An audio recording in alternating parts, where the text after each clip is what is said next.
Good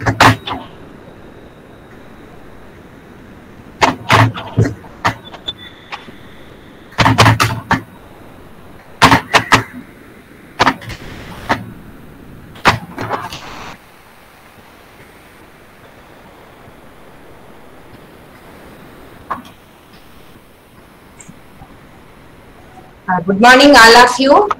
Welcome for the third week of PCP sessions. Our is Dr.Arul sir. When class is going on, kindly mute your mics, please. Welcome, Arul sir. Yes, thank you, ma'am. Thank you. Sir, you can start the class, sir, because already 200 joined. Sure. Thank you, sir. Thank you, sir. Friends, good morning once again to all of you. I'm going to discuss one of the important components, especially in the subject management process and organizational behavior. In the last 4 class, we had some kind of good discussion. We discussed about the introductory aspects of management. In the second class, we have discussed about one of the major functions called planning. The third class, we discussed about organization. In the fourth class, we have given weightage towards staffing, or otherwise recruitment and selection. So now our focus is going to be on organizational behavior. So that aspects we are going to look into today. It's one of the important component. The syllabus in which is there, especially if you take the unit number 3 in the syllabus, wherein we have some of the title like perception and learning, personality and individual differences, motivation and job performance, then we have values, attitude and belief, then stress management, then about communication. This is what there in the number 3. Now our focus is going to be on unit number 3. Especially we will look into 2 different aspects. When you are talking about organizational behavior, maybe you all know about what is organization. Organization is like a company. It may be a partnership firm. It may be a society or some kind of form of organization. We talk about organization. Within the organization, we have the human beings. So please page number, sir. Yeah, we can discuss later. Sir, page number, sir. Which page number you are demanding for?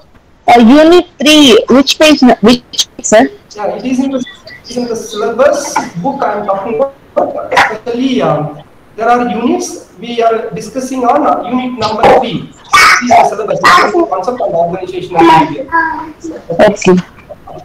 Yes, please. When we are talking about the organizational behavior, one side we are going to look into the organization, other side the people who are in the organization. Maybe when you are talking about people who are in the organization, they are called the employees. When you are looking into the employees, there are 2 different dimensions you can look towards. As an individual in the organization, you can look towards the employee. As a team of employees, you can look as a group. So 2 different aspects we are going to focus on. Suppose an individual is working in a particular organization, what is his attitude, what is his perception, what is his learning, that makes huge impact on his behavior, a huge impact on the behavior of him. So accordingly he reacts. So when a person is part and parcel of a group, how the group is formed, what about that attitude, what about the perception, what about the learning when they are in group. So our focus is going to be on 2 different aspects when it comes to organizational behavior. So we are going to look into individual behavior within the organizational sector. We are also going to look into group behavior within the organizational structure. So what we are going to do now is, we will look into the individual behavior, how it is there in the organizational setup. Particularly, we will focus more on the personality of the individual. We will look towards the perception of the individual. We look towards the attitude of the individual. We look towards the learning of the individual. How all it makes the behavior setup of an individual. So this is what we are going to look into. I will share the PPT. Slowly we will move on. Once the class is over, in case the time permit, you can pose some kind of question in case if you require some kind of a clarification. Now I wish to share the PPD. Just to have a look. Based on that, we can continue our discussion.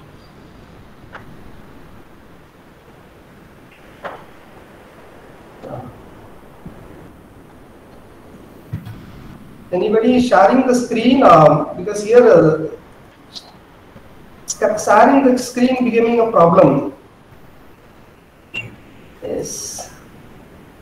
What happened here? It is not coming.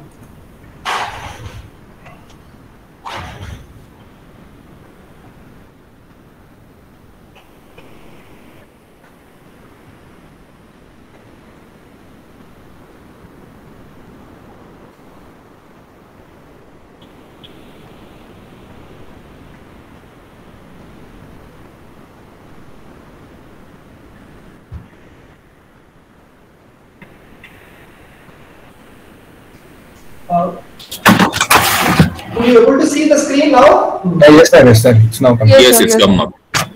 Yes, sir. Yes, sir. Yes, sir.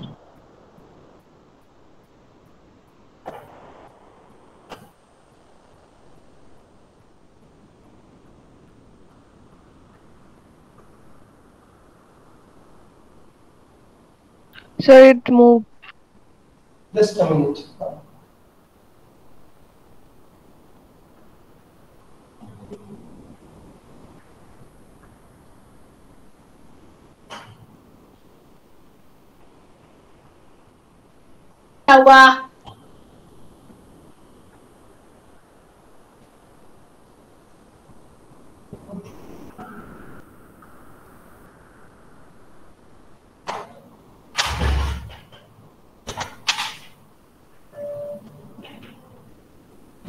Yeah, this is what the title we are going to look into in the presentation number 5, understanding individual organization, understanding individuals in the organization.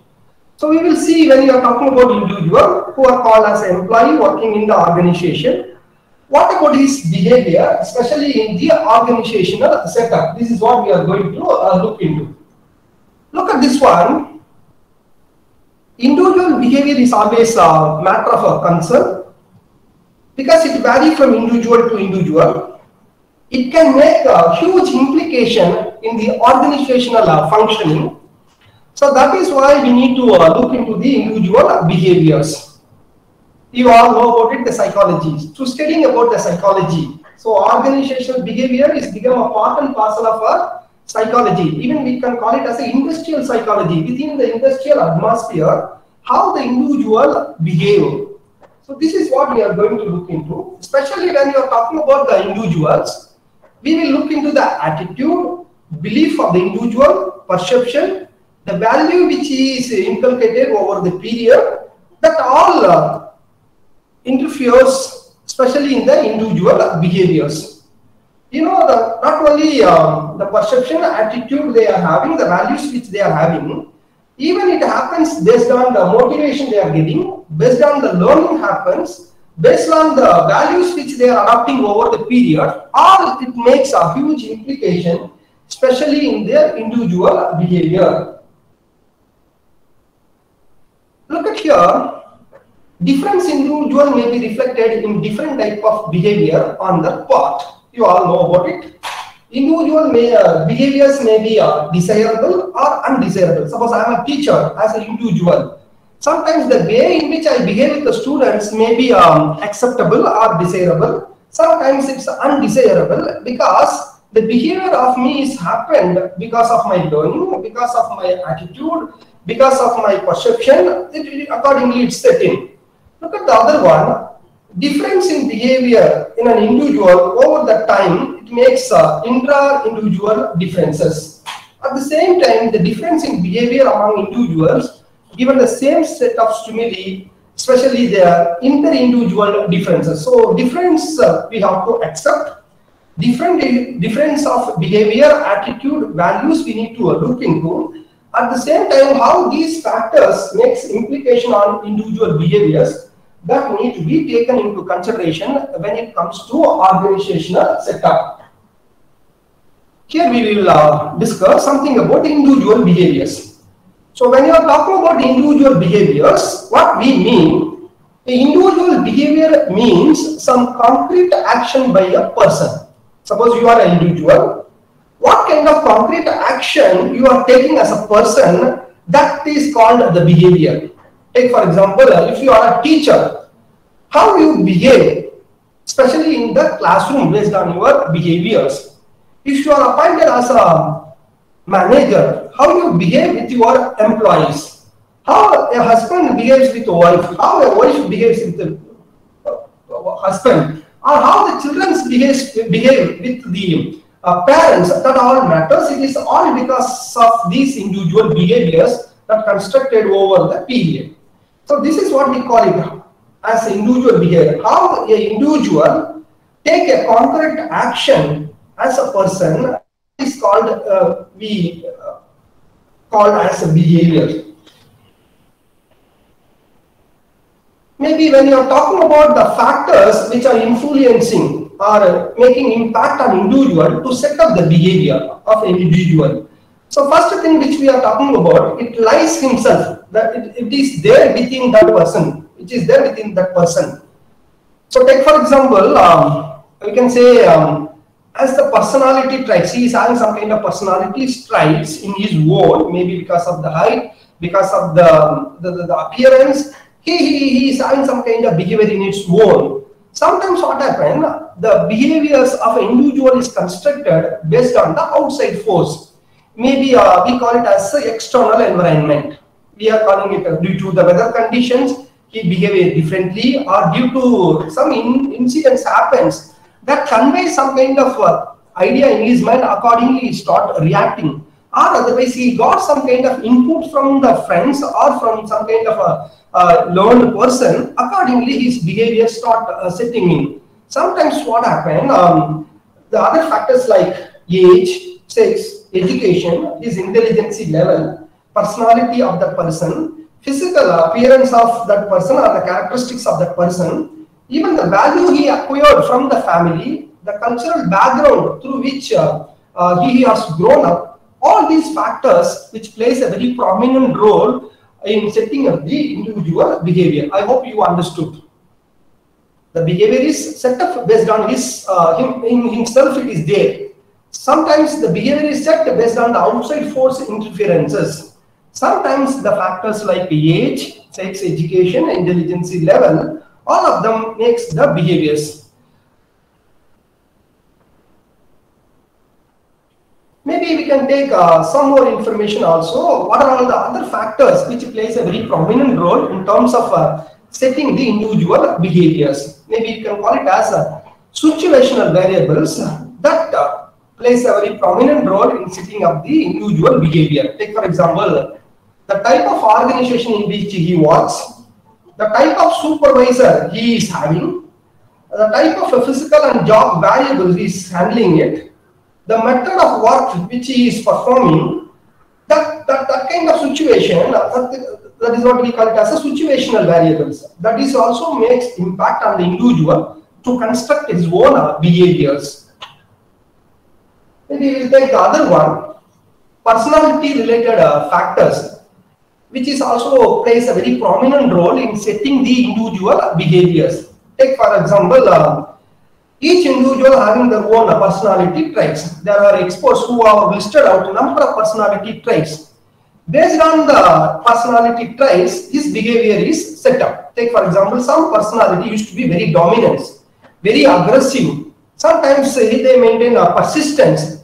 Maybe some other qualities like his ability, his perception, his motivation, or otherwise his own organizational factors or cultural factor, which is also plays a very prominent role in setting up of the behavior. So the individual personality matters. How he got motivated, that makes his personality or his behavior performing. How the organizational support he is getting, accordingly he set up his own individual behaviors.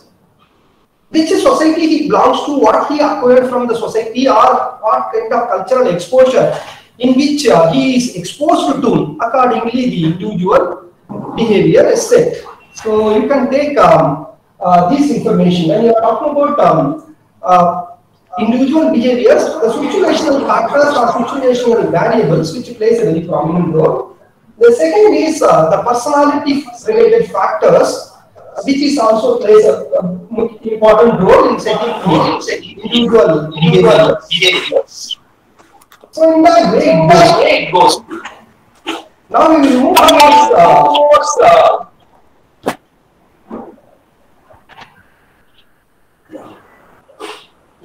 I hope you understood all the points, especially setting up of individual behaviors. Now we will focus on personality related factors. Some echo is coming out. Please kindly mute your mic. Mr. Mohammed, can you mute your system?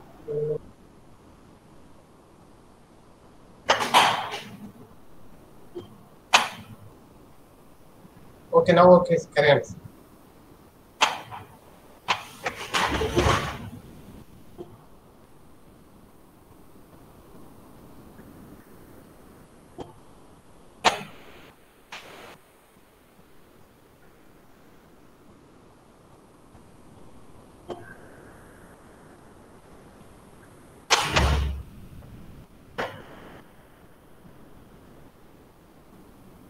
Yeah. The next important component given is personality. So we will see about personality, because personality plays a very prominent role setting in individual behavior, as I said. So here in the syllabus, there is a separate content about personality and individual differences. Just we will have a look towards this. Look at the word. Personality has been derived from the Latin word persona, which means speak through. So here what they are trying to convey is, so what your personality conveys, that is what you are, as a person you are convey, that is called your personality. Another expert, especially expert in OBE, he has made it another definition. Personality is the dynamic organization with the individual of those psychological system that determine his unique adjustment to his environment. So when you are talking about personality, how he is adjusting with the environment, particularly in the organization, that's what we call as the personality of the individual, like we are talking about it. So one more definition given by Fred Luthans. He is one of the experts, especially in organizational behavior. Even you can refer his business book called Organizational Behavior by Fred Luthans. He has made it a definition for personality like this. Personality means how a person affects others and how he understands and view himself, as well as the pattern of inner and outer measurable traits and the person situation interaction. Here he is talking about how the personality affect others, how he understand about himself, what kind of pattern of inner and outer measurable traits he is having, especially in a particular situation, how he react. That's what we call it as a personality, like he climbs in.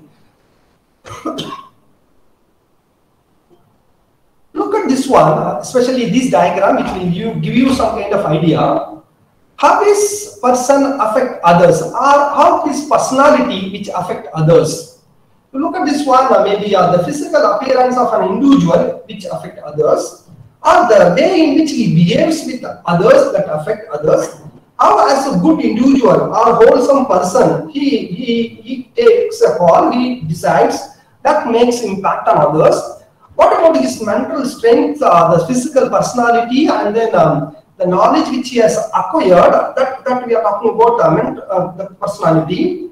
Even when you are talking about a personality, we always think that he is looking very smart, like not only the physical appearance of the individual, even we are going to look into the mental strength of the individual. That's what we call it as a personality. You might have heard about it in the civil service examination. After clearing the preliminary and the main examination, they used to conduct a personality test. After the personality test only, they will give a rank. Accordingly, they will be selected for IPS or IAS, then IFS, IAS, and then IPS and other civil servant category comes in. So there they extensively analyze the individual personality through the personality interview they usually conducting.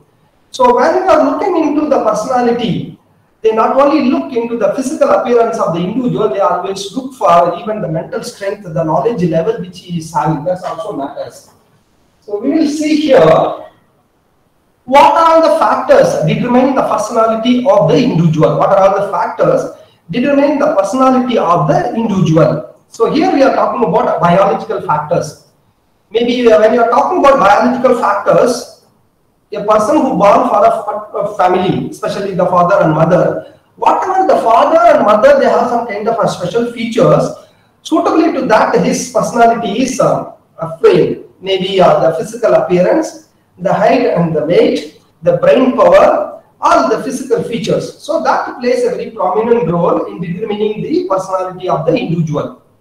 The second one is family and social factors. So how he has grown up in a family, or otherwise how he has grown up in a society which he belongs to. So that is also a matter which plays a very prominent role in determining the personality of the individual. Suppose your family, something special, they have inculcated some kind of ethics, values in you. Accordingly, you have grown up over the period. That makes you to set up your personality. In case you have grown up in a society wherein a particular religious system or caste system or particular cultural system in which you have got exposed, accordingly your personality is set up. So personality building in which the family and the social factors plays very important role. Then situational factors. Maybe you belong to a particular family, you have grown up over the period in a particular society, or otherwise you may have your own family instinct in you as an individual. But when a situation, especially when in a particular place in which you are put into, there you make your own changes. Take for example, you belong to Tamil Nadu, you are asked to be in North India in a particular state. You have grown up there, suitably to that situation, suitably to that place, suitably to a multinational company environment in which you are work on. So your personality is built up in a different way. So the situation is also a very important factor which plays a very prominent role in determining the personality of the individual.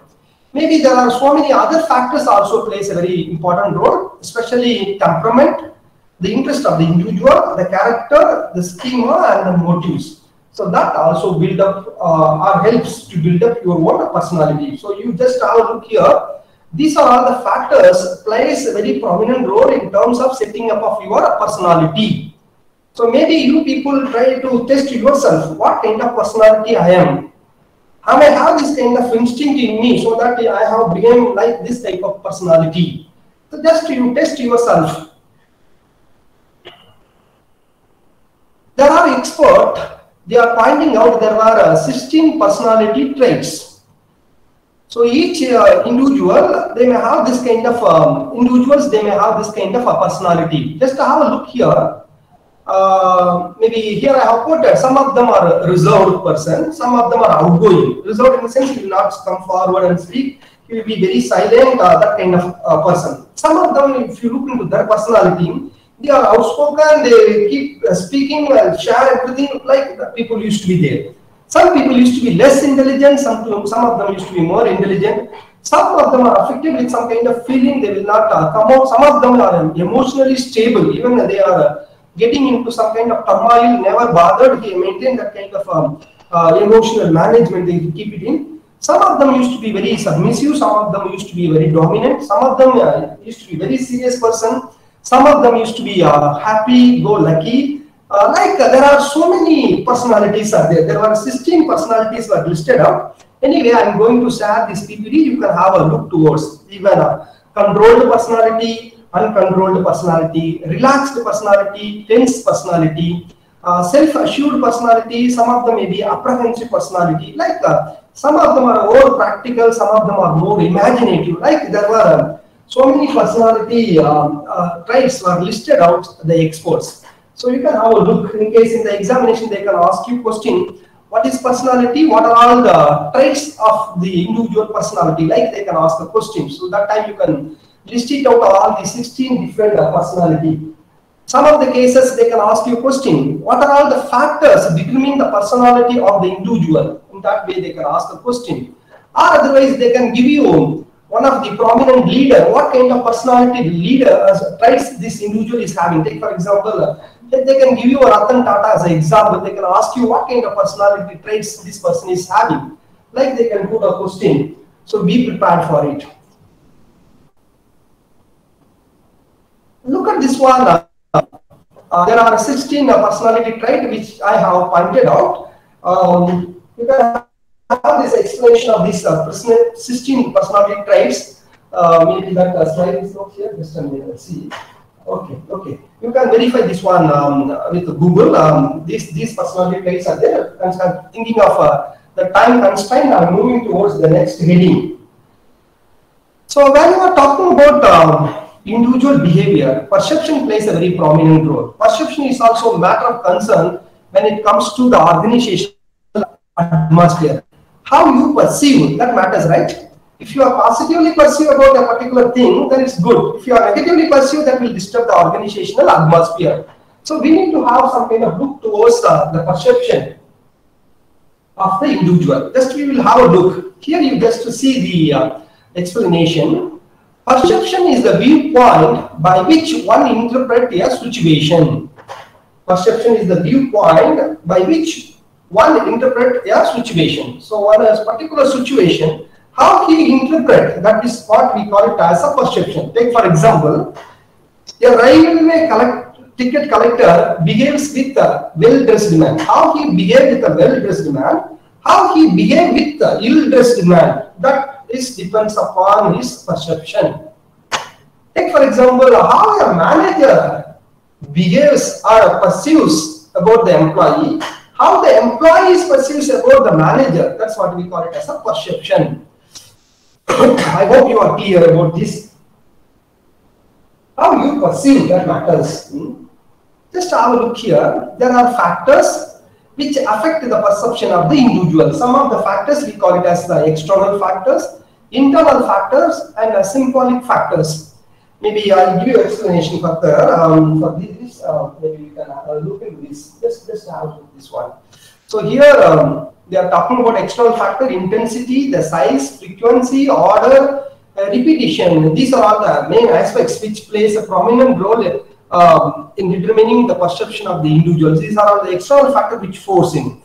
When you look into the internal factors, need and desires of the individuals, experiences, learning, his personality, that also play a role in terms of setting up of the perception. Then a symbolic factor, without looking into these two, what they decide, what they are concerned over, or looking towards the person, accordingly they are framing of their own perception. That we call it as a symbolic factor. That is also plays a role in determining the perception of the individual.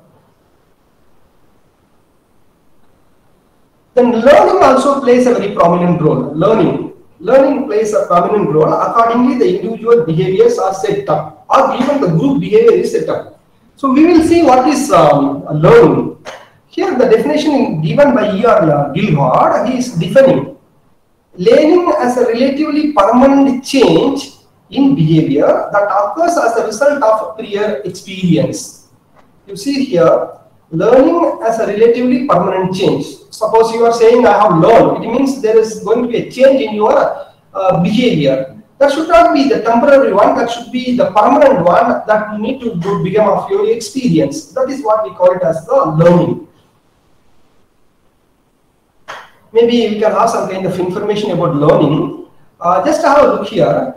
Change in behavior indicate that learning has taken place and that learning is a change in behavior. Suppose an individual got some kind of change in his behavior, that itself shows he learned something. Because of the learning, his behavior is changed. Maybe you can look into the second point. Learning is a change in behavior through education, training, practice, and experience. So how can the learning happen?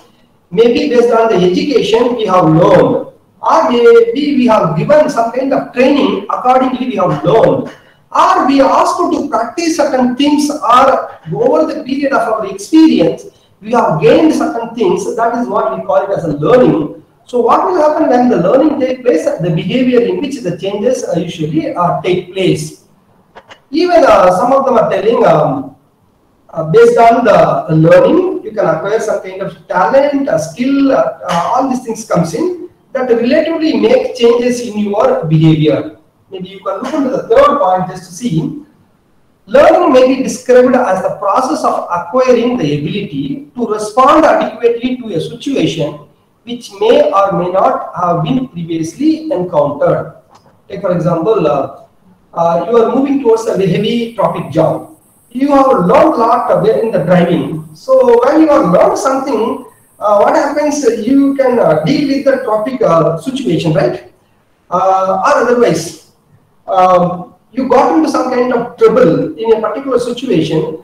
That time you have learned certain kind of information. If with that you can manage that challenges what you have faced earlier. So based on the experience, based on the knowledge you are gaining, based on the training which is given, some learning will take place. When learning takes place, that leads to change in your behavior. When your behavior is changed, even a difficult situation wherein you can deal with. So learning is very, very important process, especially in the organization. That is why the organization time to time organize training or conducting some kind of management development programs, or otherwise experienced people are asked to give advice, or under the experienced people the juniors are get trained, or otherwise more encouragement happens in terms of learning, especially reading. All these things are forced to do so that you can gain some kind of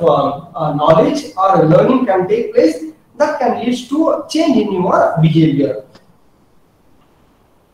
If you look at these points also, learning involves a change, though not necessarily improvement in behavior. So every learning will not say immediately the change happened or behavior changed.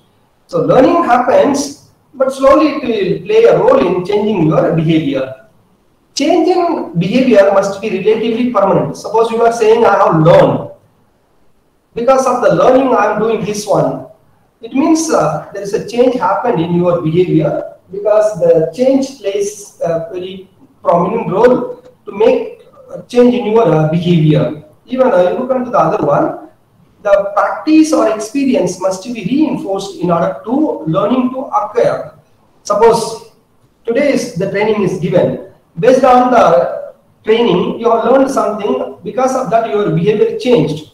So just one training is not enough to keep changing your behavior, or otherwise to hold that behavior for a longer time.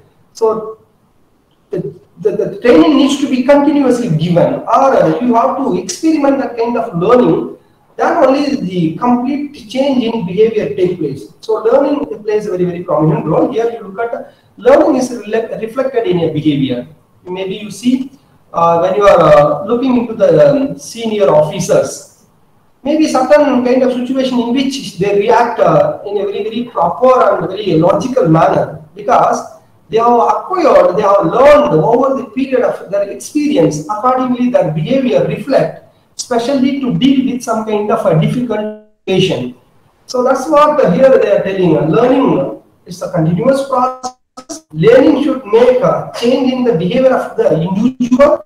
It should not be a temporary one. It needs to be a permanent one. In case the change needs to be a permanent one, what needs to happen? You need to have a continuous experience, continuous learning, continuous training. All needs to be offered. Then only the change in behavior will take place, for which the learning helps.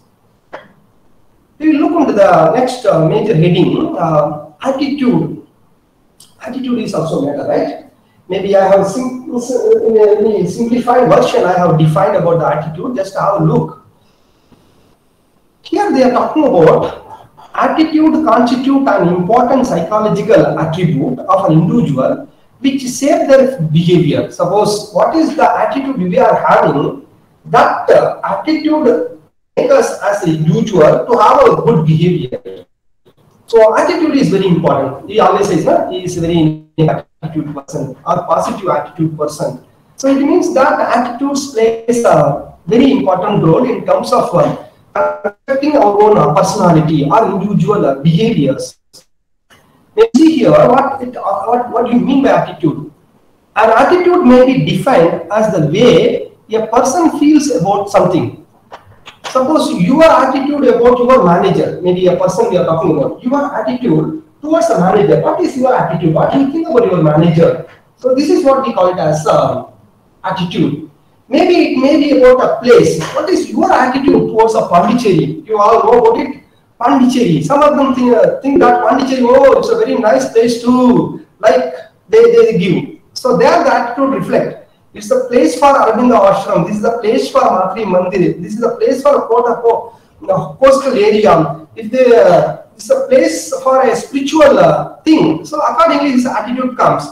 If a person think about Pondicherry in a different way, that shows his own attitude. Okay. So how an individual look towards the person, or how an individual looks towards the place, how an individual looks towards a commodity, maybe the product or the commodity, how you are looking towards, or a particular situation. Suppose you are coming from easier road, there is a place in which a huge crowd is there. Maybe a big accident happened. That is why people are there. So that shows your attitude towards that incident. Maybe other person thinks that there is a big temple festival. That is why people are surrounded there. They are standing. The other person can think it of something is happening very negatively. That is why people are there. So how an individual look towards a situation that construct his own behavior. Then an idea. Take for example, the government of India floated so many schemes like a Made in India scheme, Digital India scheme, Skill India scheme, or otherwise what we call it a Smart India scheme. Like there are schemes. It's an idea floated by the government of India to implement that is happening. So what do you think about that one? How many of them think Make in India is something special, or how many think that it is totally useless scheme? So that matters. So the idea. So how you are looking towards an idea, that we call it as attitude. So attitude means how a person look towards an individual, a place, a commodity, a situation, or an idea. That's what we call it as attitude. So because attitude is matter of concern that plays a very big role in terms of achieving the organizational goal. If you have a very good positive attitude, then it helps for the organization to achieve its own goal. If you have a very negative attitude, that will disturb the environment, that will disturb the work atmosphere, that will disturb the organizational objectives to fulfill in, like it will disturb. So that's why we need to give a look towards attitude. Maybe here I have quoted some more information. Attitude expresses an individual positive or negative feeling about some object, that I have already told you. Maybe it describes an individual feeling, thought, and predisposition to act towards some object in the environment. Maybe attitude may be regarded as varying in several ways. It varies.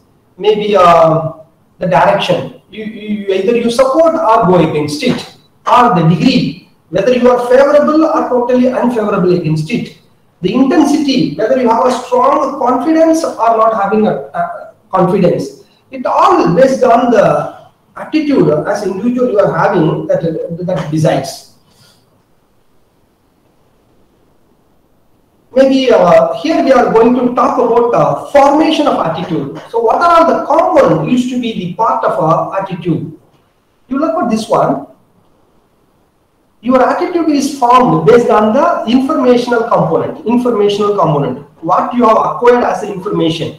Maybe information given by your parents, your friends, what you have acquired from the office, what is acquired as information from your colleagues. All this plays a role in terms of formation of your attitude or component of attitude. Then your emotional aspects, how emotional, how balanced you are, all this matters. So the emotional component that also plays a role or becoming part and parcel of the attitude. Then attitude objects. especially on particular aspects of what you think, what you pursued, or you are keeping in your mind, that become a component of attitude. Then your behavior, as I said earlier, individual behavior, perception, learning, personality, that is also helps in terms of forming the attitude. So these are all the components. In the examination, they can ask you question.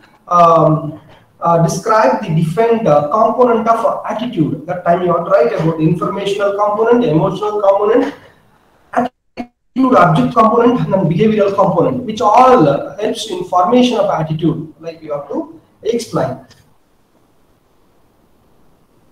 Maybe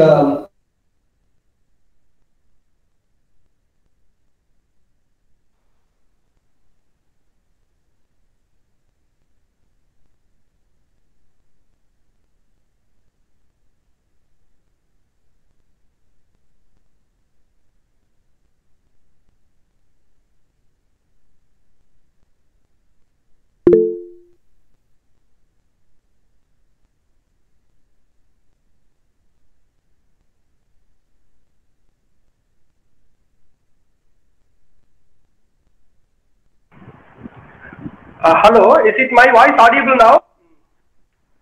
Yes, sir. Yes, sir. Just a minute, I'm joining. Yes, yes. Okay.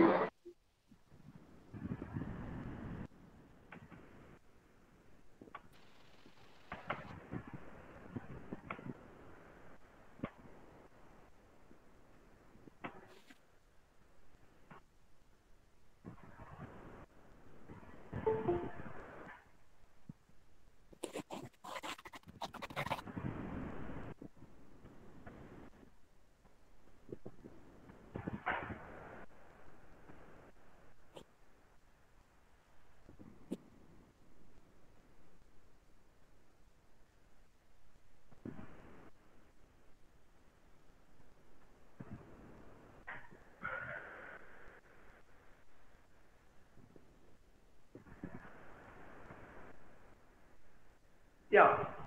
So when you are talking about the components of attitude, so here we are talking about it consists of belief, values, ideas, and other information a person has about the attitude object. So when you start thinking about the attitude object, as I said about it may be a place, it may be about an individual, it may be about a situation. So whatever the object is there, so what you believe, or the value, or what kind of information you got it, accordingly you are forming your attitude. This is what we call it as a cognitive or informational component. Take for example, a person seeking a job may learn from newspaper and other people that a particular company is a good paymaster or not. Suppose your attitude is formed about Google. Maybe you might have read something, how much they are paying or not paying. With that, you can have some kind of attitude. Google is a very good paying company. Like you can create your own attitude towards a particular company called Google. Or otherwise, you can look about Tata Consultancy Services, whether they are a good paymaster or not. That may be because of the reading which you have done, or you have inquired with the people. Accordingly, you have some kind of attitude towards that particular company. So this kind of things forms based on the information which you are getting in. So which we call it as a cognitive or informational component in attitude. The second one is affective or emotional component. This is form and parcel of attitude. Take for example, it involves a person feeling of like and dislike towards the attitude object. Take for example, you have a vegetarian food. Some people they don't like vegetarian food. Some people they like it because of based on that item or otherwise the goods. You form some kind of attitude. So that we call it as it happened based on your emotional aspects. Maybe what you think about your boss or whatever you think about your the place of visit. Accordingly, the attitude is formed that we call it as an emotional or a affective component. Maybe a behavioral component, as you all know about the behaviors of the individual. Accordingly, the attitude formation takes place. The tendency of a person to behave in a particular manner toward the attitude object is the behavioral component of an attitude. So how he behaves, when he is there in a foreign tour, how he is behaving in a domestic tour, how he behaves in a hotel atmosphere, how he is behave with a person who is known to him, person who is a stranger to him. So these are all based on his behavioral aspects. Accordingly, his attitude formation take place. Maybe I have given here the information. You can have a look later. It is good for you to try to have some kind of idea about attitude and belief. Maybe I have made it here. Just we will see the belief. What do you mean by belief? How it is different from the attitude? Maybe you can see here.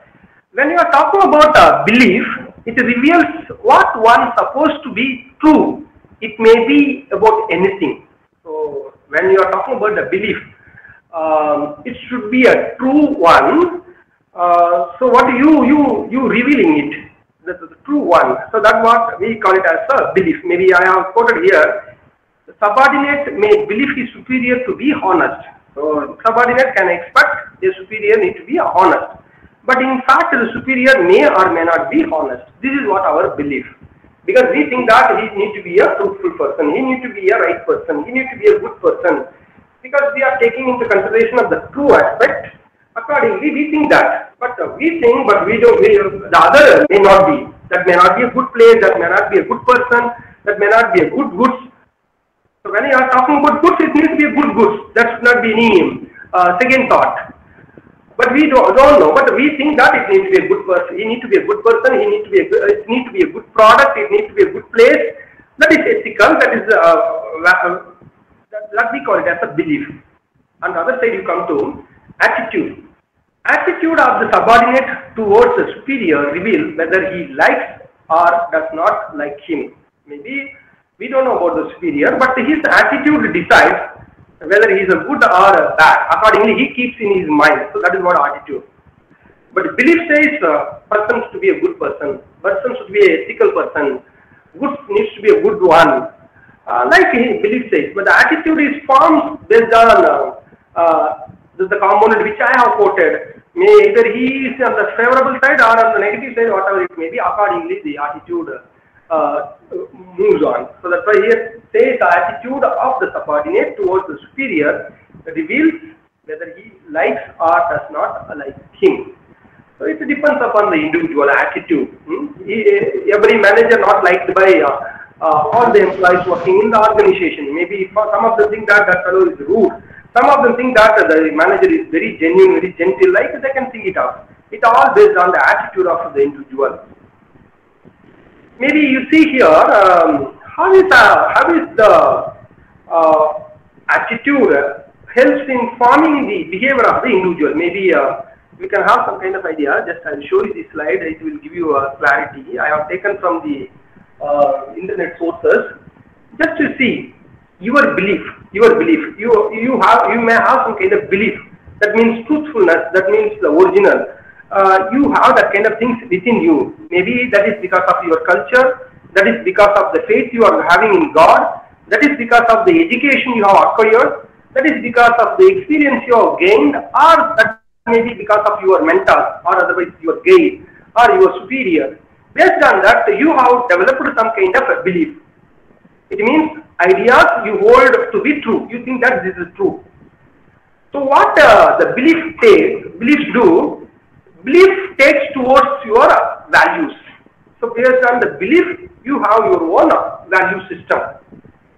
So where from you have acquired that kind of a value system? Maybe the family, the career success which you have got, the wealth you have acquired, the happiness which you have got, then your belief, that all forming your value system. So based on your value system, your attitude formation takes place. How you treat others and approach the situation. So this is what we call it as attitude. So based on your belief, based on your values, your attributes formation take place. When your attitude formation takes place, that reflects in your behavior. So in that way, the individual behavior is constructed. I hope you understood now how important the attitude of the person is. How that reflects the individual behavior. So all for which we have a very crystal clear information here. You just to see first our belief, then it moves towards the values system of us. Then value systems make us to think about or form about our attitude.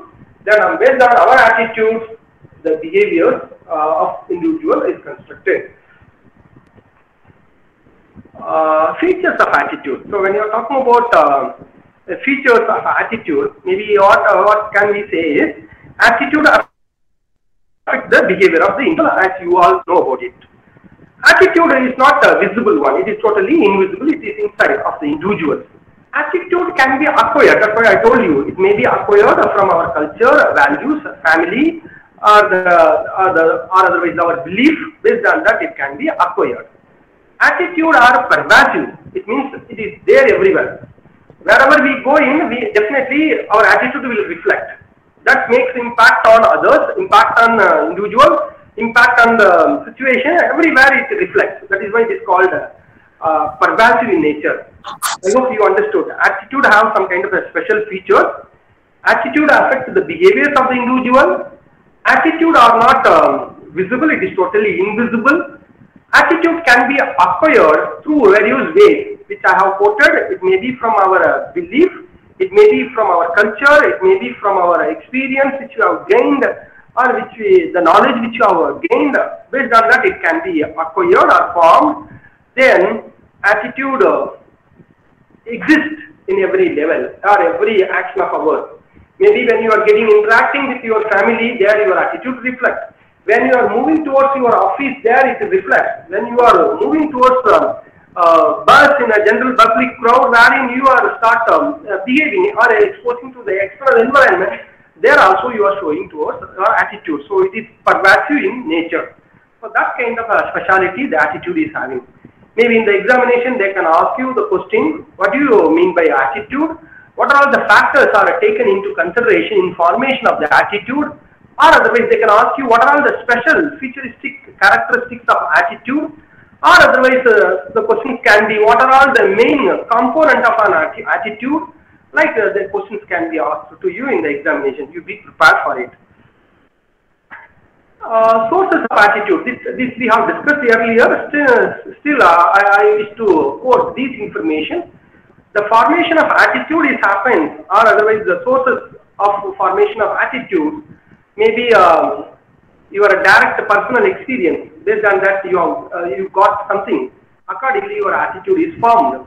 Maybe you are having a good interaction with your supervisor. You know about him much better. Accordingly your attitude towards your supervisor is formed.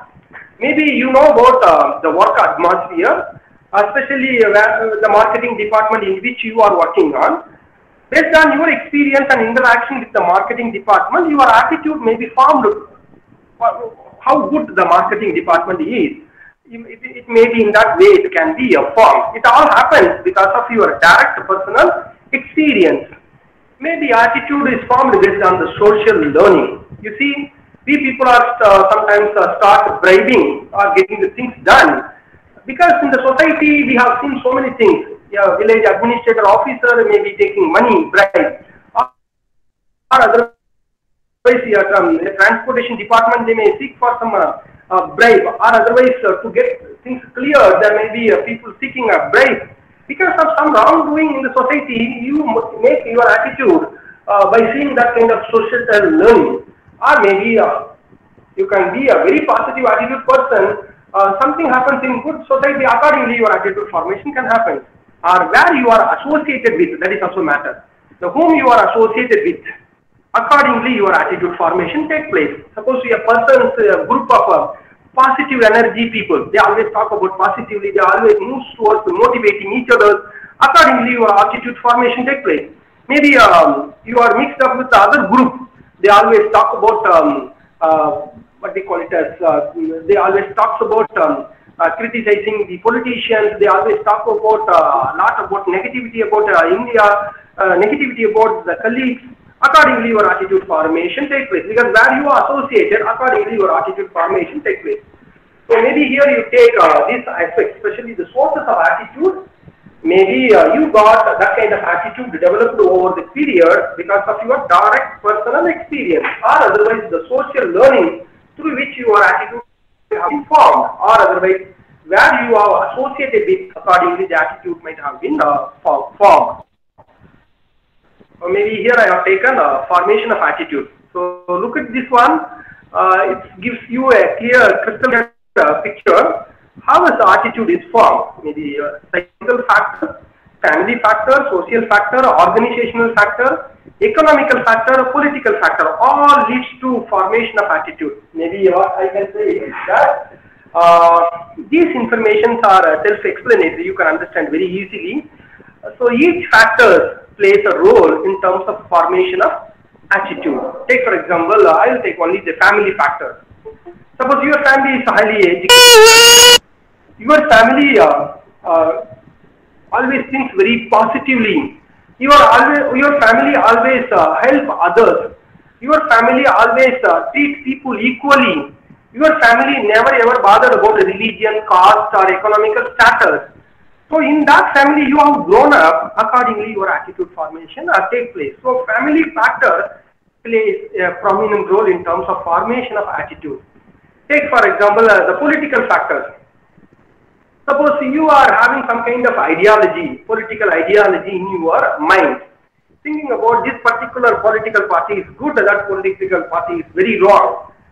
So the political factor which plays a very prominent role in you makes you to form some kind of attitude about certain aspects.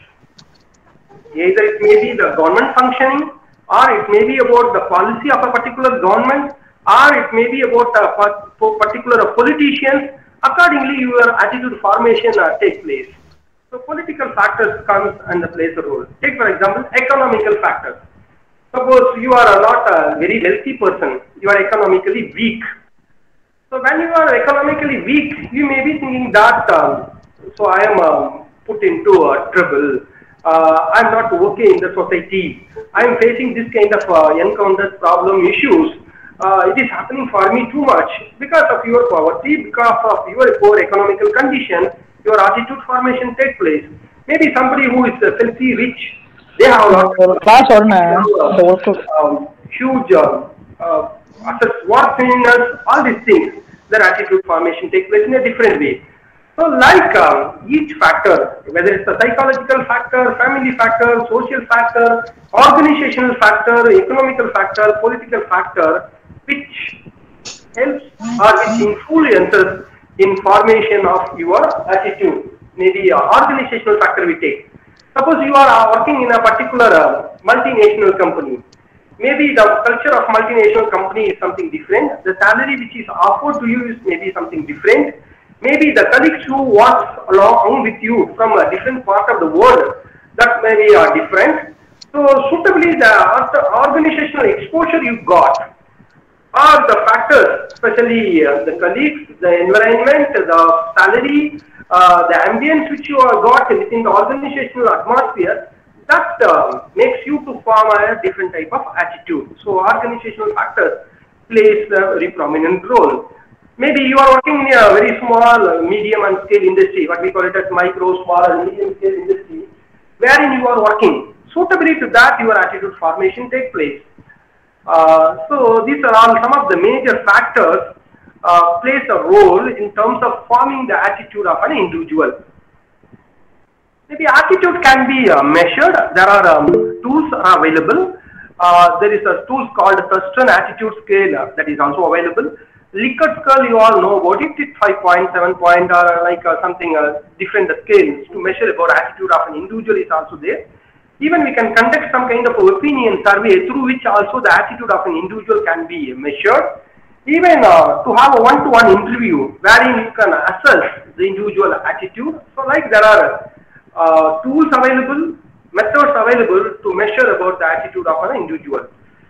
Maybe these are some of the tools available these days to measure about attitude of the individual. As I said, you can ask a question, you can get the answer, or otherwise yes or no type you can pose in. Based on that you can understand his attitude, or a semantic differential you can look into. Accordingly you can judge what kind of attitude he is having in or otherwise you use it a Likert scale. Accordingly, you try to measure the attitude of the individuals. Like there are methods are available. So with this I conclude. Thank you so much for your patient listening. Maybe with a short duration I have rushed up. I will share this PPT. This will be circulated to you through the Directorate of Distance Education. You can have some kind of overview once again by looking into the PPT. You can cross verify also with the internet sources as well as the book information or study material supplied to you. So this will give you some kind of a clear picture how to go about it or how to read about these content, especially on attitude, perception, learning, personality, and how all these things helps in formation of individual behaviors. So with this I conclude. Thank you so much for your patient listening. Thank you so much. Thank you, sir. Thank you, sir. Thank you, sir. Thank you, sir. Thank you, sir. Thank you, sir. Thanks, sir. Thank you, sir. Thank you so much, sir. Thank you, sir. Sir. Thank you all. Yes, sir. Thank you. Thank you, sir. Requesting all participants to mute their video also, as it is difficult for persons with low connectivity to access the call.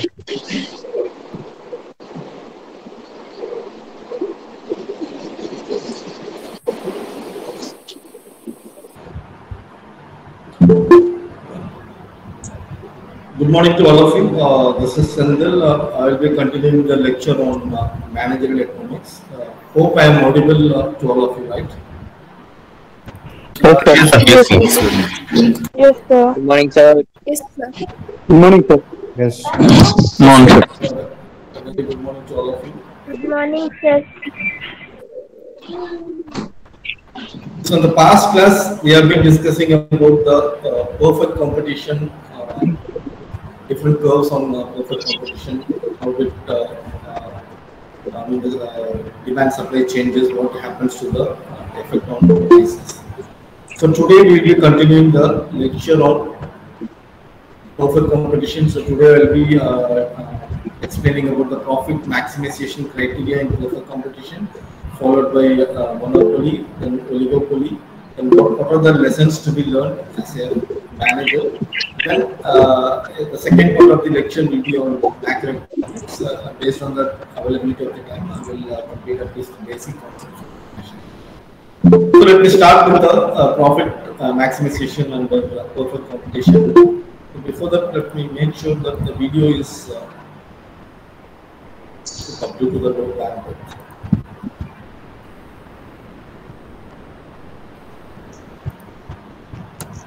So when we say about profit, obviously in economics it is denoted by the symbol pi, which you can see on the slide.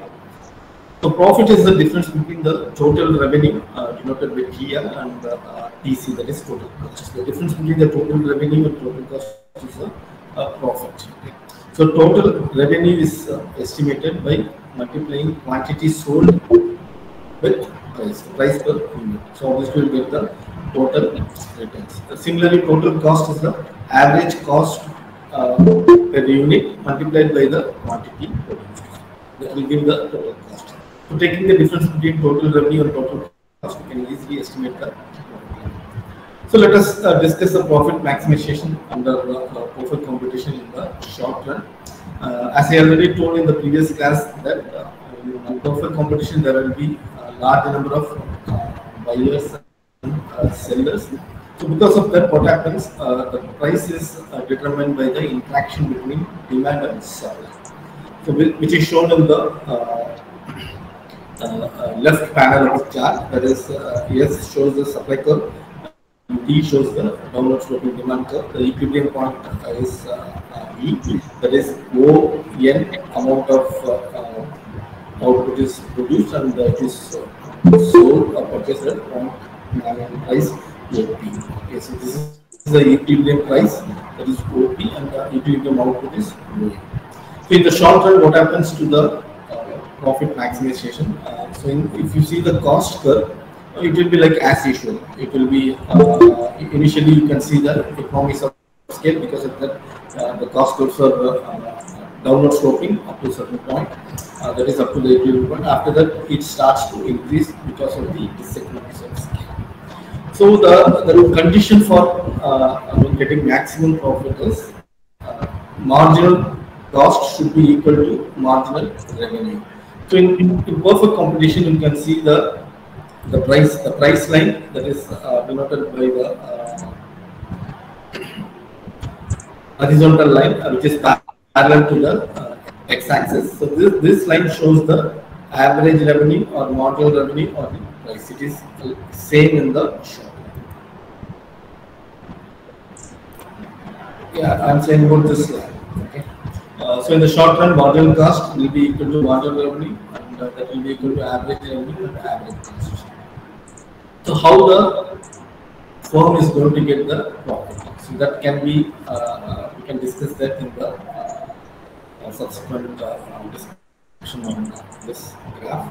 So as I told, the profit is equal to total revenue minus total cost. These also we discussed in the short run. Marginal cost of the firm will be equal to the marginal revenue, and that will be equal to average revenue and average cost, and obviously it will be equal to the price of the commodity. So here, if you to know the profit level, you have to first find out what is the total revenue generated and what is the total cost. So to estimate the total revenue and total cost, you can see the chart in this left panel. The total revenue is OM1 into OP1. That is, OM1 is this. This is the total amount of output produced, OM1, because the equilibrium point is Q1. Okay, so and price is OP1. So if the whole area is the total revenue generated, that is OM1, Q1, P1. Okay, this is the total revenue generated. If you look at the total cost, so total cost is evaluated based on the average cost. So for that, you have to see the area covered by M1R. M1R is this is M1R. R is the point which touches the short run average cost. M1 R and yes. Yes, and okay, this region. So this region is the total cost. So you know the total cost and total revenue is O, P1, Q1, M1. So you deduct the cost from that. So you deduct O, S, R, M1. So once you deduct, the remaining will be the profit. Okay, the residual left over after deducting the total cost from total revenue is called as profits. Obviously, in this chart, it is the region which is highlighted in pink color, that is P1, Q1, R, S. This is the level of profit. P1, Q1, R, S is the level of profit. So what kind of decision as a manager you can take? So of course, this profit is generated due to increase in the demand. Okay, so initially, if you see the short run curves for the perfect competition, so E is the initial point of equilibrium, but when the demand is increased, so obviously the equilibrium point changes from E to E1 because supply is not increasing, only demand is increasing. So as a manager, how you are going to get benefit out of it? So for that you have to fix the price based on the marginal cost and marginal revenue. The intersection of the marginal revenue and marginal cost will give the optimum output, which will give the highest level of output. So as the demand increases from D to D1, obviously the equilibrium point also changes from E to E1. So that gets reflected in the profit level. Okay, the profit level now is yes. Yes, P1, Q1, the shadow. Now let us move to the consequences. What are the consequences of field competition? Yes, in the last class, someone was asking about the difference between perfect competition, field competition. Both are same with some minimum difference. For example, in perfect competition, there is no restriction for entry of funds. That is a pure competition. That is a restriction of entry of funds. So as a perfect competition market structure, it always ensures maximum welfare to the people, and each firm, which is a part of the pure competition. Sir, sorry to interrupt. Sir, hello. Sir, actually your voice is breaking. Actually, I am in the university, so I have a very good Wi-Fi connection. I'm not sure what is the issue. So if at all, if you are facing any disruption, kindly put off your video. Okay, so the classrooms also get a better bandwidth, so that you can hear the audio properly.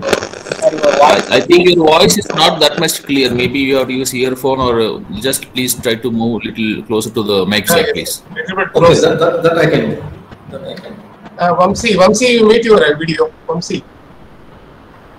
So I will continue.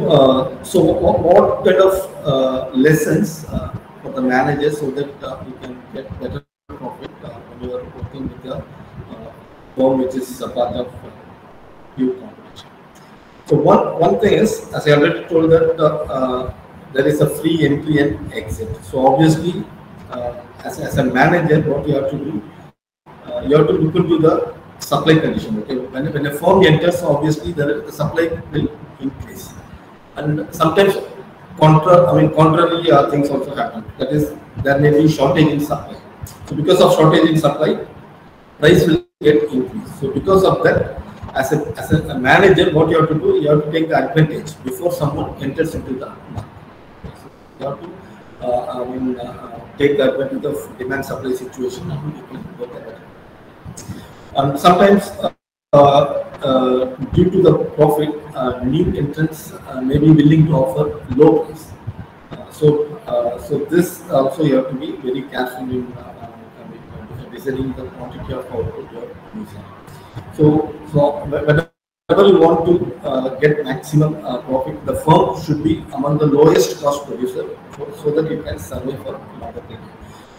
Not only in this competition, but in others also. When you are producing the output with minimum possible cost, so even there is even if there is any drastic change in the prices, it won't affect your profit. Then the product differentiation is another thing to learn that may give you a temporary relief if there is too much of competition. And because of the globalization, the firms can take advantage of the cheap labor, because of globalization, free mobility of labor exists. Because of that, cheap labor can be employed in your firm, and that may get reflected in the cost of production. And there is a disadvantage also because of globalization, that is technology competition. Because whenever there is a new technology coming up in the rest of the world, it might be having some what you call intellectual property, that is protection may be there. So you have to pay a huge price to import such technology. So these are all the things as a manager you have to keep in mind before taking any business-oriented decision. Now let us move to the next market structure, monopoly. So far we have been discussing about perfect competition, which is one extreme. The other extreme is monopoly. As I already told, that mono means single and poly means seller. So it means that only one sells the good, and there will be many buyers. So obviously there will be many buyers. The firm produces the entire supply of a particular goods or service, and that particular commodity will be having no close substitutes. Like perfect competition, monopoly also has some specific characteristics. For example, I already mentioned that there will be a single seller, but there will be many buyers. And the product which is produced by the monopoly will not those substitutes, and there is a restriction for the entry and exit of the firm. Unlike the free entry and exit in perfect competition, here the restriction is a little bit restrictions will be there for the entry and exit, and there will be imperfect dissemination of the information. So in monopoly market, I already told that there will be restriction.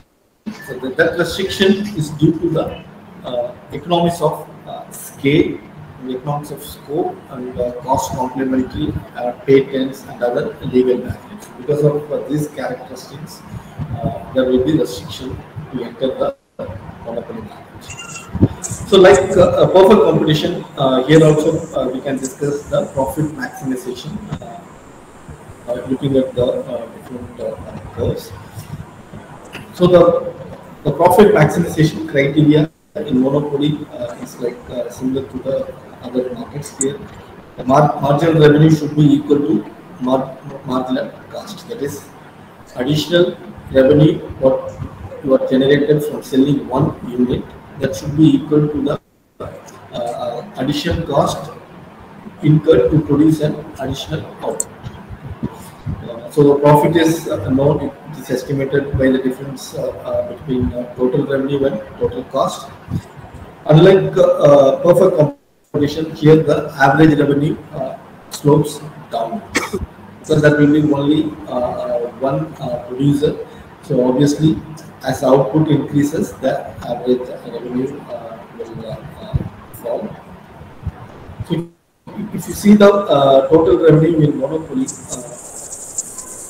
you just see the chart. OM is the equilibrium output. That is the output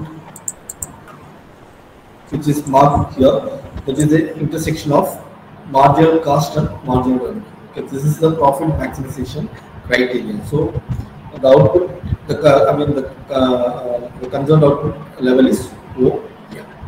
So OM is the output level and OP is the price level. So when this whole region, okay, OM, Q, P. So this region is the total revenue. That is quantity sold multiplied by price per unit. So that will be the total revenue. Similarly, total cost is O, M, R. That R is the point which touches the average cost. Okay. R and S. So this will be the total cost. So total revenue and total cost is already known from the chart. So if you take the difference, the shaded portion, that is P, Q, R, S. So this is the level of profit realized by the so in monopoly we can discuss three different scenarios. That is monopoly with increasing cost, and monopoly with decreasing cost, and monopoly with constant cost. This is the first scenario. So this, if you see, you can see the increasing cost curves. That is average cost and marginal cost curves are increasing. So this graph may be a little bit blurred. So I have taken from the study material.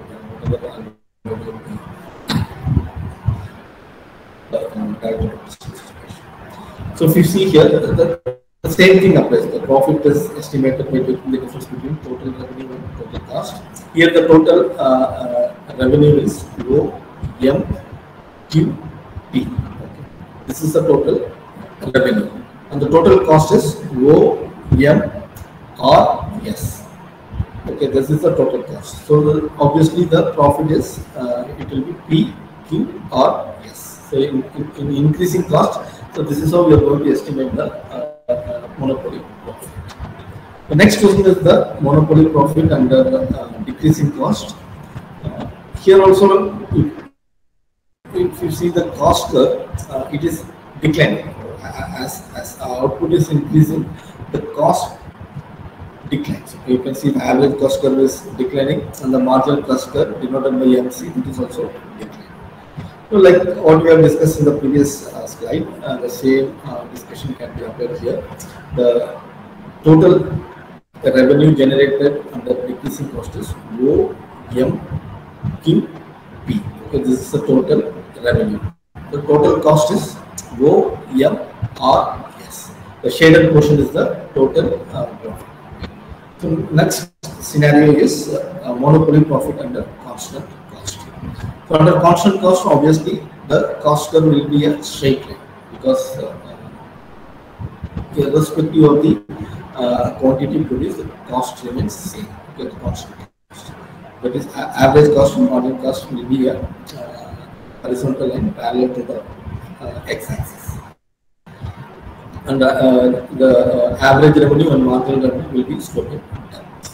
So in this scenario, if you see the total profit generated is shown by the shaded portion, that is PQ, E, S. So far we have been discussing three different scenarios for monopoly. That is monopoly profit at an increasing cost, monopoly profit at a decreasing cost, and monopoly profit under constant cost. So if you are a business, if you are a manager working for a monopolist firm, so you have to see the cost structure, whether there is increasing cost or decreasing cost or constant cost. So accordingly, you can estimate the level of output to get the maximum. So now, so far we have been discussing two different market structures. One is perfect competition, another one is monopoly. So let us see the difference between perfect market and monopoly market. As I already indicated in the beginning, there is no such perfect competition in real life. But in real life, you can see a monopoly market. So the perfect market, the product is homogeneous, but whereas in monopoly, the market can deal different product, but there won't be any substitutes. Under perfect competition, the price is determined by the interaction of demand and supply. Okay, the conventional downward sloping demand curve and the upward sloping supply curve, the interaction between these two will give the equilibrium price. Whereas in monopoly, the seller itself can determine the price. Because being the single producer, solo producer, he or she can determine the price of the output. Monopolist can control the market price. In perfect competition, sellers, they don't have any control over the market because it is determined by the interaction between demand and supply. Monopolists generally what they do, they sell their produce higher than the perfect competition, unless if there is any restriction or regulation imposed by the government. Okay. Otherwise, monopolists will always sell the product at a higher price to get maximum. So, as a manager, what kind of lessons you have to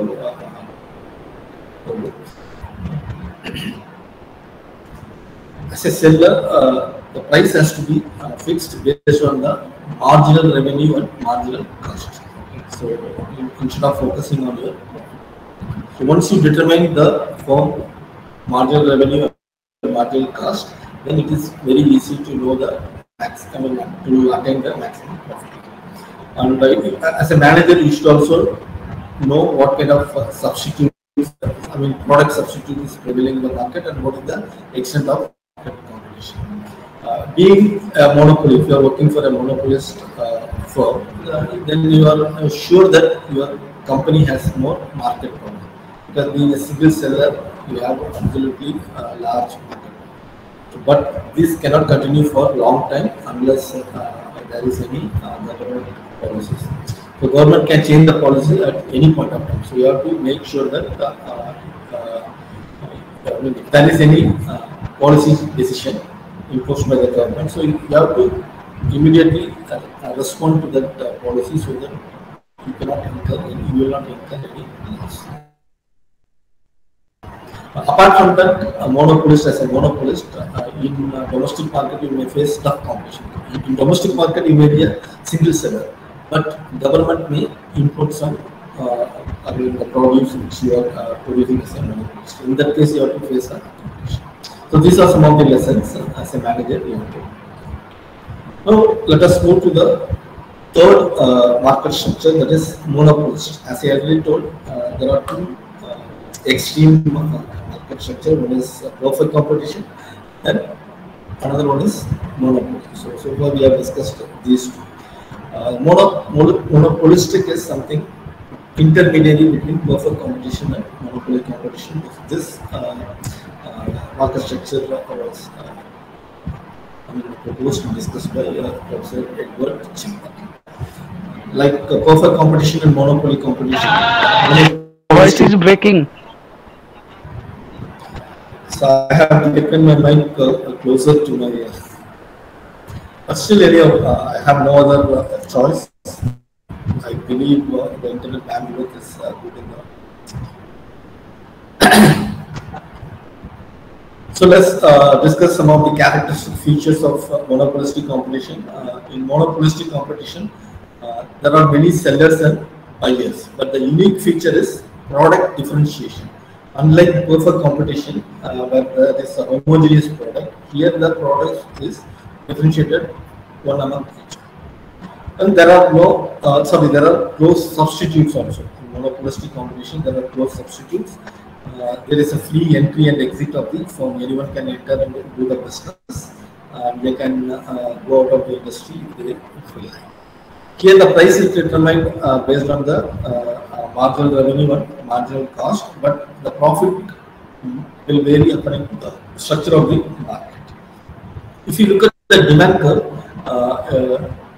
it is a little bit elastic. Relatively, it is elastic in comparison to the monopoly, because in monopoly, the demand curve is little inelastic. Okay? But whereas in monopolistic competition, it is relatively elastic. So how the price is determined under monopolistic competition? Under monopolistic competition, a firm can incur profit and sometimes it can incur a loss also. The left panel shows the profit incurred by the firm under monopolistic competition. You can see the demand curve. Okay. So this one is the average revenue, and this one is the marginal revenue curve, downward sloping. As I already told, the demand curve is a bit elastic. Then the usual marginal cost curve and average cost curve. The interaction between marginal revenue and marginal cost, that is this one. Green line is the marginal revenue and the red curve is the marginal cost. The interaction, that is this point. So this is the point for optimum output. Okay. So the output is decided at OQ, and OQ is sold at the price. That is average revenue. Average revenue touches at point P, then the price is OP. So the total profit is, the total revenue is OQBP, and the total cost is OQB1P1. Okay, so this is the total cost. So total cost you have to estimate at the point which touches the average cost, and similarly total revenue you have to estimate at the point which touches the average revenue. Okay, just it is something multiplying total output into price per output, that is price is square. Okay, here the profit level is it is very clear. It is P1 and B1. Okay, so this region. Okay, this region is the profit level. Sometimes monopolistic competition firms can incur loss also. So if you see the panel B, you can see the firm which is incurring loss. So the discussion is same like panel A. Only thing, the only difference you can see is the average cost curve. Here you can see the average cost curve is higher than the average revenue. Okay. So obviously when the cost is more than the revenue, so obviously the firm will incur a loss. So the shaded portion which is shown here, that is PQRS. It should be like PRQS. Okay. So PRQS. So this is the amount of loss incurred by a monopolist. These are the two scenarios which a firm can experience if it works in monopolistic competition. So as a manager, what kind of lessons you have to learn? So first, a firm should concentrate on product differentiation and building its brand value. So once you build your brand, then obviously you will get more customers. Then you will, based on that, you can get better profit. And the manager should not be complacent. That is, you should not get satisfied with the present level of profit. Then the market is with the differentiated product, so that when you are working with differentiated product, sometimes you have to sell the produce at lower price. So competition always exists in monopolistic. So obviously, so you have to make sure that the price, whatever the price is prevailing, that ensures at least minimum. So in that case, there is no such strategy like you can offer low price. But you can get profit by supplying the best profit, best product, so that you can retain the price as well as. So these are some of the lessons you are working as a manager with the monopolistic. Next, we will move to the last one, oligopoly competition. So oligopoly is also one of the imperfect market structure. Like other market structure, oligopoly also has some characteristic features. Oligo means few. So here there will be few relatively large firms, that is sellers in the market with a substantial share, because since the number of sellers is very few, maybe 4 or 5, so obviously they will be having a substantial share in the total product sold. There will be always interdependence. So everyone knows what the other seller is doing. So there will be always an interdependence. The product, if you take the product may be identical, or it may be there may be product differentiation. As I told, there will be few sellers and the lack of uniformity in the product. Then here, if you see, since there will be only few sellers, so obviously they will be spending more amount on advertisement and promotion. And though there are only few sellers, but there won't be any competition like monopoly. But the firms will always struggle because they don't know what others will do or with respect to the output and pricing decisions. So obviously there will be a struggle existing in the industry. There will be always interdependence. Then experience of group behavior, you can see when someone is changing the output level, the other firm also will change. There is one unique feature called price rigidity that we will discuss in the subsequent part of today's lecture. And then price leadership is also one characteristic feature of oligopoly. That is, one firm will lead the whole industry, the others will follow. Since there are only few sellers, there will be barriers to entry. And in this oligopoly competition, the price is determined based on the response to price and output changes. Okay, when some firm is doing any changes in the price and output, that is, sometimes they may change only price without any change in the output. Sometimes they change both price as well as output. So based on these changes, the other firms will respond. So accordingly, the price will. There are different types of oligopoly. For example, the first classes, pure and perfect oligopoly. Pure oligopoly means the firm will produce, perfect oligopoly means the firm will produce homogeneous product. Okay. If at all if the firm is producing a differentiated product, then it is called as imperfect or differentiated oligopoly. That is. Then we have open and closed oligopoly. Open oligopoly means pre-entry and exit is there. Closed oligopoly means there is restricted entry. Then partial and full oligopoly. Under partial oligopoly, industry will be dominated by only one firm. That is, obviously the particular firm will be large enough, having a considerable market share. And they will be the price leader. The particular firm will be the price leader, and the rest of the firms will follow. Whereas in full oligopoly, there won't be any price leadership. So everyone acts equal. Then we have another class, syndicated and organized oligopoly. In this case, when the firms sell their products to a centralized syndicate, then it is called a syndicated oligopoly. Or else, the other organized means they will group or organize themselves into a central association so that they will decide the extent of price, output, and the quota, that is amount of product to be sold. So these are some of the types of oligopoly. As I already mentioned in the characteristics, that price rigidity is one of the peculiar characteristics of oligopoly. That is, it means that there will be some point in the marginal revenue curve So at that particular point, the firm will not change the price. If the firm changes its price, there will be a huge implication of the sale of the order. So this is one of the characteristic feature of oligopoly. Under oligopoly, we have discussed different types.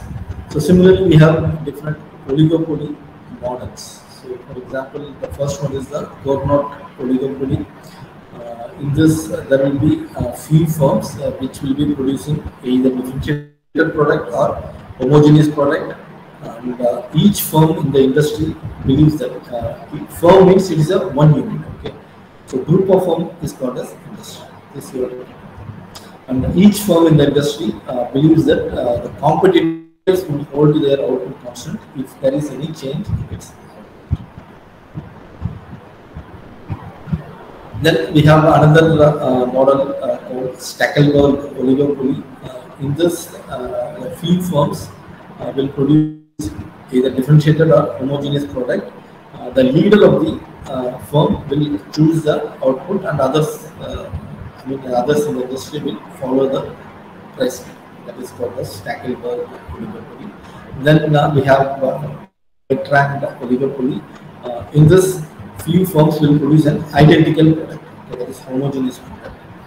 Then in this category, the firms will compete in price, and that they respond optimally to the competitor price. That is when the other seller is changing the price, obviously they will respond. Then it is called as Bertrand oligopoly. The last one is the Swiss oligopoly. Here there will be few firms which will serve many consumers. The firms in the industry will produce differentiated product. Unlike Bertrand oligopoly, Swiss oligopoly, the firms functioning under the Swiss oligopoly will produce differentiated product, and each firm believes that competitors will respond to a price reduction, but they will not follow the price increase. Okay, they will respond only to the price reduction. If the other firm increases the price, they will not respond. Okay, so this is the characteristic feature of Swiss oligopoly. Unlike other markets, in oligopoly we used to can see a kink demand curve. You can see this the chart which is displayed. So up to point A, the demand curve will be elastic. Okay, so if there is any change in the price, obviously the quantity, the response in quantity sold will witness a drastic change. The next part, that is the point below A, you can see the demand curve is a little bit sloping towards the vertical axis. So this is technically it is inelastic. So inelastic already we have discussed. Even if there is a drastic change in price, the quantity demanded will not witness much change. So this is one of the characteristic feature of oligopoly.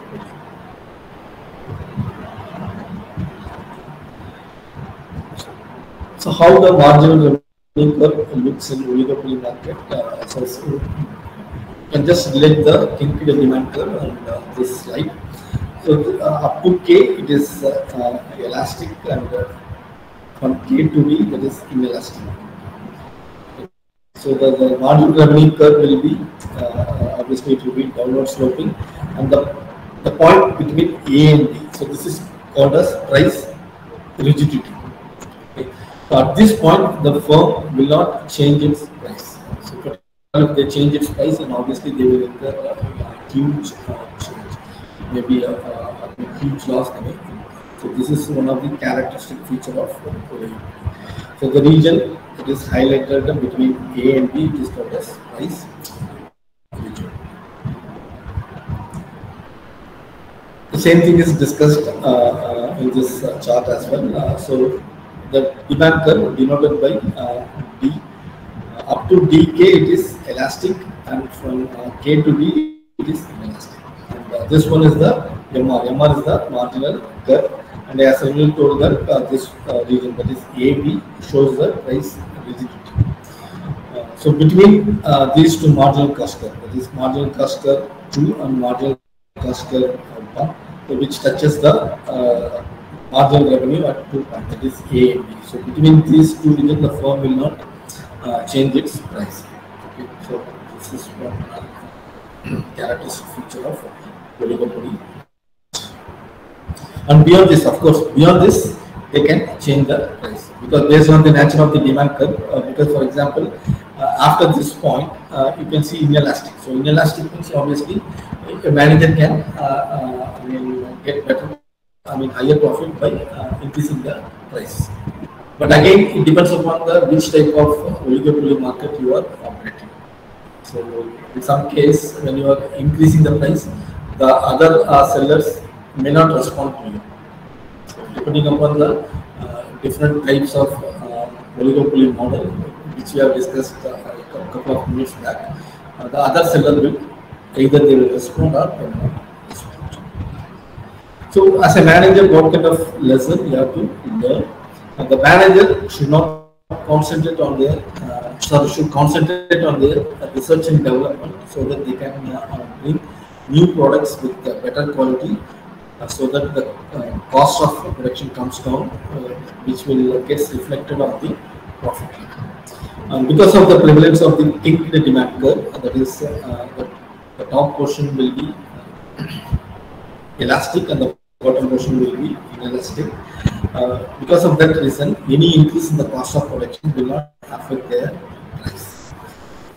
As I already mentioned, because of prevailing few sellers, product differentiation and advertisement will play a major role in increasing the market share. So as a business manager, if you want to increase the market share, so you have to focus on producing different products and as well as spending some money on advertisement and sales promotion. So now let us go to the next part of today's lecture, that is on price discrimination. Price discrimination basically is the feature of monopoly. That is, price discrimination means charging different prices to different consumers. There are different types of price discrimination. The first one is the personal price discrimination, then case depending upon the place, then trade, then depending on time, age, then sex, then location, then depending upon the size of the product, so the quality of the products, then if there is any special service, then you can discriminate the price depending upon the use of service, and as such you can discriminate the product. So there are different types. Now let us focus on different degrees of price discrimination. So before that, we will discuss what are the objectives of price discrimination. So, as a monopolist, I have to discriminate the prices. First one is to dispose the surplus. Whatever is left behind, I want to sell it off. Okay, so what I will do, for example, if you take a fish market. Okay, so morning, if you go to the fish market, obviously the price will be higher for the same quantity and quality because it is fresh. Okay, but when you go in the evening, so obviously the salesperson will reduce the price because it is highly perishable. So if they are not going to sell, then the particular produce will get rotten. So then they will incur hugely. So better they will dispose the produce at whatever price. This is one kind of discrimination, price discrimination. The second one is to develop new markets. Suppose if a seller want to focus on a specific market wherein there was no such product, obviously he or she will be offering the product at lower price to capture the market. Then the third objective is to maximize the use of unutilized capacity. Then obviously profit is one decision, to gain monopoly profit, then to retain the export market, and another objective like to increase the sales. So obviously when you are reducing the prices, obviously you are aiming for increasing the sales. These are some of the objectives for price discrimination. So there are three degrees of price discrimination. As a manager, you should know what is the difference between the first degree price discrimination, second degree, and third degree price discrimination. So when you are working with a firm, so you can see what kind of the produce which you are operating. So which price discrimination can be applied so that you can get better. The first degree, which is shown in the left panel, this is the first degree, which means that the quantity is same. Okay. The seller, the monopoly will be selling the same quantity but different price.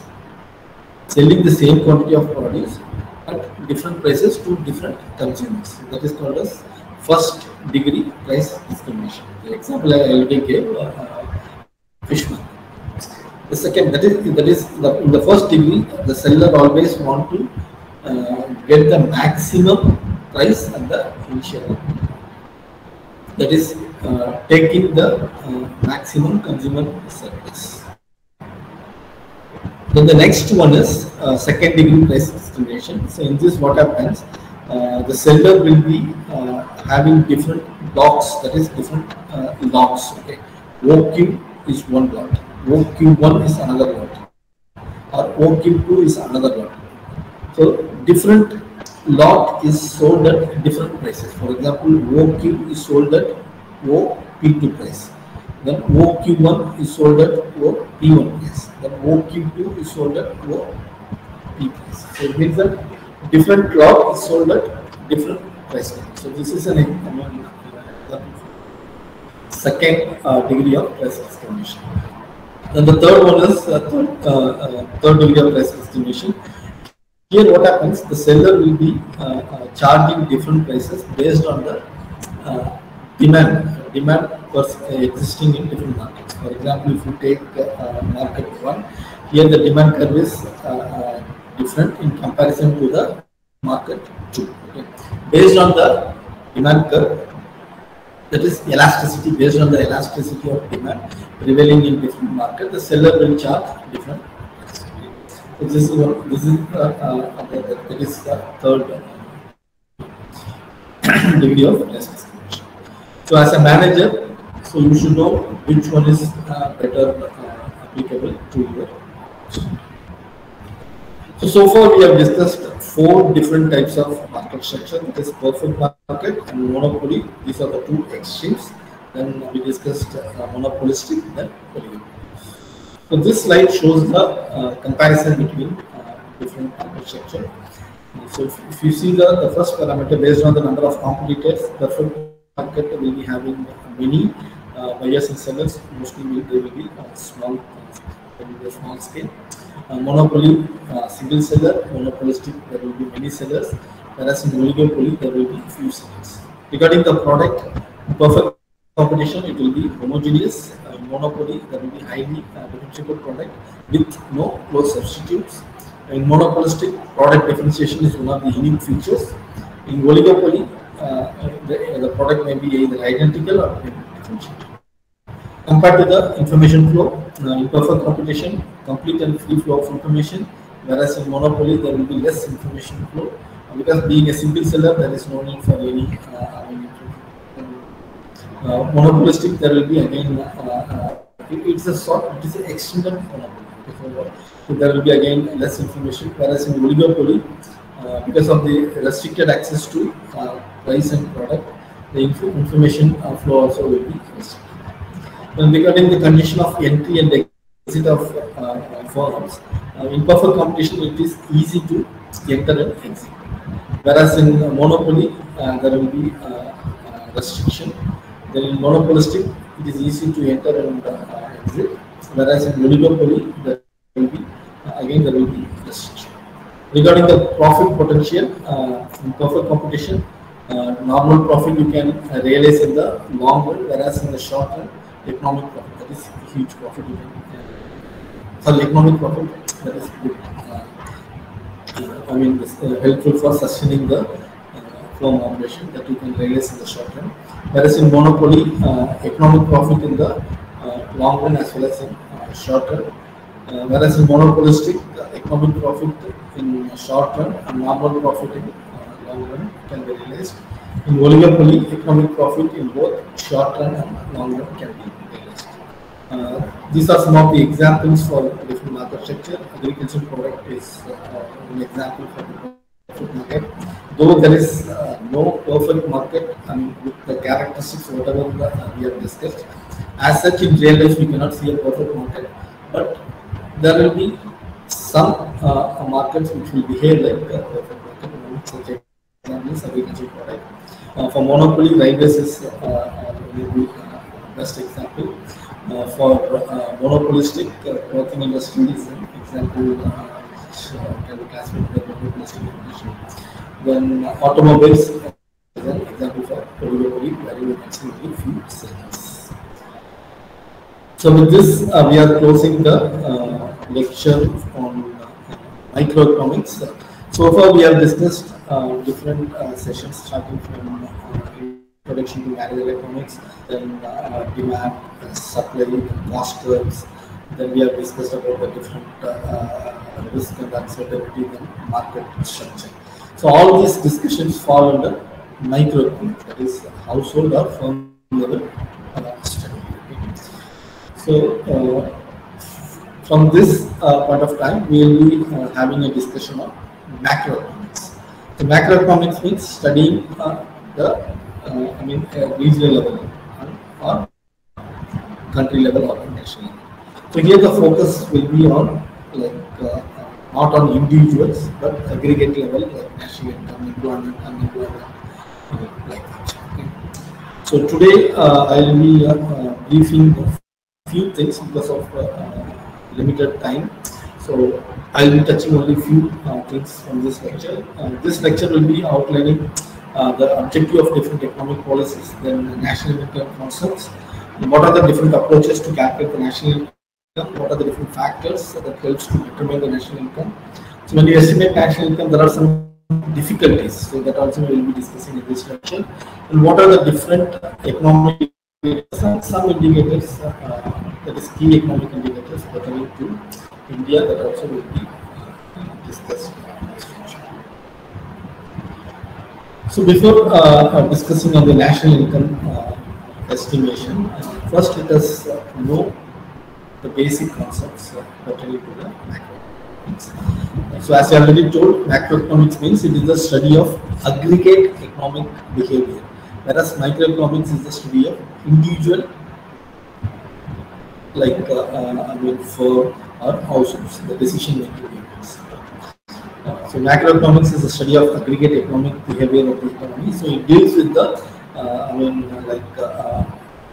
national output, then level of employment and unemployment, average prices of goods and services. So these are some of the topics which will be discussed in the macroeconomics. It also deals with the economic growth of the country, then different trade relationship with the rest of the world, then exchange rate, that is the currency, which will serve as a basis for trade, import and export. So this is the overview of macroeconomics. In macroeconomics, we always use different concepts. If you see in microeconomics, we use demand and supply, whereas in macroeconomics, we use aggregate demand. Okay? Aggregate demand and aggregate supply. So aggregate demand means it is the total quantity of output demanded at the prevailing price level in a given time period set to standards, which means that other things remaining constant. Okay, when other things remaining constant, what is the total level of output produced in the country level? So at a specific time period, that is called as aggregate demand. Then aggregate supply is the total quantity of the output that the producers are willing and able to supply at a prevailing price level for a specific time period. Okay, that is called as aggregate supply. So the interaction of aggregate demand and aggregate supply will decide the equilibrium level of output and equilibrium level of price. So as a manager, so you should have some basic understanding of macroeconomics concepts and the policies, so that you can cope up with the changing business scenario, both at firm level as well as at macro level. suppose as a business manager, you want to have some trade with the rest of the world. You want to export. So in that case, you should know what is the scenario prevailing in the rest of the countries. What is the exchange rate? What is the aggregate demand for the country to which you are going to export? So knowing those kind of things, it will help you to take some business-oriented decision.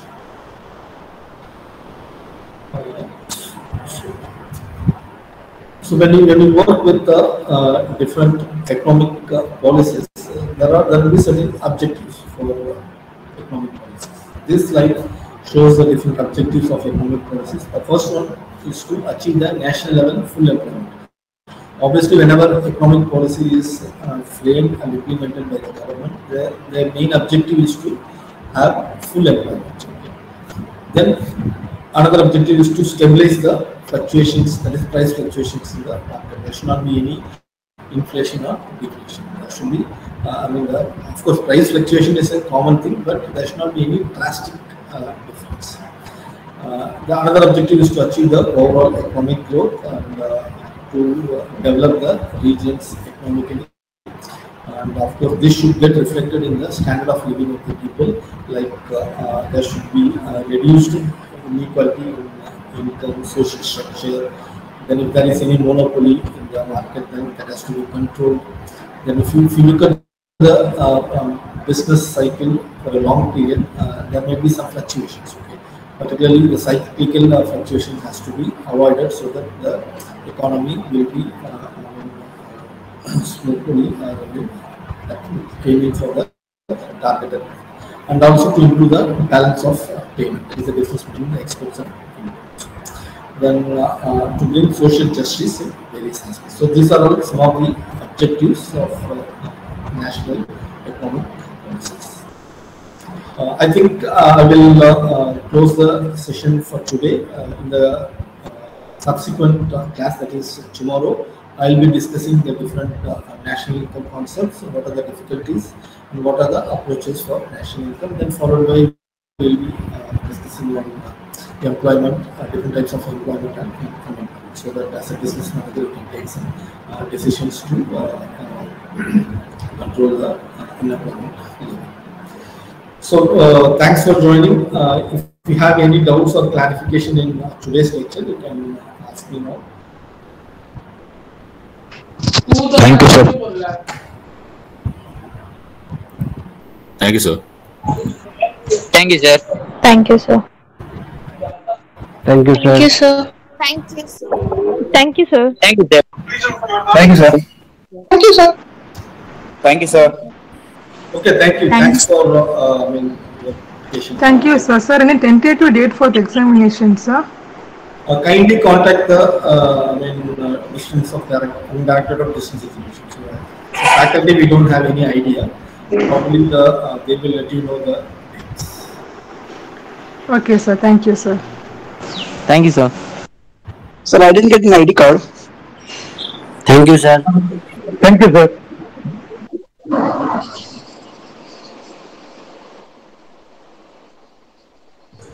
Sir, please send me the Google Meet link, sir, before the day, because the link only is in the 10:30 only. I will receive, sir. Google Meet link.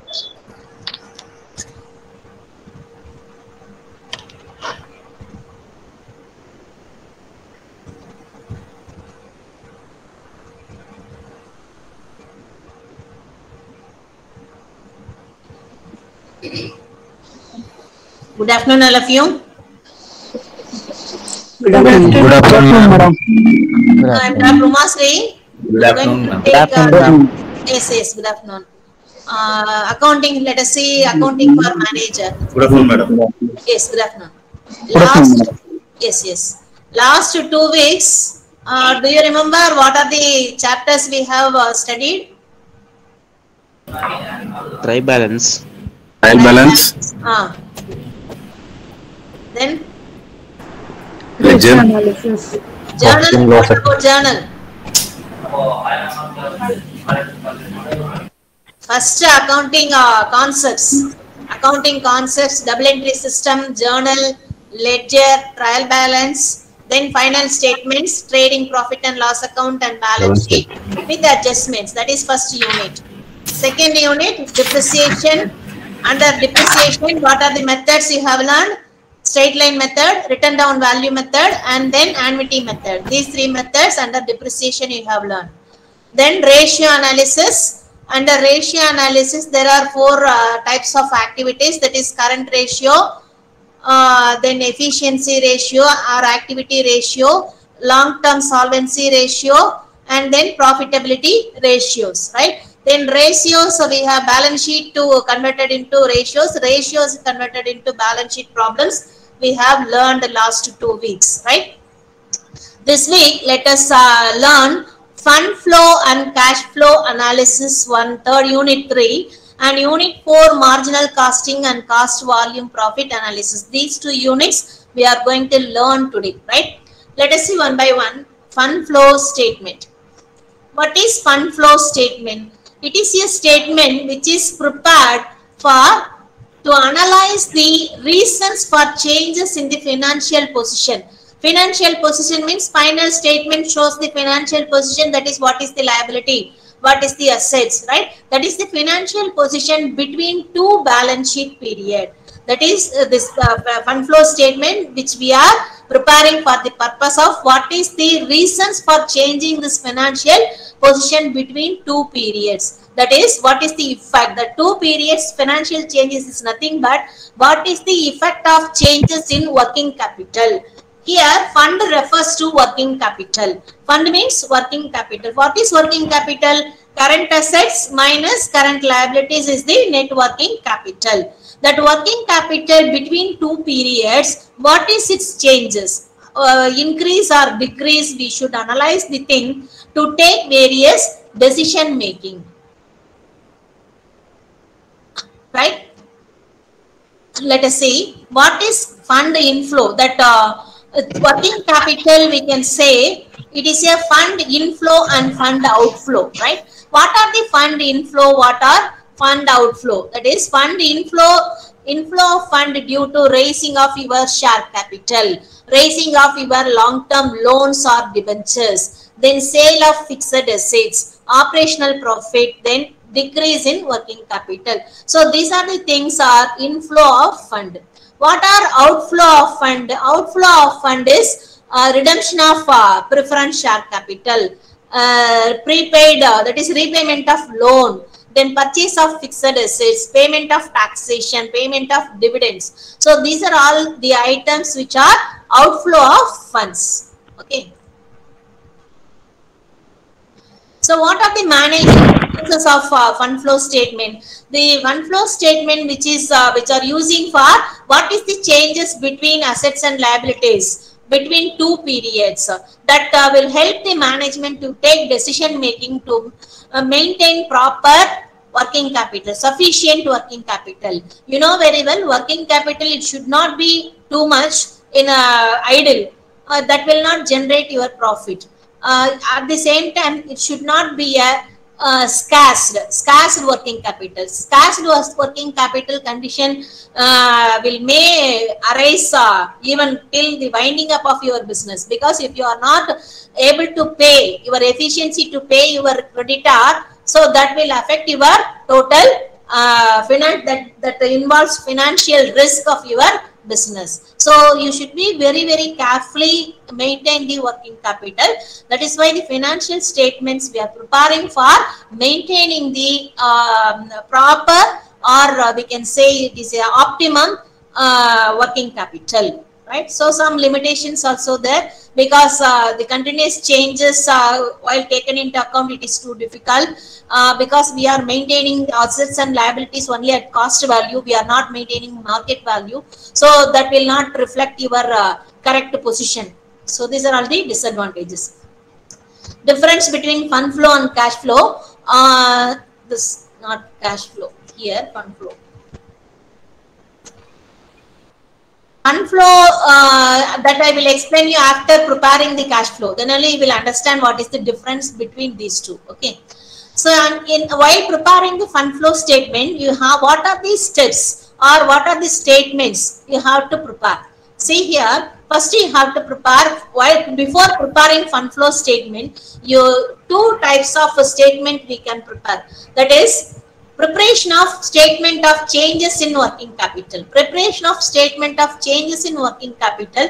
This statement reflects only the current assets and current liabilities. What is the increase or decrease in working capital? How to find out? Through the working capital, through current assets and current liabilities. In preparation of fund flow statement, you need to take only non-current, that is long-term liability and then long-term assets, not current assets. Only these two differences. Both, if you prepare both the statements, you will get the same answer. What is the increase or decrease of your working capital? Then we need, these are all the workings. We need to prepare funds from operation. So for finding funds from operation, we need to prepare adjusted profit and loss account and then some other ledger accounts also to prepare to find out the values of preparation of funds from operation, right? So let us do one problem. You will understand how to do that. Okay. This is the specimen fund flow statement. Specimen, left hand side it is a sources of fund. Right hand side it is applications of fund.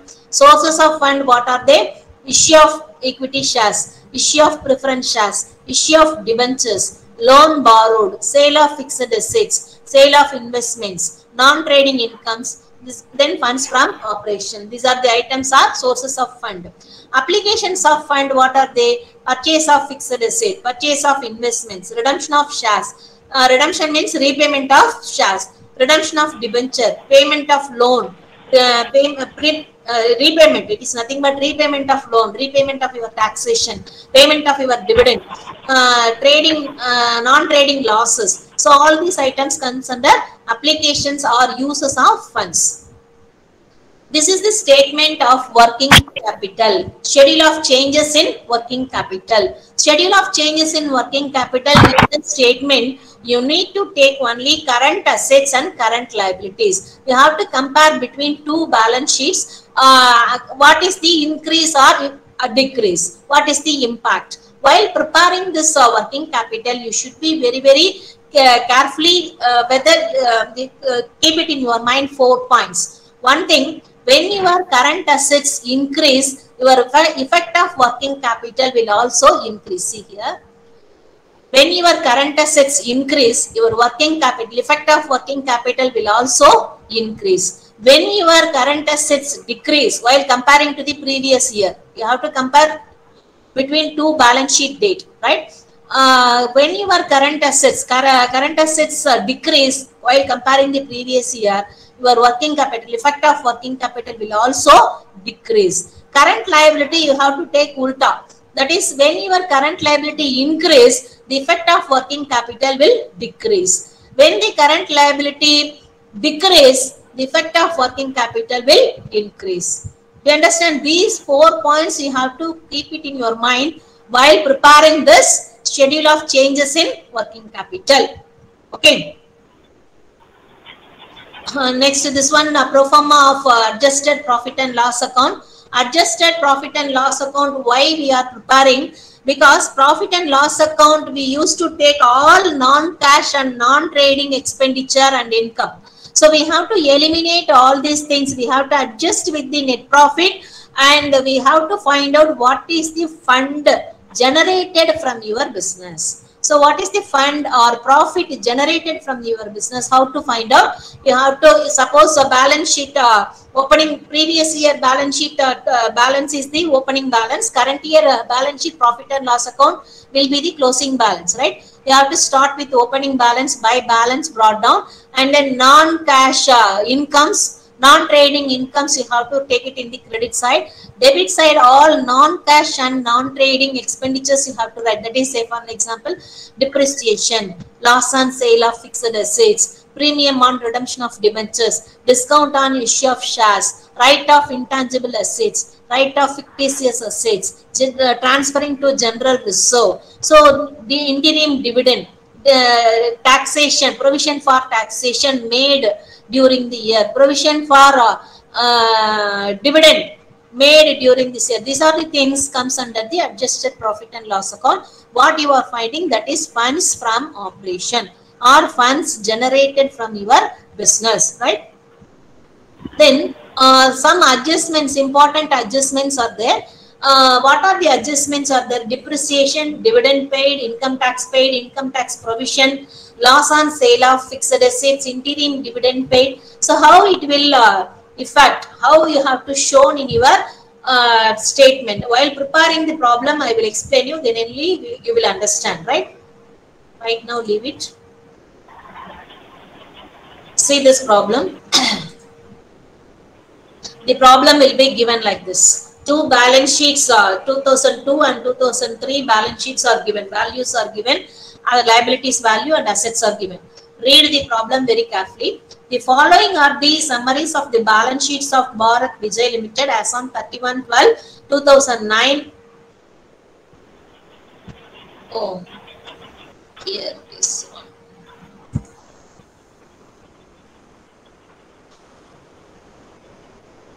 (2002). This is 2003.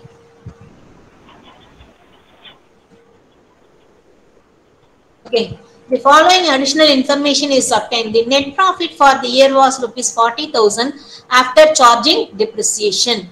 During the year, depreciation charged was ₹30,000 on building and 40,000 on machinery. The company purchased during the year building worth ₹1,60,000. Dividend paid during the year amounted to ₹20,000. From the above information, prepare a statement of sources and applications of fund for the year 2003. See here, I already told you, we can prepare two types of statement. One is schedule of changes in working capital. Another one is statement of sources and applications of fund. You have to read examination point of view, what they are asking, that statement you have to prepare. That is enough. Suppose it is asking only to prepare statement of sources and application, you have to prepare statement of sources and application, fund flow statement. Suppose if they are asking prepare a statement of changes in working capital. Changes in working capital and statement of sources and applications of fund. Both the things, if they ask, you have to prepare both the things, right? Let us prepare first schedule of changes in working capital. How to prepare it? This is the schedule of changes in working capital. While you have to keep it in your mind, while preparing schedule of changes in working capital, only you have to take current assets and current liabilities. What are the current assets and current liabilities are given in the problem? You take it: stock, debtors, prepaid expenses. These three items are current assets. Take it here: current assets, stock, debtors, prepaid expenses. 2002 and 3.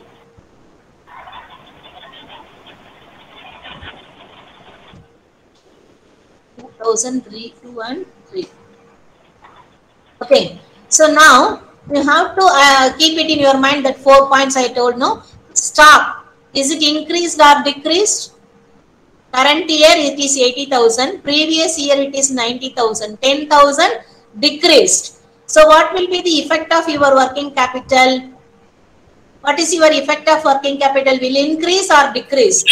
Decrease. Decrease. Decrease in current asset. The effect of working capital will decrease. You provide decrease in working capital column 10,000, right? Next, debtors, previous year 1,40,000, current year 2,40,000. So 1 lakh increased. So increase in debtor, the effect is increase in your working capital. You have to put in the column of increase column 1 lakh. Then prepaid expenses 15,000, 25,000, 10,000 increased. You put it here 10,000. Okay. Then now you have to total the current assets. It is previous year 2,45,000, current year 3,45,000. Let it be. Now you have to bring the current liabilities into account. What are the current liabilities are given? Tax creditors, bank overdraft, and provision for taxation.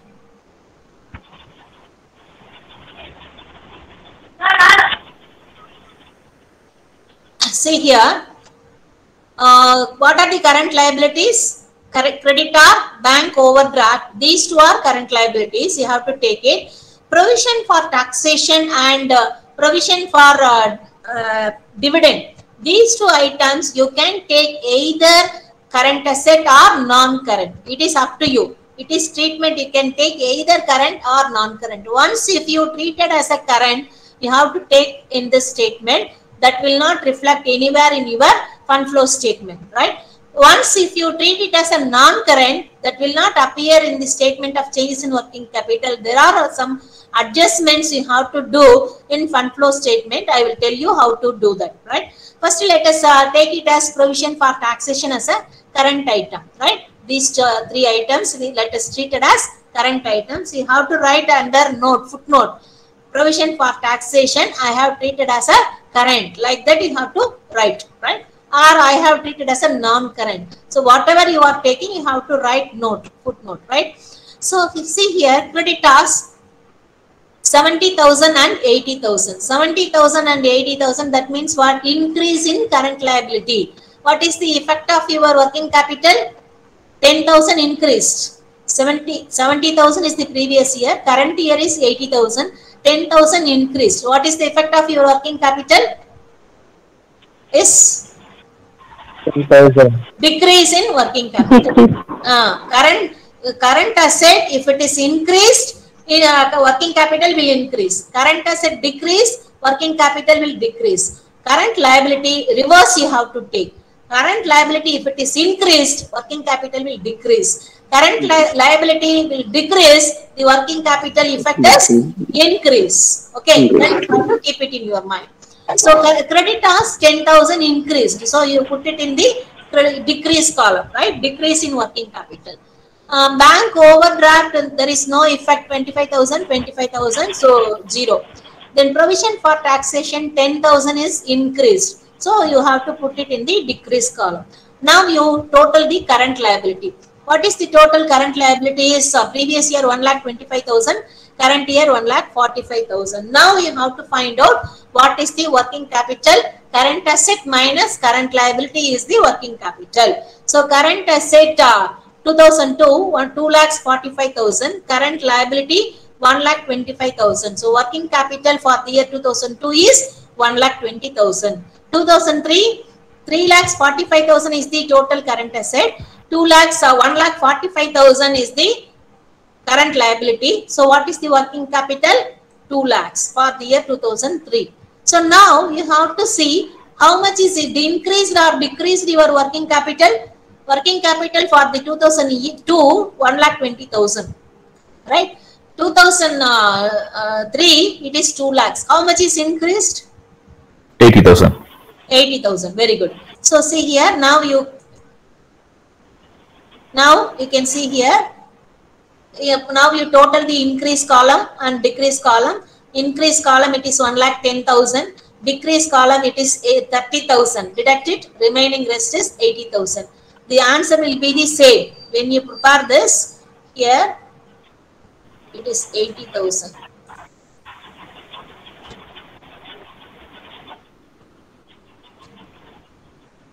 So this column total is 2 lakhs.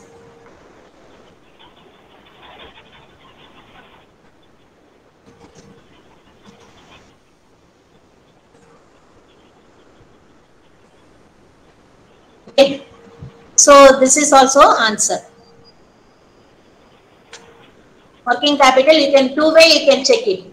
That is current asset minus current liability is working capital. You have to compare the previous year working capital and current year working capital. Is it increased or decreased? Here also will be the same answer.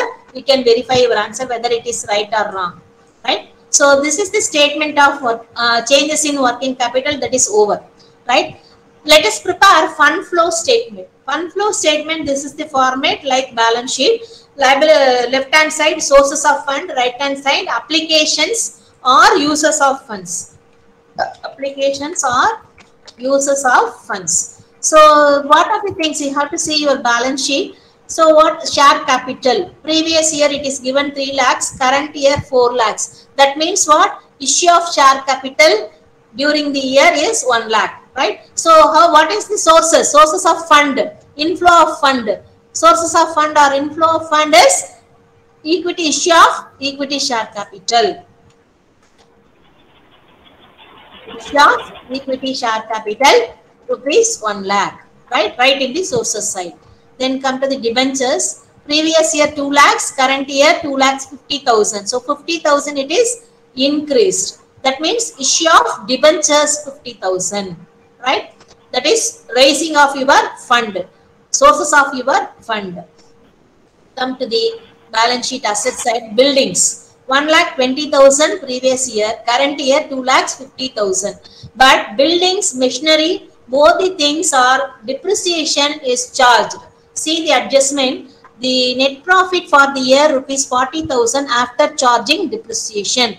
During the year, depreciation charged 30,000 on building, 40,000 on machinery. So we need to find out what is the sale of your machinery or what is the purchase of your machinery or buildings. For that, let us we have to prepare some ledger accounts, whether is it purchased or sold, what is the amount of depreciation. See, these are all workings.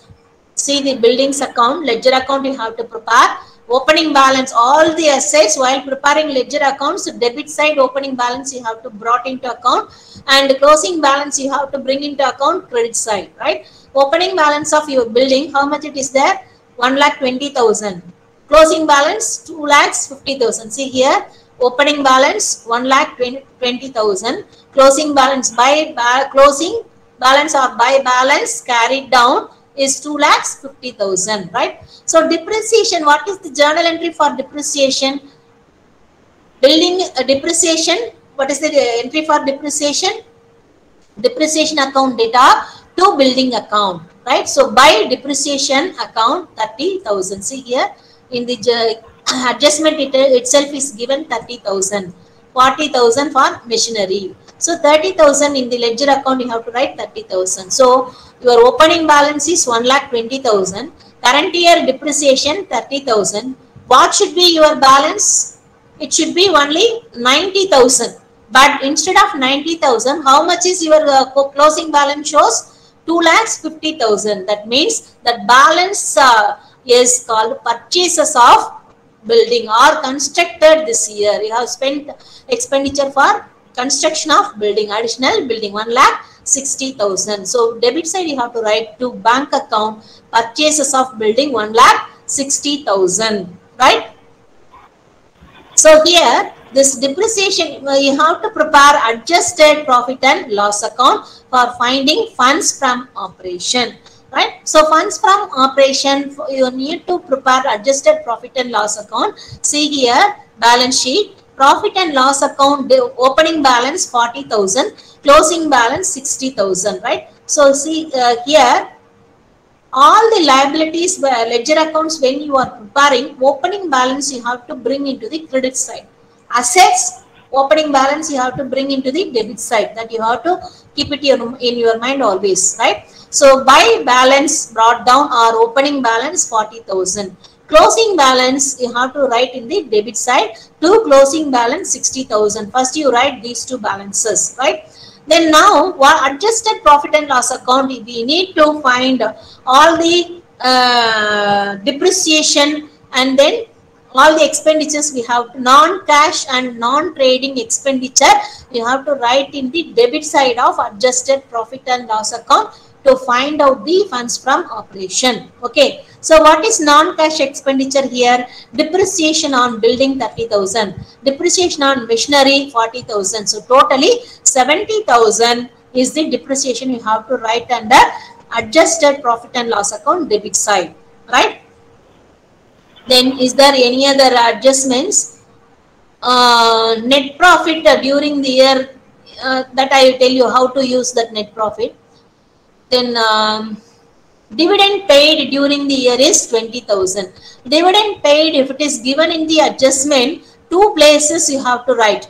One is you have to write in the adjusted profit and loss account debit side, as well as you have to write under user side of fund flow statement.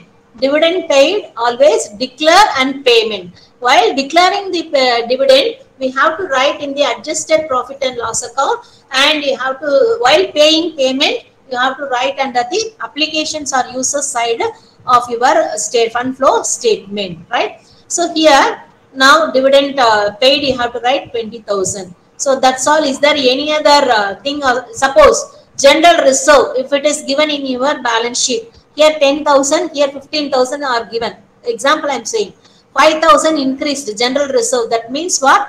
General reserve means some undistributed profit transferred to general reserve account, that we have to adjust in the adjusted profit and loss account here. Transfer to general reserve 5,000. That difference you have to write it here.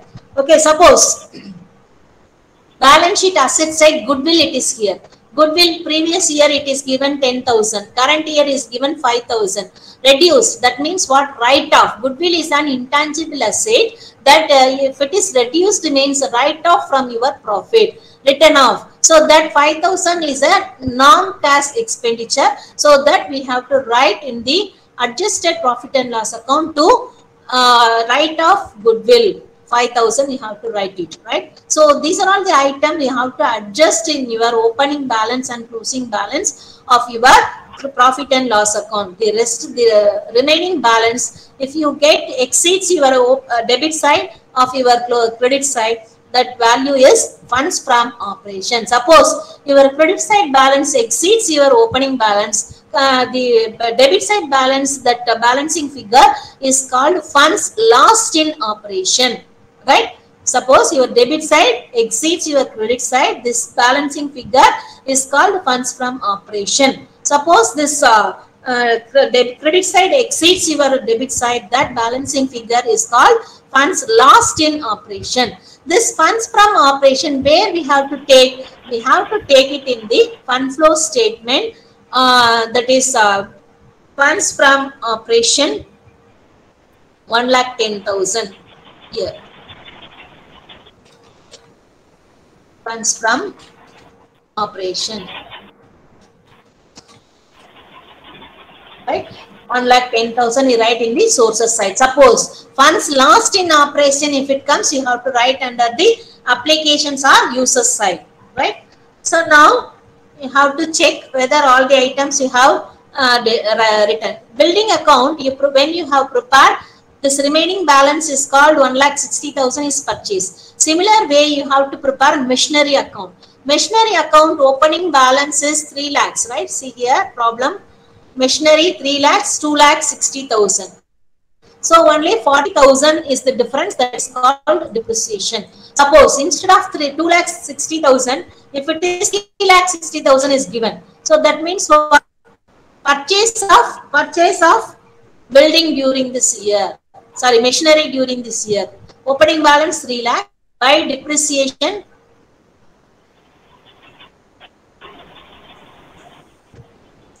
by depreciation 40,000. So suppose closing balance, if it is 3,60,000, here will be 4 lakhs. So 1 lakh will be the purchases, right? This problem you should not write like this. It is only 2,60,000. For example, I am saying, okay. So here 2,60,000. If it is a purchase, you have to write under the applications or users side of funds, purchase of building, purchase of machinery. So these are the things you have to write. Use how you are utilizing. Outflow of fund. Okay. So for building purchases, dividend paid. So these are the items you have to write under the applications or users side. Now you have to close your fund flow statement. After all the adjustments you have taken, right? This net profit, if it is given, no need to prepare this adjusted profit and loss account. Instead of preparing this adjusted profit and loss account, you can prepare a straight line method, that is net profit 40,000. Okay. Now, what are the things you have to add? Add depreciation. Add depreciation. That is, depreciation is how much? 70,000. 30,000 machinery, sorry, building. 40,000 machinery, 70,000. Then anything else to be added before depreciation? That is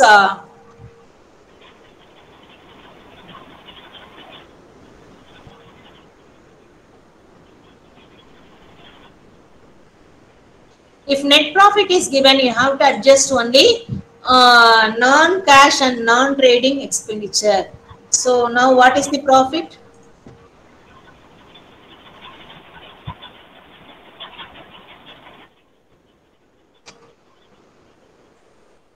$1,10,000. This is the funds from operation. If net profit is given in your problem, straight away you can do like this. Add not only depreciation, you can add transfer to general reserve, transfer to general reserve, then goodwill written off, add goodwill written off, goodwill written off,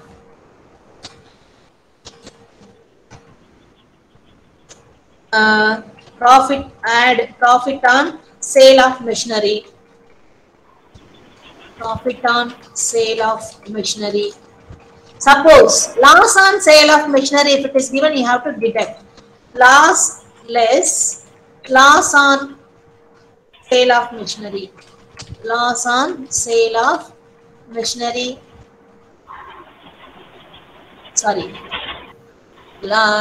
you have to add loss, deduct profit, add loss on sale of machinery, less deduct profit on. Excuse me, madam. Depreciation should be deducted, no? No, it is already deducted from your profit and loss account, right? So we need to find out what is the original fund generated from your business. Depreciation is treated as non-cash expenditure. Really, you are not going to spend anything. It is treated as a non-cash expenditure. Now we have to adjust what is the true picture of your profit generated from your business. That is why we are adjusting. We have to add back to the net profit. We already deducted. We have to add back. So what are the non-cash and non-trading transactions already adjusted in the profit and loss account? We have to adjust it now for finding the true picture, true profit. That is called funds from operation or funds generated from your business, right? Suppose net profit, if it is given, you can straight away find out. Or opening profit and loss account balance in the balance sheet, opening balance and closing balance, if it is available, better you can prepare adjusted profit and loss account, opening balance and closing balance, right? You can find out what is the funds from operation. Okay. Okay. Yeah. Just for you have to know both the things. That's what I have prepared this slide. Okay.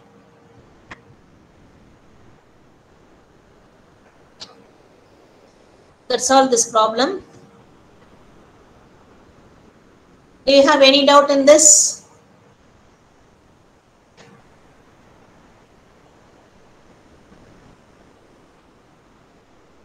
Any doubt, anybody in this?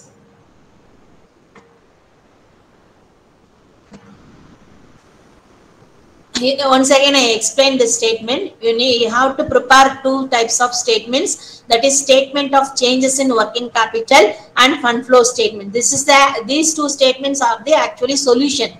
These are all workings. The ledger accounts of building, machinery, adjusted profit and loss accounts are workings. Workings is also a part of your answer. You have to prepare, okay, for finding funds from operation as well as whether purchase or sale of machinery. You have to find out. How will you find out? While preparing the ledger account, then only you can find out, right? So once you prepare the statement of changes in working capital, so what is the only current assets and current liabilities should be taken into this account, whether increase or decrease in your working capital, right? When you are preparing fund flow statement, you have to take only non-current items. What are the non-current items? Current long-term liabilities and then assets, right? Fixed assets and investments you have to taken into this fund flow statement.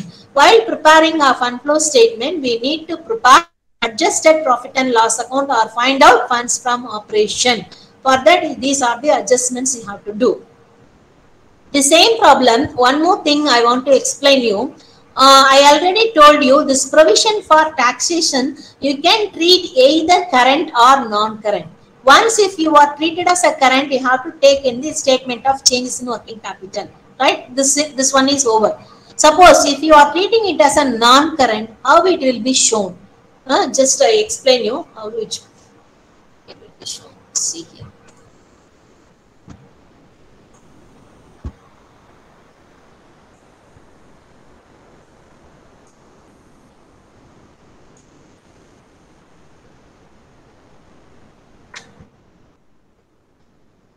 This provision for taxation don't take as a current, so leave it here. So here 10,000 will not come, right? So here 1 lakh, sorry, 95,000 only here. Here 1,05,000. 2,45,000 minus 95,000. So how much it will be here? 245 minus 95, 150. 345 minus 1,05,000. 2,30,000. Correct? Okay, ma'am. 240. 240, huh? 2,35,000. No, 2,45,000 minus 1,05,000. Okay. 2,40,000. 2,40,000. So now how much is your working capital? Working capital is 90,000, right? So here 1,10,000. So here 90,000. Your working capital increase in working capital is 90,000. If you are treating the provision for taxation as a current non-current liability, right? So now how it will be affected in your fund flow statement? So fund flow statement, before that, see here, in adjusted profit and loss account, we have to prepare one more account.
Let us prepare provision for taxation account. Provision for taxation.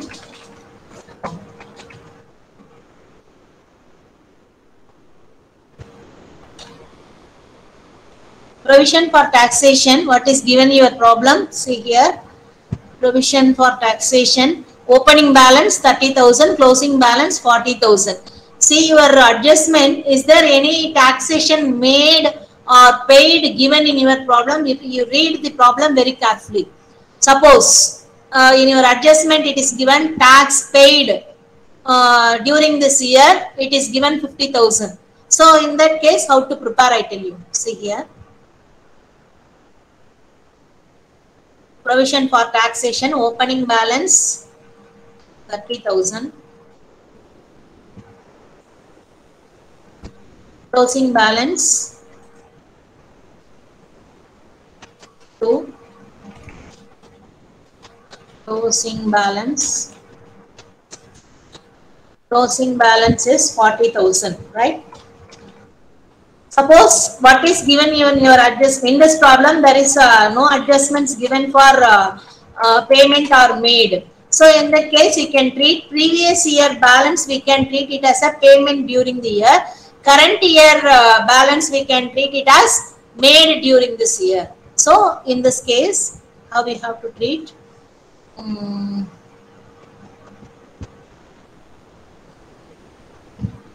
To cash account, tax paid during this year. Paid previous year balance we can treat it as paid during this year. Current year we treat it as a made during this year by adjusted profit and loss account. Adjusted profit and loss account, that is current year made during this year, right? So this what you have made during this year, that we have to bring into adjusted profit and loss account. So here you have to add one more column to provision for taxation made during this year, during the year, that is 40,000. So now what is your funds from operation? Now total, how total it? 1,90,000, right? 1,90,000. So 40,000 opening balance, 1,50,000. Your funds from operation is 1,50,000. So what is your working fund flow statement? How it will affect? I will show you.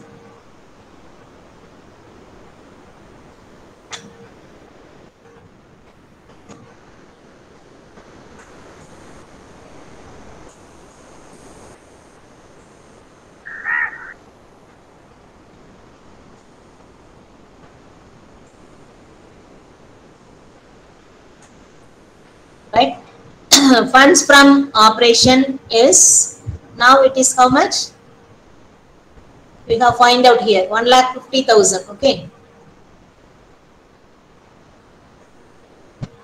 Instead of 1,10,000, 1,50,000. Here, you have to provide one more column. Tax paid during this year is 30,000. Okay, so now total it 2 lakhs, 3 lakhs here.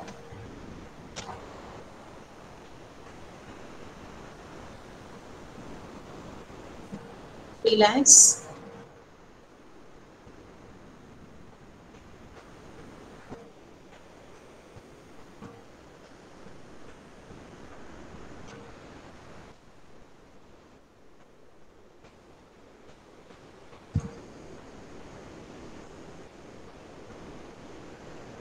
So now, what is your working capital? Increase in working capital, 3 lakhs minus 1 lakh, 2 lakhs 10,000, right? So it will be 90,000. Can you see this? Can you see this? Yes, ma'am.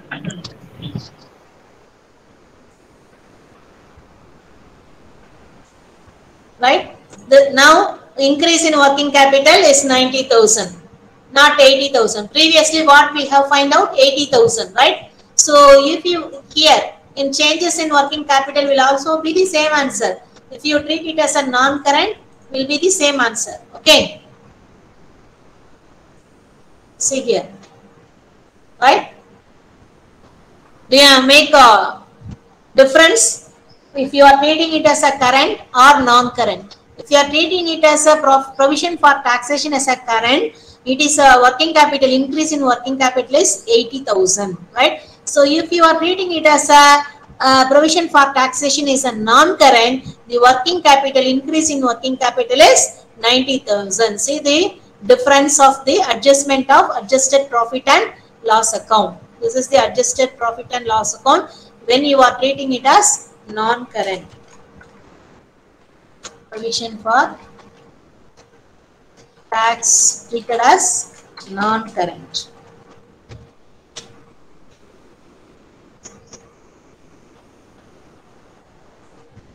Right? In this case, in this problem, in adjustment nothing is given. Suppose tax paid during this year is given in your adjustment is 50,000. So how to find out? Made you have to find out. So here it will be not online.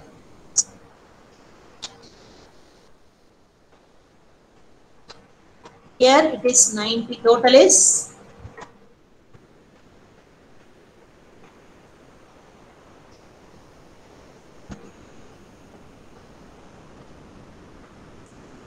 90,000. Here 90,000. So made during the year will be here 20,000 instead of 40,000, 20,000. Sorry, opening balance 30,000. So 30 minus 90, 60. So made during this year will be 60,000. If you have paid during this year is 50,000 means made is 60,000. Suppose in your adjustment made during this year is given 40,000. So how we have to find out the difference? Balancing figure you have to take it here. 70,000 made is given. So paid you have to find out. This balancing figure is paid. So 30,000. This is paid. Tax paid where you have to take in the fund flow statement. Fund flow statement, tax paid you have to take. Made you have to take in the adjusted profit and loss account. Taxation, provision for taxation. See here. Here we have taken provision for taxation.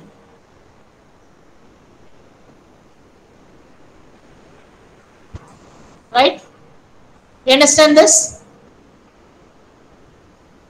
Suppose if it is given, you are treating it as a tax or current or non-current, or we have to treat. You understand this, all of you? Any doubt in this? Can we go fund flow statement?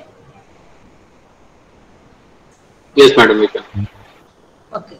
And while preparing fund flow statement, sorry, cash flow statement, only the two differences. In cash flow statement, we need to prepare cash from operation. There we are preparing funds from operation. Here we need to prepare cash from operation. There are two methods for preparation of cash flow statement. One is direct method, another one is indirect method. Direct method, only one statement you have to prepare, that is see here, operating activities. What is the cash inflow and cash outflow? Cash inflow from operating activities, inflow and outflow, net value you have to take. What is the cash inflow and outflow of investing activities? Operating activities, it is nothing but that is sale of goods, receipts from customers, debtors, then whatever be the income, other income, dividend received, interest received.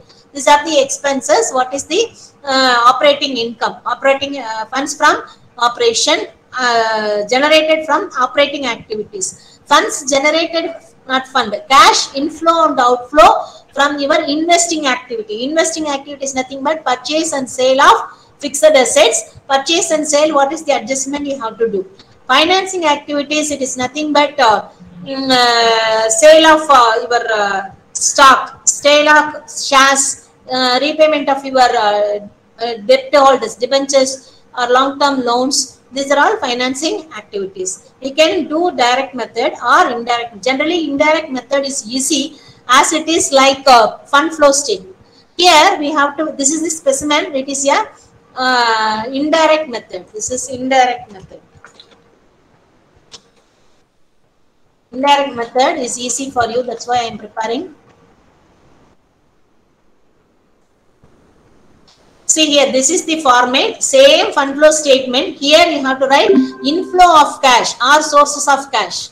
You can say here inflow of cash. Here outflow or uses of cash. There we used to use fund. Here you have to use cash, right? The difference is here you have to start with opening cash balance in hand and at bank. Opening cash in hand and cash at bank, you have to start with the inflow of cash, right? End with the here outflow or uses of cash. This side you have to close. End of this value is closing cash balance or bank balance. You have to write at the end of the item, right? The remaining items as it is fund flow statement. What are the items you have written? Same thing will appear here. Issue of share capital, issue of preference capital, issue of debentures, loan borrowed, sale of fixed assets, sale of investments, sale of non-trading income. So all these things will come under inflow of cash. Only one thing that there we have find out increase or decrease in working capital. That will not appear here. Here you have to take only, there we have taken funds from operation. Here we have to take cash from operation. Suppose if you are having profit cash from operation, that you have to write in the inflow of cash. Suppose if you are funds cash lost in operation, loss. If it is loss occurred, you have to write under outflow of cash or uses of cash. Here your statement will be tallied. No need to find out increase or decrease in working capital will not come here. Only you have to start with opening cash balance and bank balance, end with closing cash and bank balance. Okay, the remaining items are same. Here, cash from operation, how to find out? See here, cash from operation. As you see this problem, cash from operation, as usual, you have to prepare funds from operation. How you are preparing? The previously I told you. Adjusted profit and loss account, how you are finding out funds from operation. After finding the funds from operation, you have to add current assets and current liability. How you have to add? That is, what are the things you have to add, what are the things you have to deduct, you have to keep it in your mind. How? That is, increase in current liability you have to add, decrease in current asset. These two items you have to add with the funds from operation. What are the things? Increase in current liability and decrease in current asset. These two items you have to add. Reverse. Decrease in current liability and increase in current asset. These two items you have to deduct from this funds from operation. That is called cash from operation. Okay. That is called cash from operation. See this problem, we can understand this. From the following balance sheet, prepare cash flow statement. During the year, 26,000 paid as dividend. Provision made for depreciation against machinery on 1/1/2005, 27,000. Closing it is 36,000. Depreciation is not given, but instead provision for depreciation account is given in your problem. You need to find out depreciation. Okay, let us prepare first cash from operation. This is the statement. Cash from operation, how we have to prepare? First you have to find out what is, see here, what is the clue is given. Profit and loss account debit balance is not given in under the liability side. Liability side is not given. Only capital are given, right? So instead clue is given. Is there any clue is given? Net profit is given in the problem? No. So this is a sole proprietary or partnership firm. So in this case, opening capital and closing capital is the clue. From that we have to find out what is the profit, net profit during this year. See here, opening capital, how we have to adjust? Opening capital plus net profit minus drawings. That is called closing capital. Okay. So opening capital 1,48,000 is given. Closing capital is 1,49,000 is given. One clue, dividend paid is given 26,000. See here, see this adjustment. Opening capital 1,48,000, closing capital 1,49,000. That means what? Dividend you have paid to your partner 26,000. So what is your net profit will be? 27,000. Okay.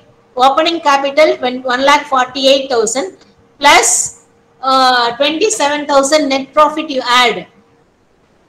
Deduct dividend. So that is the closing capital. Okay. This is given. Dividend is given. This is called profit. This is net profit.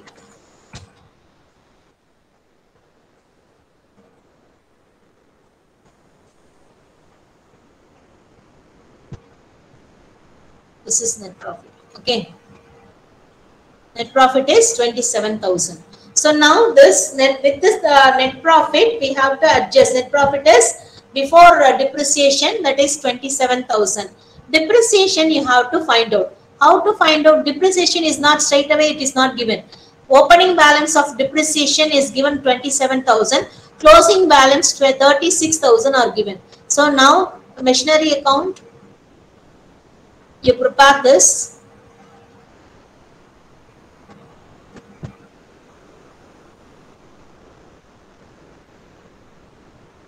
Or we can say, I show you how to prepare this account.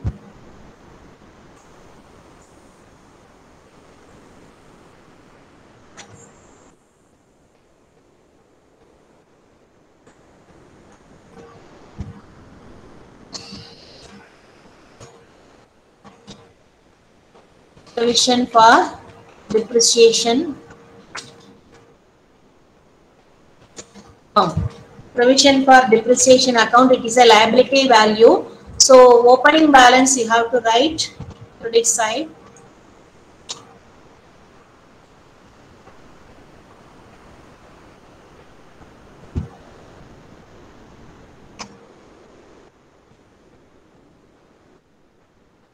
By balance brought down here.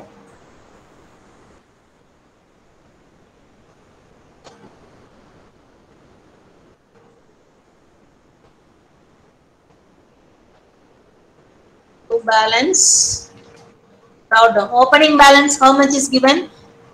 27,000, 36,000. Here 27,000. Closing balance 36,000. So what is the difference?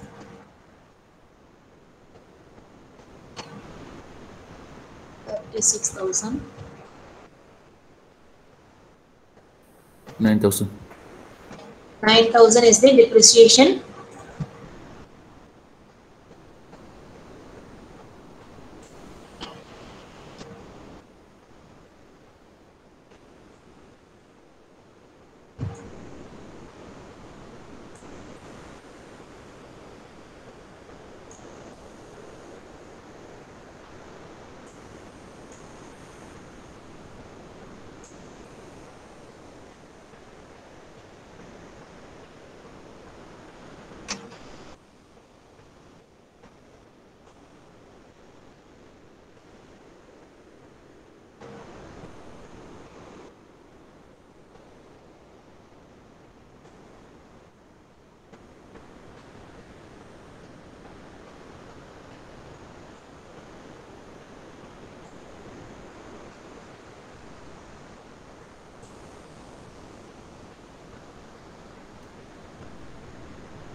See here, this 9,000 you have to write it here, depreciation in the machinery account.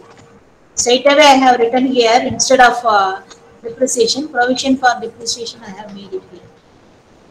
See here, depreciation. This depreciation by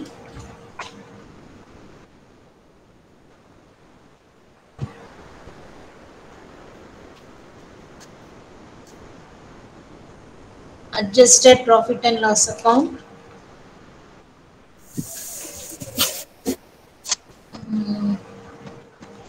That means this year 9,000.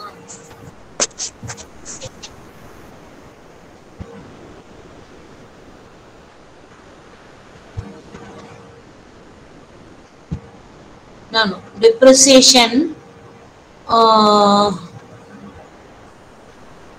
not appear here.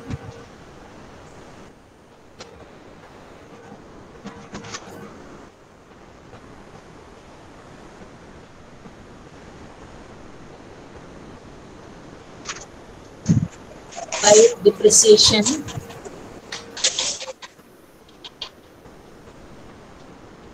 $9,000.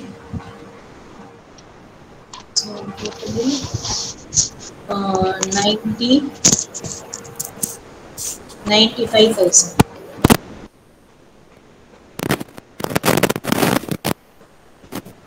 It's 95,000. So 15,000 is bank purchases. Generally, depreciation, if it is given, what we do in the machinery account, credit side we used to write by depreciation account, that 9,000 we have to find out here current year depreciation, that we have to transfer it to adjusted profit and loss account, right? So here this 9,000 depreciation we have to add it here. Do you understand how you got this 9,000, right? So now this is called funds from operation. After finding this, you have to take up your current assets and current liability. You should not take cash in hand and cash at bank. That we have to take up only in the cash flow statement, right? So here debtor, stock, only these two items are current assets. Here current liability is only creditor, right? So now let us take it here. Current liability is increased or decreased? Current liability is increased by 5,000. So current liability increase means all the increase in current liability means what? Cash inflow. When you are getting loan, cash comes inside, right? So cash inflow of cash you have to add. Outflow of cash you have to deduct. What is the inflow of cash? Increase in current liability and decrease in current asset. Current asset, suppose if you are selling, so you will get cash inflow. That is why we are adding. You have to keep it in your mind, right? So increase in current liability, decrease in stock, you have to add. Here increase in debtor. Debtor is current asset is increased. So you have to deduct 3,400. So if you adjust these things with the funds from operation, that is called cash from operation, right? This cash from operation you have to write in the sources side of your cash flow statement. So remaining thing as usual, purchase of land, purchase of building, purchase of machinery, repayment of bank loan, payment of dividends. So these things as usual, how we were preparing in the fund flow statement, same thing you have to prepare, and you have to close with cash, closing cash balance. Your cash flow statement should get tallied. Same answer should be, you have to derive. Okay. Do you understand this? Any doubt? This provision for depreciation, if it is given opening balance and closing balance, you have to find out, prepare like this. Or straight away you can do in the machinery account. That is up to you. But better it is separate ledger account is a better. Okay. Any doubt? Can we close this account? This is 1:15. Yes, ma'am. Is any doubt in this? No, thanks, ma'am. No, thank you. Can you make difference between fund flow and cash flow? What is the difference between fund flow and cash flow? Fund flow, you have to prepare two statements, that is schedule of changes in working capital and fund flow statement. Here you have to prepare only one statement, that is cash flow statement.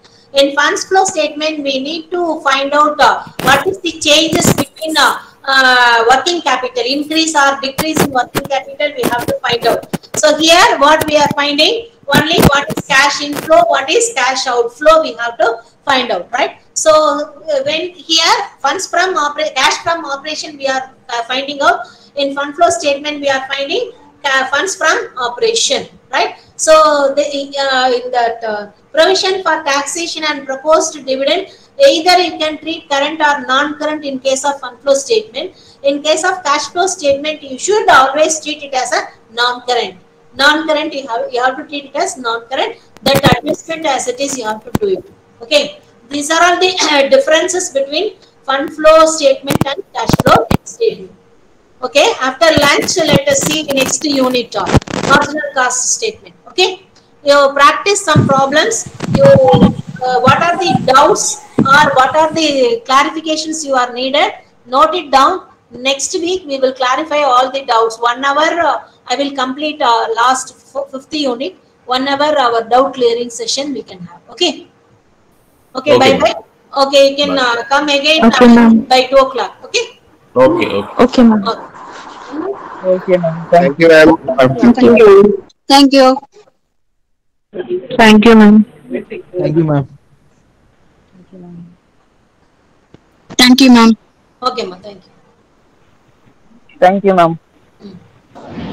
Thank you, madam. Thank you, ma'am.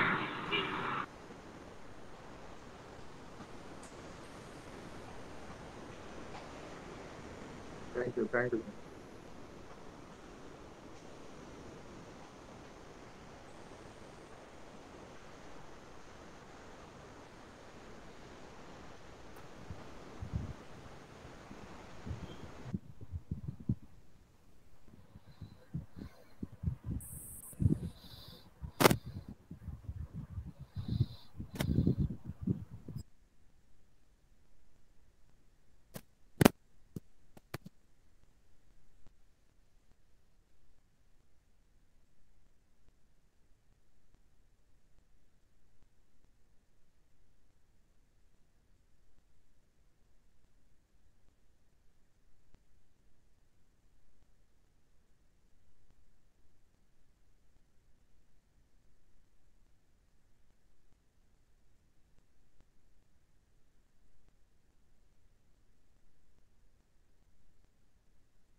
Good afternoon.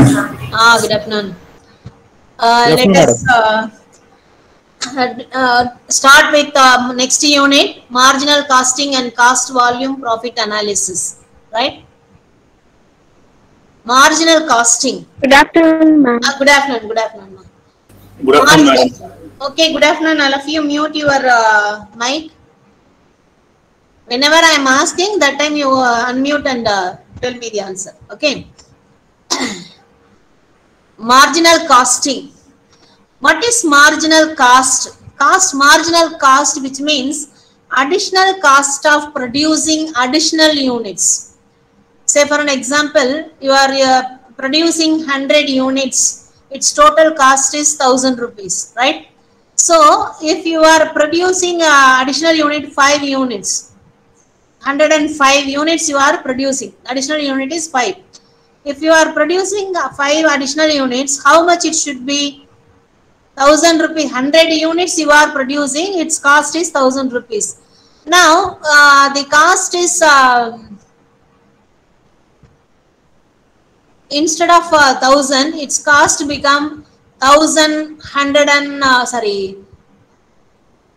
5 units, right?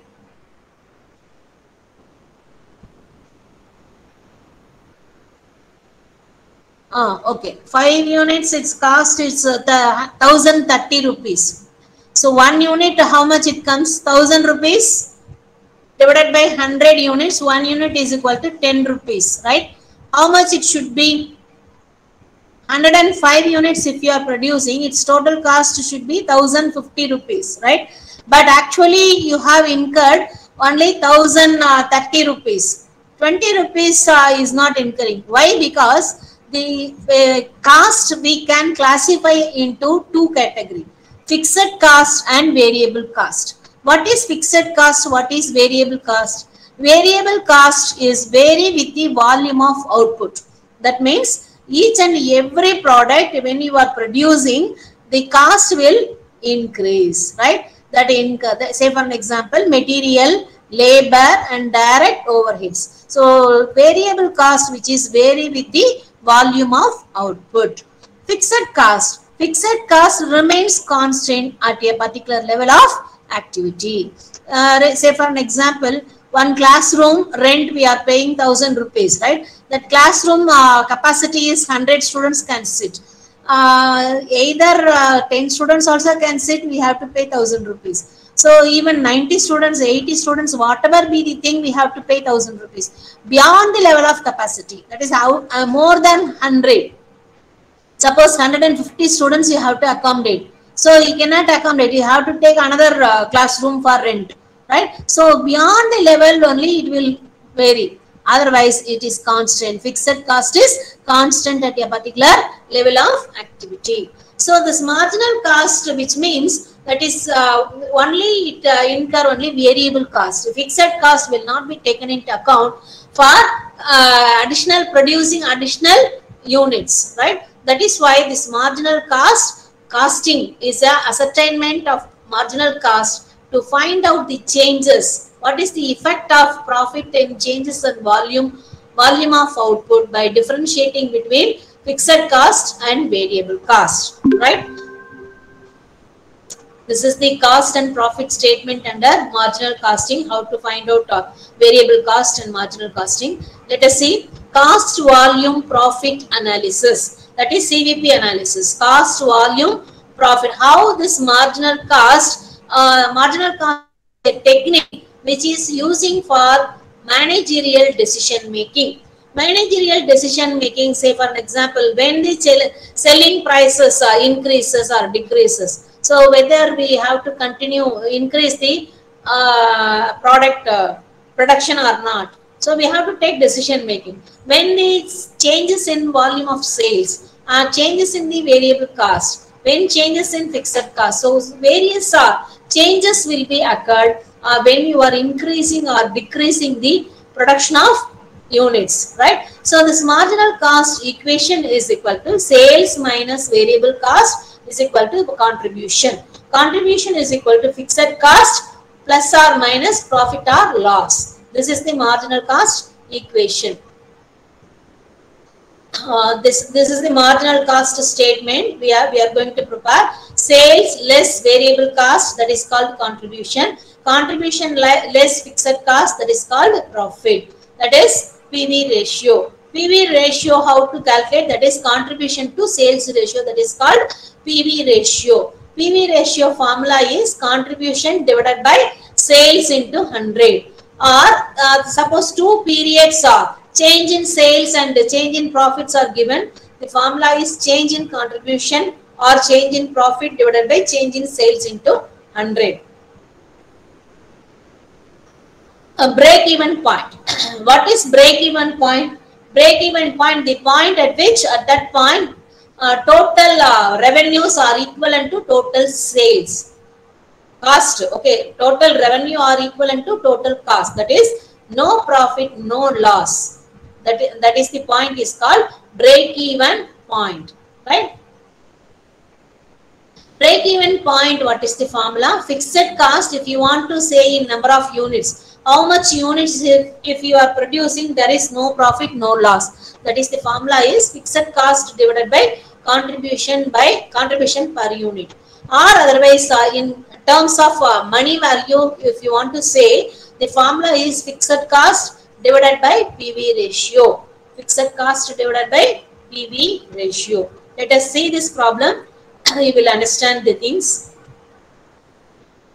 See here, Pepsi company produces a single article. Following cost data is given about its product. Selling price per unit 40 rupees, marginal cost per unit is 24 rupees, fixed cost per annum rupees 16,000.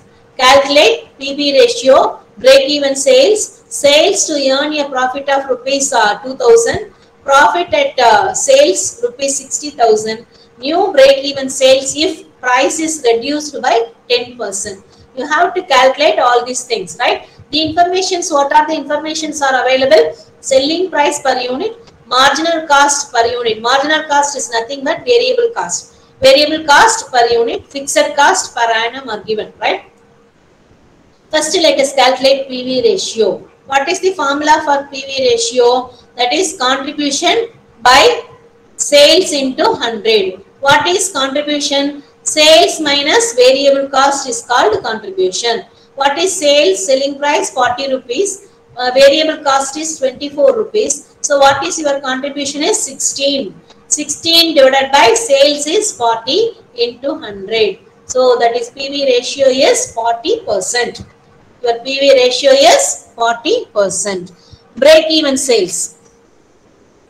Break-even sales, you can use two formula. One thing is fixed cost by PV ratio. You can say in terms of money value, or if you want to say in terms of units, that is fixed cost divided by contribution per unit.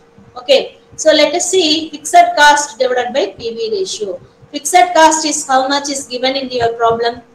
Fixed cost is 16,000, right? So 16,000 divided by PV ratio is 40%. 40. So 16,000 divided by 40%. Amount is break-even sales is 40,000. Or if you want to say in number of units, for 16,000 divided by contribution per unit. Contribution per unit is 16 rupees. 16,000 divided by 16. Madam, sorry to interrupt. In the formula it is shown that S into P by V ratio is contribution. Also the break-even sales into the profit ratio is fixed cost. Yes. So how is this contribution and fixed cost? What is the analogy between contribution and the fixed cost? Fixed cost is the, what is the total fixed? Contribution means sales minus variable cost is equal to contribution. Okay. Sales minus variable cost is the contribution. This one you leave it. Madam, in the solution, the both are. Wait. Okay. This one you leave it.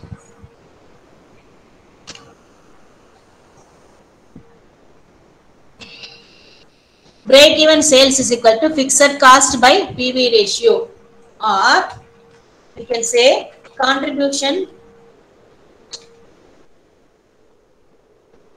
divided by, sorry, fixed cost by contribution. Fixed cost by contribution per unit,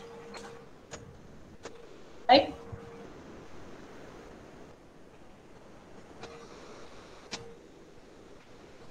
See here, Fixed cost is 16,000.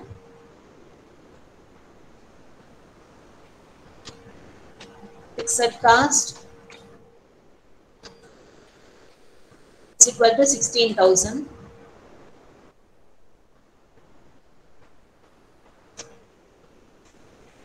PV ratio, already we have calculated. PV ratio is equal to 40%, right? So now you calculate it, 16,000 divided by 40%. 40%. Madam? Yes. So contribution per unit is also 40%, right? Contribution per unit is not 40%. Contribution per unit is PYV ratio, right? contribution per unit is equal to sales minus variable cost. Sales minus variable cost. Sales is 40 rupees divided by, minus 24 rupees is variable cost. So contribution per unit is 16 rupees. Okay. Contribution per unit is 16 rupees. So, madam, in the break-even sales equation, it is equal to fixed cost divided by PYV ratio or fixed cost divided by contribution per unit. Yes. Fixed cost is 16,000, PV ratio 40%. So break-even sales is equal to 16,000 divided by, divided by 40%. Okay, 40 divided by 100, you can multiply that 100 rupees. 40,000. Your break-even sales is 40,000, right? Calculate 16,000 divided by 40%. How much it comes?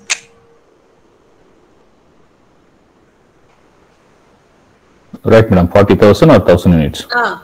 If you calculate like this, fixed cost is 16,000. 16,000 divided by contribution per unit is 16 rupees. So 1,000 units. If you want to say in number of units, break-even sales in units. That is 1,000 units. Do you understand this? Okay, now it's clear. Okay. Right?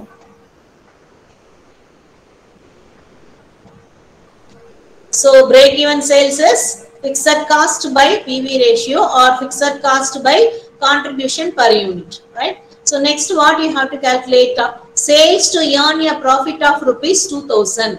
So if you want to earn expected profit is 2,000, what would be your sales? That you have to find out. The formula is fixed cost plus expected profit divided by PV ratio.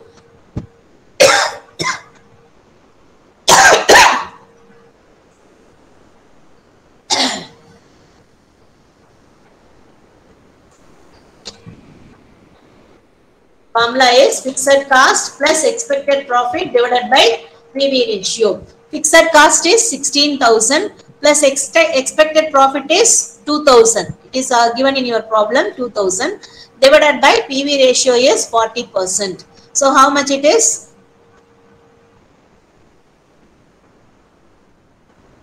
45. How much it is? Calculate. Fixed cost plus expected profit divided by PV ratio. 45,000. 45,000. If you want to say in number of units, simply what you can say do, instead of doing all these things,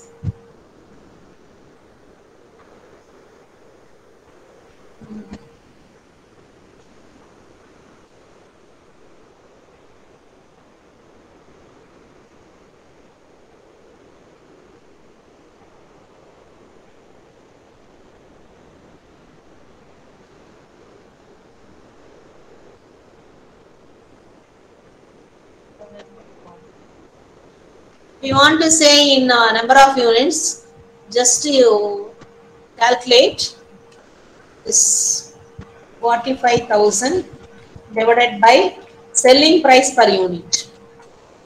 So number of units. This is selling price per unit. right? Number of units, that is 1125 units. You have to sell to earn a profit of rupees 2000. What they are asking, sales to earn a profit of rupees 2000. This is enough. This itself is enough. 45. This itself is enough. If you want to say in number of units, you can calculate like this. What is the rupees value divided by selling price per unit, right? The next one, profit at sales of rupees 60,000. If your sales is 60,000, yes, yes. If they want to ask in units, they will be explicitly asking to write in units, right? For the question paper. Yes. In question, depends upon the question, you have to write. If they ask just sales means sales to earn a profit means you have to say in rupees value. If they they ask you to in number of units, you have to calculate in number of units. It is nothing difficult. You divided by here number of selling price per unit. This total. This is total sales value 45,000 is the sales value. If you want to earn 2,000 rupees profit, sales would be 45,000. You want to say in units divided by selling price per unit. Number of unit is this much. That's all. Okay. See, next one, if your sales is 60,000, what would be your profit? Right? This is the question. Profit at sales of rupees 60,000. So this is what if your sales is 60,000, what is profit? So we need to calculate what is the contribution. It is a simple way. This sales into PV ratio, if you calculate, you will get contribution. Sales PV ratio, you can get contribution is equal to contribution. This contribution is equal to fixed cost. Contribution minus fixed cost is equal to profit, right? Sales is 60,000 into your PV ratio is 40%. So contribution is 16,000. In this case, profit we need to find out. What is profit? We do not know. So you put it P. This contribution minus profit is contribution minus fixed cost is profit. What is your fixed cost? We know, right? Contribution is 24,000. That is 60,000 into 40%. Contribution is 44,000 minus. The step is not required, I think. We know fixed.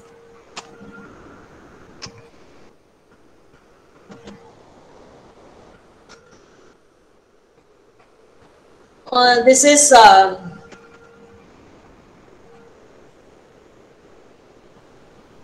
contribution minus fixed cost.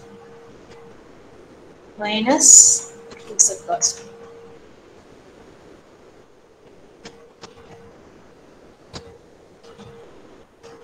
Contribution minus fixed cost is called profit. So profit is 8,000. This is the answer you have to find out. Okay. Right? The next one.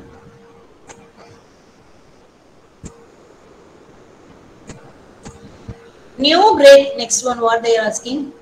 New break-even sales if price is reduced by 10%. Selling price 40%, 40 rupees. 10 rupees if it is reduced means how much? 4 rupees. 40 into 10% is 4 rupees. 4 rupees if it is reduced, what is your selling price? 36 rupees. 36 rupees. So now what would be your break-even sales? They are asking, right? So sales is 36 means what is your contribution? Marginal cost will be the same. That is variable cost. Marginal cost is nothing but variable cost. 24 rupees. 36 minus 24. Your contribution is 12 rupees. 12. Sales is equal to 36. Therefore, contribution is 36 minus 24. So, contribution is 12 rupees. So, what is your PV ratio? 12 contribution divided by sales into 100. 12 divided by 36 into 100, that is 33.33%. This is the new break-even sales, right? Sorry, new PV ratio. New PV ratio. This is PV ratio. New PV ratio.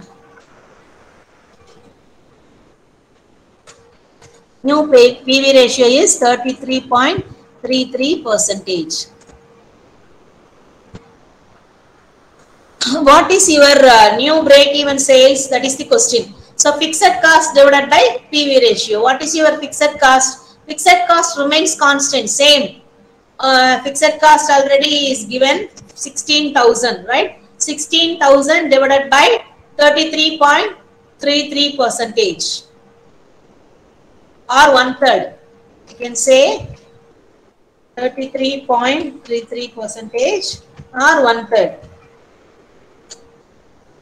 So 1/3 means for 16 into 3, 48,000 rupees. Okay. Do you understand this problem? Marginal costing. Yes, ma'am. You have to calculate PV ratio, break even point, and if whatever be the questions, if they ask the sales to earn a profit, if you want to find out expected profit is something is given, you have to find out sales. So in that case, fixed cost plus expected profit divided by PV ratio. That formula you have to utilize to find out what is the sales, right? Sales is given profit at sales of rupees 60,000. That means what? Sales, if it is 60,000, what is your profit? That you have to find out.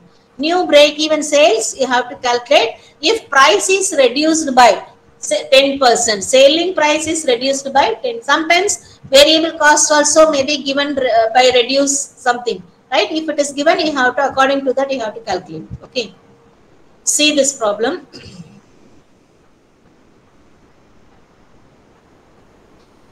PV, calculate PV ratio, sales, margin of safety. What is margin of safety?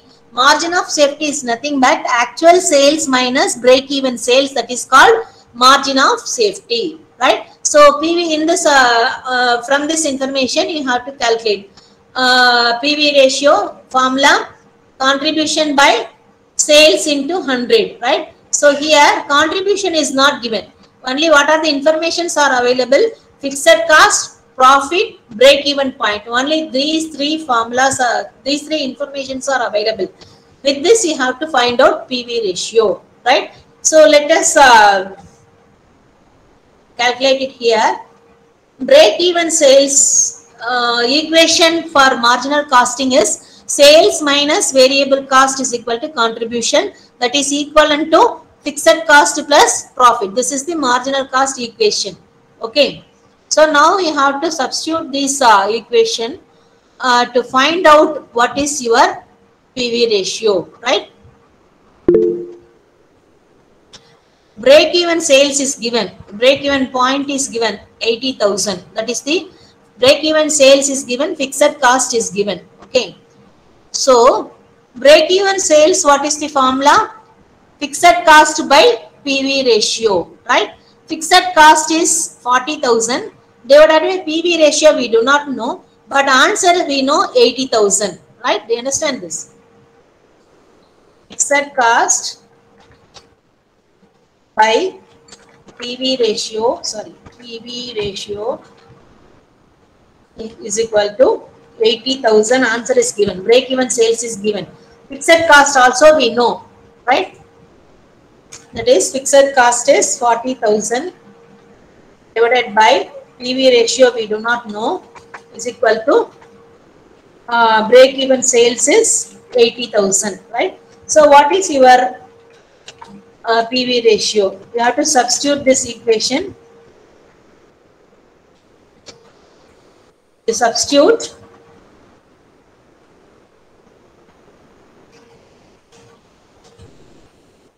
here 40,000. If you substitute PV ratio, if you take it out, fixed cost by this 80,000 come down, right? So 40,000 divided by 80,000, that is PV ratio is 50%. Okay. The next one you have to calculate sales. Sales, how will you calculate? We know break-even sales. PV ratio also we know. Right? How will you calculate sales? Profit is clue, so 20,000.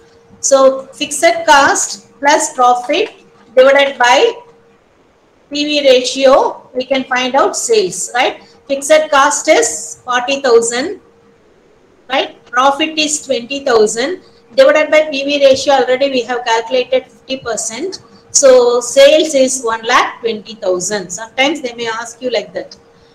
Margin of safety. Margin of safety is nothing but actual sales minus break-even sales. Actual sales already we have calculated here 1,20,000 minus break-even sales is given in your problem 80,000. Therefore, margin of safety is 40,000.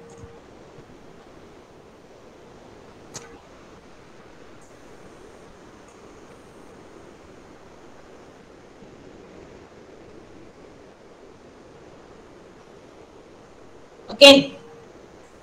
Do you have any doubt?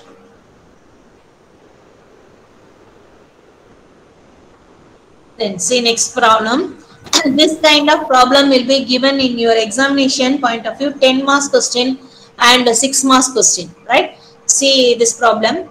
2010 and 2011, 2 periods, sales and profit are given.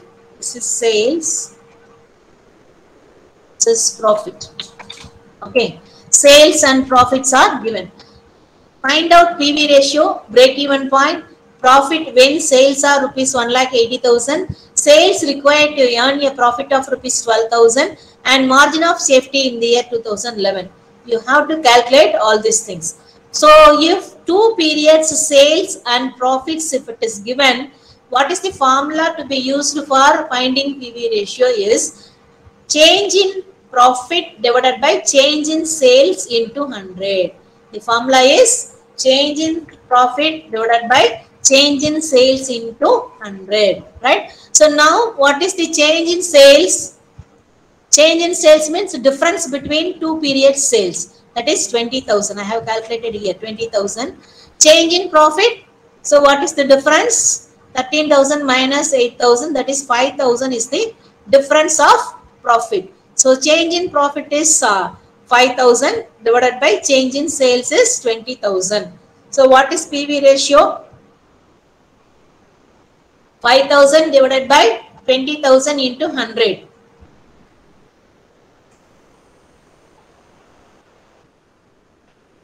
What is the PV ratio? 25%. The next one, break-even point. Break-even point, what is the formula? Fixed cost by PV ratio. Here, fixed cost, is it given in your problem? It's not given. So, you have to find out fixed cost. How to find out fixed cost? See here, you have fixed cost is equal to contribution minus profit. Contribution, you can, how to calculate contribution? PV ratio, sales into PV ratio is called contribution. Okay, sales into PV ratio is called contribution. So, sales is any year you can take, either 2010 or 11, any year you can take. So, sales, if you have taken 1,20,000 is the sales, into PV ratio is 25%. The contribution is 30,000, right? So, 30,000 is the contribution minus the same period profit you have to take. So, 30,000 minus 8,000 profit, that is called fixed cost. This 22,000 is fixed cost. This is fixed cost. Okay. So, what is break-even sales formula? Fixed cost by PV ratio. Fixed cost is 22,000 divided by PV ratio is 25%, 88,000. Okay. So, now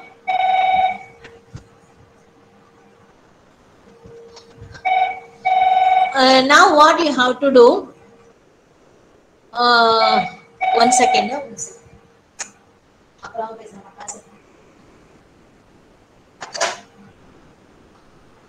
Hello. So, fixed cost, how you have to find out? Contribution, you have to find out. Sales, Any year say, if you say for an example 2011 year sales, if you are taking 1,40,000 into 25% is your PV ratio. What is your contribution? 1,40,000 into 25%. How much? 35,000 contribution, right? So 35,000 minus 13,000. 35 minus 13,000. What is your fixed cost? Will be the same, 22,000. Okay. If you take any year sales, the same period profit you have to take to calculate fixed cost. Okay. Then next what you have to find out, profit when sales are rupees 1,80,000. Profit when sales are rupees 1,80,000. So if sales is 1,80,000, what is the profit? That you have to find out. So easily you can find out sales into PV ratio, that is contribution. Here we do not know variable cost per unit, nothing we do not know. So simply you can take sales, that is 1,80,000 into PV ratio. If you calculate, you will get contribution per unit. So sorry, contribution, total contribution is 45,000. Less fixed cost is 22,000. So what is your profit? 23,000. The next question, sales required to earn a profit of rupees 12,000. Sales required to earn a profit of rupees 12,000. So if your expected profit is 12,000, what would be your sales? That you have to find out. So what is the formula? Fixed cost plus expected profit divided by PV ratio. Fixed cost is 22,000 plus expected profit 12,000 divided by 25%, that is 1,36,000. The next question, margin of safety in the year 2011. So 2011, what is the formula for margin of safety? Actual sales minus break-even sales. Actual sales is 2011 is 1,40,000 minus break-even sales 88,000, already we have calculated here. Therefore, the margin of safety is 52,000. Okay.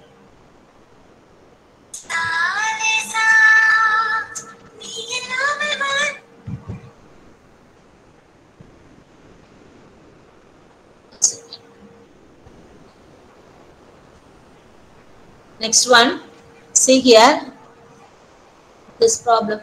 These are all the basic problems you have to prepare. Next one, how we have to take decision making, marginal costing decision making.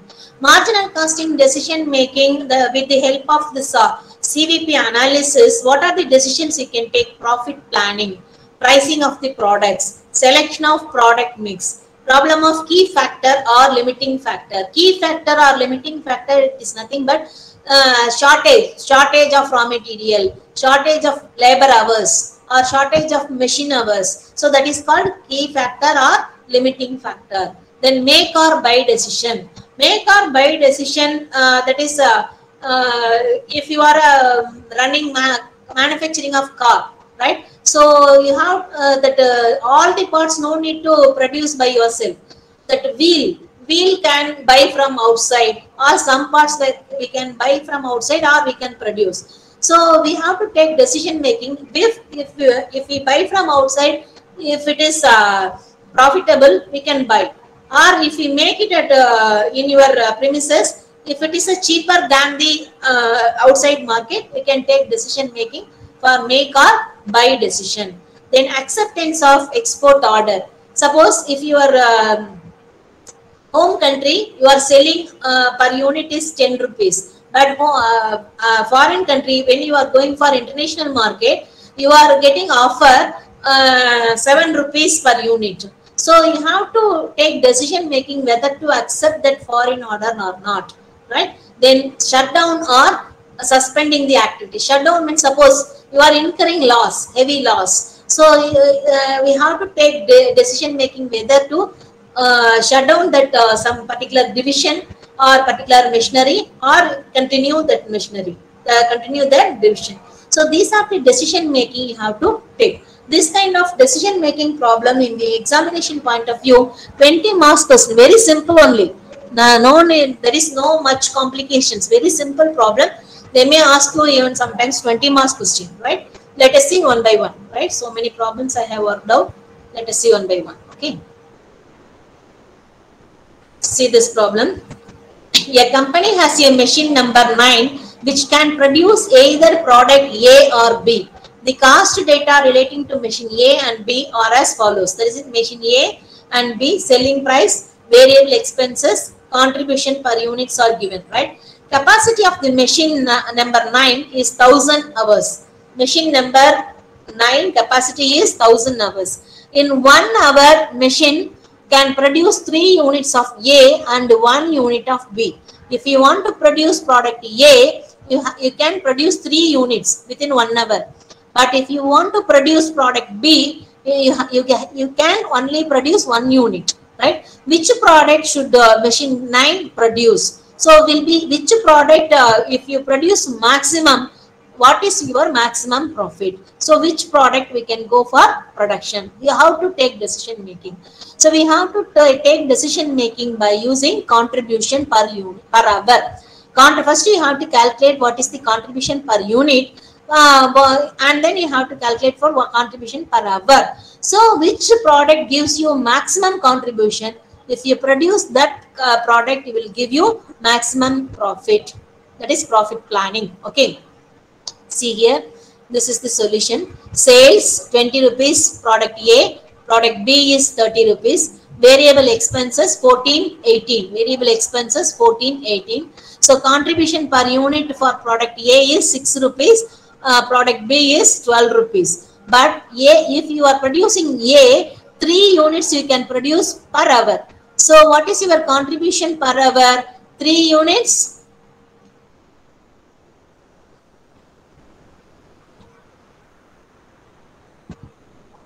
So here contribution per hour is, contribution per unit is 6 into 3.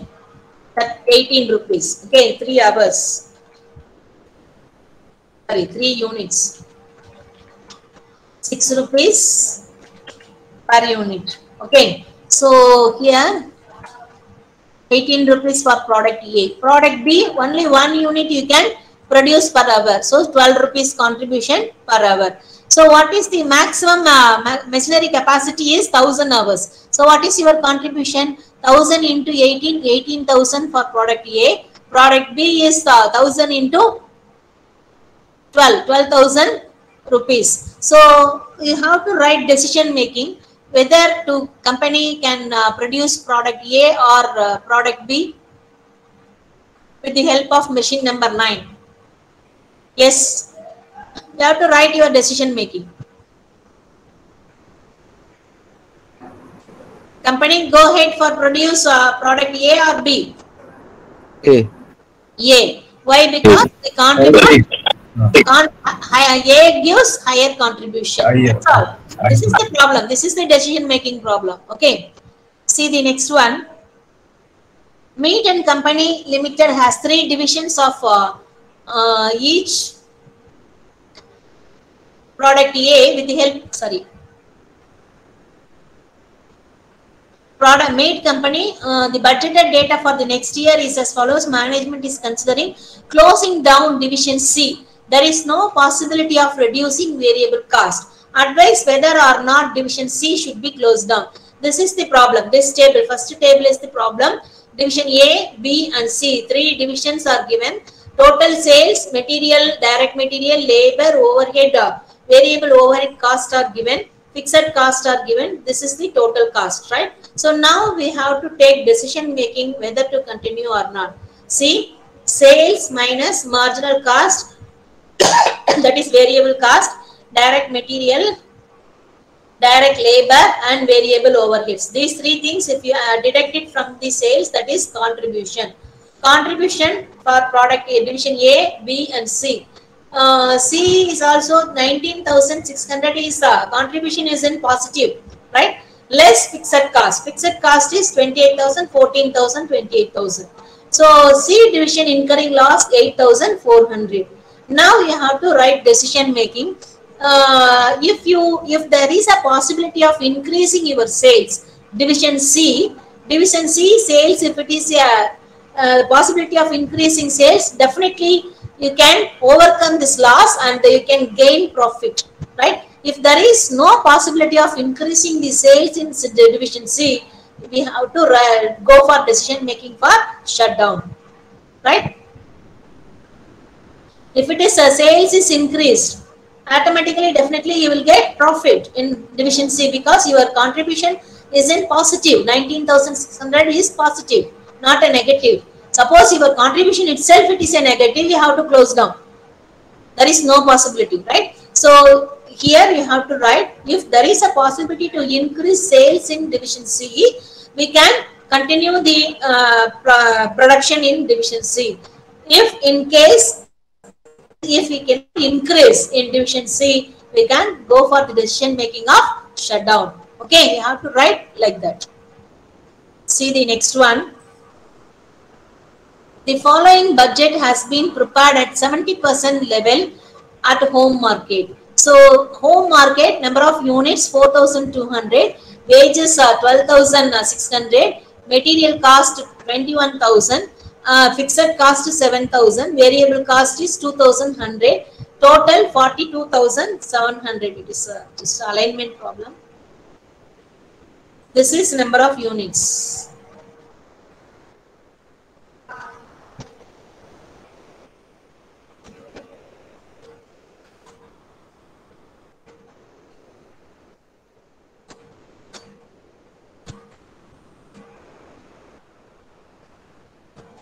Okay, this is the problem are given, right? The selling price in India, it is rupees 15 rupees per unit. Sri Lanka, about 800 units may be sold only rupees 10, and in addition 25 paise per unit will be expenses as freight, etc. Do you advise trying for the market in the Sri Lanka? So whether to, you have to take decision making, whether to accept that export order or not, right? First, let us prepare marginal cost statement. Then we have to find out what is the contribution. Then after that, we have to take decision making. Sales in a home market, how much you are producing? 4,200 units. So 4,200 units into selling price in home market is 15 rupees. For 4,200 into 15 rupees, your sales is 63,000. This export order 800 units 10 rupees, so 8,000. Okay, materials cost, that is 5 rupees per unit, 4,200 into 5 rupees 21,000, 800 into 5 rupees 4,000. Okay, wages, like wages and variable cost you have to multiply like that. Okay, freight charges you have to add in export order, that is 25 paise per unit. Into 800 units, that is 200 rupees. Okay, so now what is the marginal cost? Variable cost in case of home market 35,700, Sri Lankan order export order 7,000. So what is your contribution?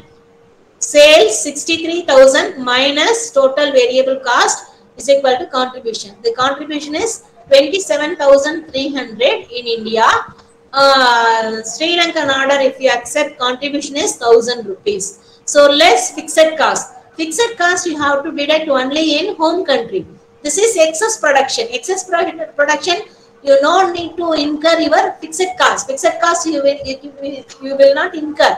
Okay. So 7,000 you have to deduct only from home market, that is 27,300 minus fixed cost. Profit is 20,300.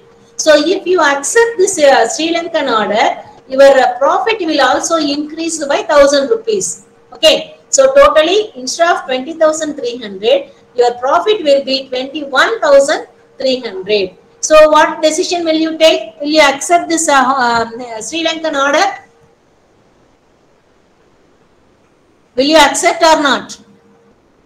Yes.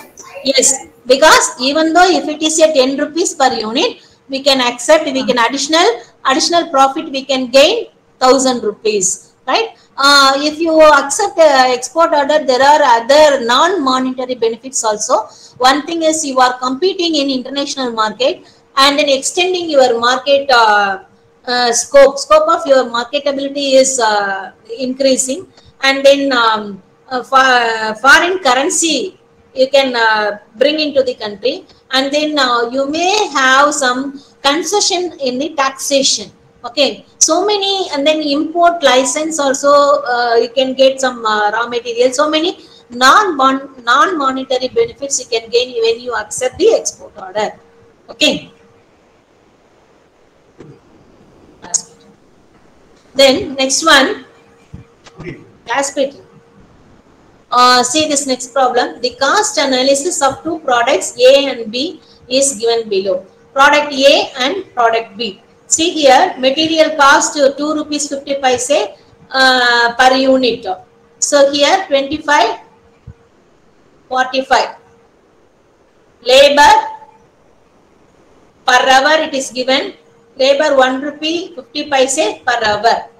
Okay. Variable cost is given, selling price are given. On the basis of the above information, which product would you recommend to manufacture if labor is the key factor and if material is the key factor? Key factor or limiting factor, that is shortage, scarcity. If labor is the scarcity, what is your decision making? If material is the scarcity, what is your decision making? See this solution statement, marginal cost statement. Selling price for product A, that is, here it is given 70 rupees, 80 rupees, right? 70 rupees, 80 rupees. Material cost, that is 25 rupees, 45 rupees. Then labor cost 12 rupees, here 15 rupees. Okay. What is your contribution now? Sales minus material and labor are, overheads also given 2 rupees, 5 rupees. So total variable cost, if you deduct it, your contribution is 31 rupees for product A. Product B is 15 rupees per unit. Okay, contribution per unit. Now we have to take it into account. If material contribution per unit we have, because if material is a key factor, what is the contribution per unit of material? So material totally 25 rupees you are spending. Per unit of material 2 rupees 50 paise. So how many units you are using? 10 units material. 10 units into 2.5 is equal to 25 rupees. Okay, 25 divided by 2.6 units. Material, how much you are using? 10 units. So contribution per material unit, how much will come? Contribution is per unit is 31 divided by 10 units, that is 3 rupees 10 paise. In case of B, 45 divided by 2.50. So how many units? How many units you are using? 45 divided by 2.50. 18 units. Okay. So 15 rupees contribution per unit divided by 18 units of material. So per unit of material in case of product B, 83 paise. So now what is similarly labor? Labor is the key factor. We have to calculate what is the contribution per labor hour. What is the contribution per labor hour? Labor hour, it is given 1 hour, 1 rupee per hour. So 12 rupee means 12 hour. Here 1 rupee 50 paise per labor hour. How many hours? 15 divided by 1.50. So how many hours? 10 hours, right? So 31 divided by 12 hours per hour is how much?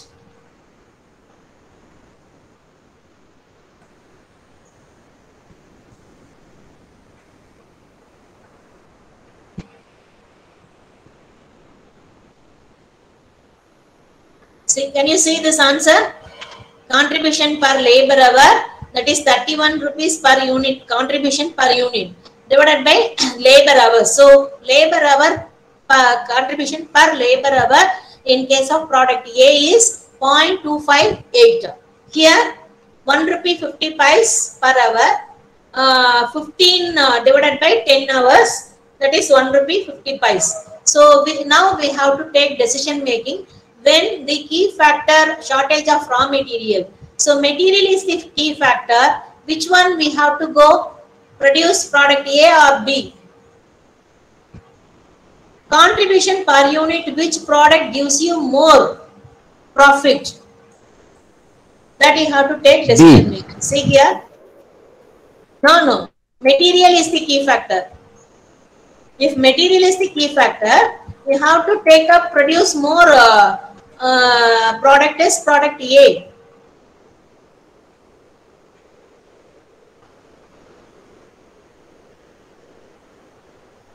If labor is the key factor, product per contribution per hour, which gives you more, B, 1 rupee 50 paise. If labor is the key factor, product B, you have to take decision making, produce more units of product B, right? Material is the key factor, you have to go for produce more number of product A. You understand this? This is the decision making you have to do. This kind of problem are given in 20 marks. Do you understand this? Madam, how you are getting contribution per unit of material? See here, in your problem it is given per unit of material. See here, per unit of material it is given 2 rupees 50 paise. Okay. 2 rupees 50 paise are given.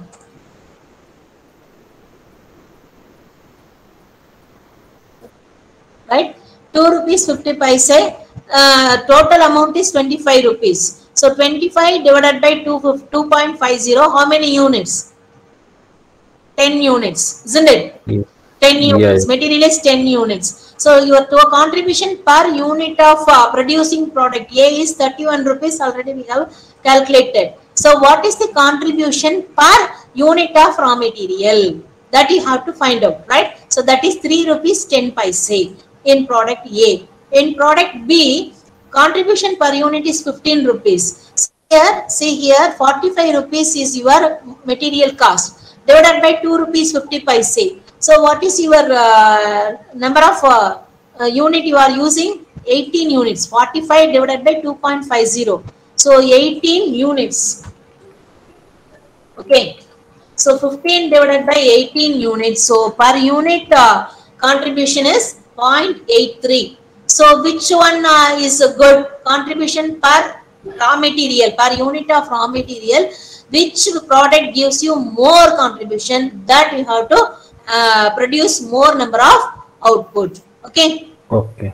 That is the decision making. In labor also, labor is the key factor. When the labor is the key factor, which material gives you more number of more amount of contribution per labor hour, not contribution per unit, contribution per labor hour. Okay. So in this case, product B gives you contribution per labor hour is more, 1 rupee 50 paise. So if labor is the key factor, we can produce more number of units of product B. So your profit will be maximizing. Okay. Ma'am, one small doubt, ma'am. Yes.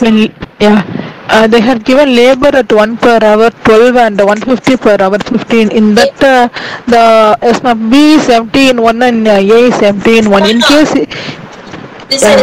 this is labor 1 hour, the 1 rupee per hour for product A is 12 rupees. That is what is given dash. Labor 1 rupee 50 paise per hour in case of product B. That is 15 rupees. That is why this dash is given. Okay. Just to confirm, ma'am. Thank you. Okay. Anything else? This kind of decision making problem will be given for 20 marks question. Very simple only. They may ask you in 20 marks questions. This kind of problem, that is we have calculated PV ratio, break even point, then expected profit, what is the sales. If profit is expected, profit is amount is given, what is the sales. Sales is given, what is the profit. So margin of safety, all these things. This kind of small problems they may ask you for 10 marks questions and 6 marks question. Okay, this marginal cost statement is very important. It is a very important tool to take decision making. Even theory questions also they may ask you to prepare break-even chart. Break-even chart, that is you can refer our study material. I didn't prepare it now. Break-even chart.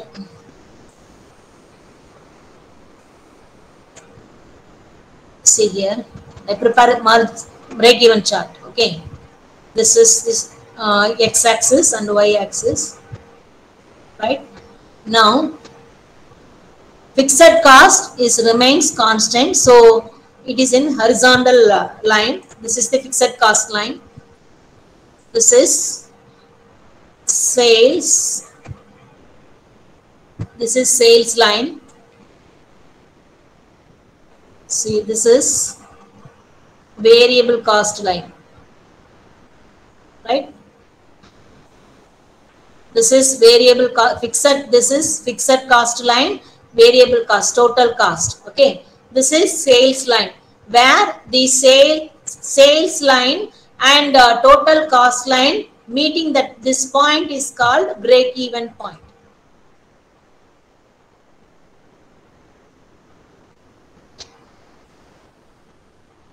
This point is called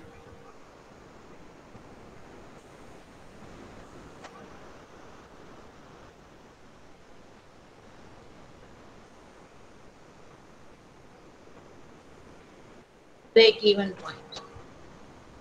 Okay, do you understand this? This is sales line.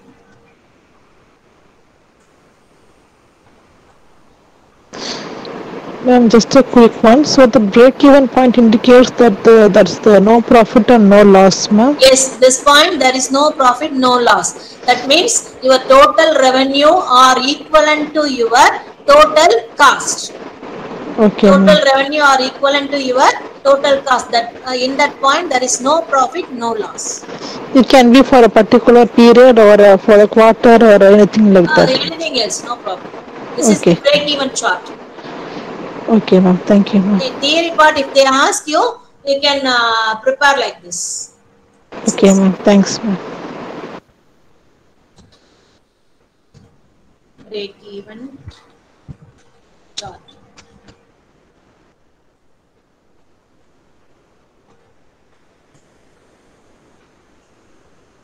Okay. Any other doubts in this? So when you say theory questions possible, so what is the ratio of the theory and the problem, ma'am? Will there be 50-50 theory like that? No. Actually, it is in our syllabus. Syllabus itself we have mentioned problem portion is 70% and 30% is theory. Problem portion is 70%, theory percent is 70 or 70-30 or 80-20. Just you check up with your syllabus. Okay. Sometimes that choice questions are given, no? 8 questions. 8 questions out of 8, part A, 8 questions will be given. You have to answer 5 questions, right? Sometimes for 3 questions will be theory, 5 questions will be problem. Problem B, similarly 8 questions will be given, 5 questions you have to answer. Depends upon the examination question paper setter. Some of them will ask you many problems. Some of you they may ask theories. So we cannot say, but they have to stick on that what is given in syllabus. 70% and 30% they have to give. You refer previous question papers. It is given in our website. You practice the problems, you will come to understand. So what kind of theory questions they may ask you, what kind of problems will be given. When you are preparing problem, there is a plus as well as minus. When it is plus, if your answer is correct, if you know thoroughly very well, if you have done answers correctly, you will get full mark. 10 marks question, you will get 10 marks. 5 marks question, you can get 5 marks. 20 marks question, you can get 20 marks. But theory, you cannot get full marks. Whatever, if you are writing, if we say for an example, 10 marks question, it depends upon your presentation. You may score 6 marks or 8 marks, 7 marks, whatever it is. Okay, depends upon the evaluator. Okay, but when you are not sure, if you do not know to do the problem, better you go for a writing theory. If you know very well, if you are confident to do the problem, you can do it. Right? This is the mechanism of preparing examination point of view. Okay, ma'am. Thank you, ma'am. Okay, thank you. I think next professor is waiting online. Like we can conclude, we can close it. If you have any, practice the problems, whatever the doubts if you have, you note it down. Next week, second session, full hour we will do the clarification session, doubts clarification. Okay. Okay, bye. ma'am. Okay, ma'am. Thank you. Thank you, ma'am.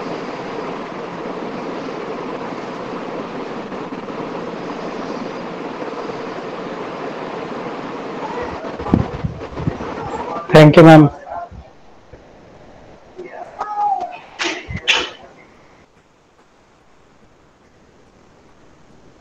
Thank you, ma'am. Thank you, thank you. Next.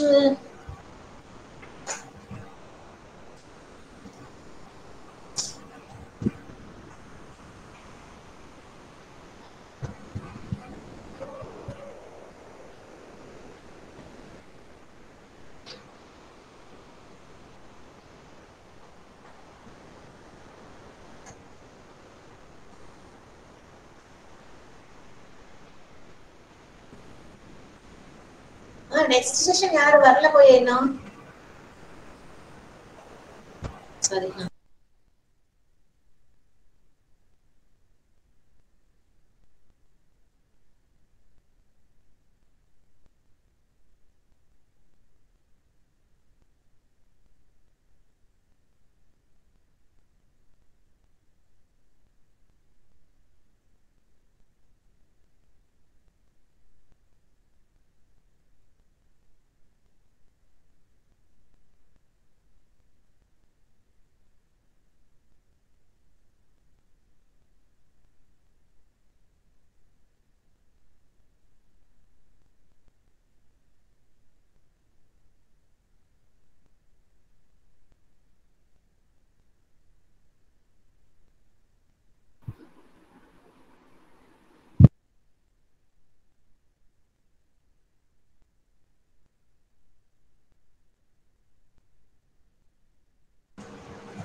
Please wait few more minutes. Next, Professor Srinivasulu sir will join in this Google meeting.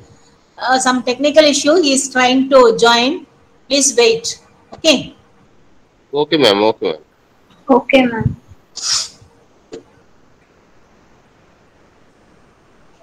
Okay, ma'am. Okay, Okay, let him ma'am. come. If you till that, if you have any doubts, you can ask me. Ma'am, I have a doubt, ma'am. Yes. But in the final accounts, like when I was going through the textbook, the perform of the final accounts is different when compared to the textbook. In the textbook, we have the income statement. Then that doesn't matter, ma. We can prepare in that way or final our method. Any method is okay. Okay. But generally, in practically, we are using this kind of method. Yeah, okay, ma'am. That is International Accounting Standard method in what is given in study material. It Yeah, is that is for registered companies, right? Yes, yes, yes, yes. Okay. Thank you, ma'am. Okay. Excuse me, ma'am. Yes.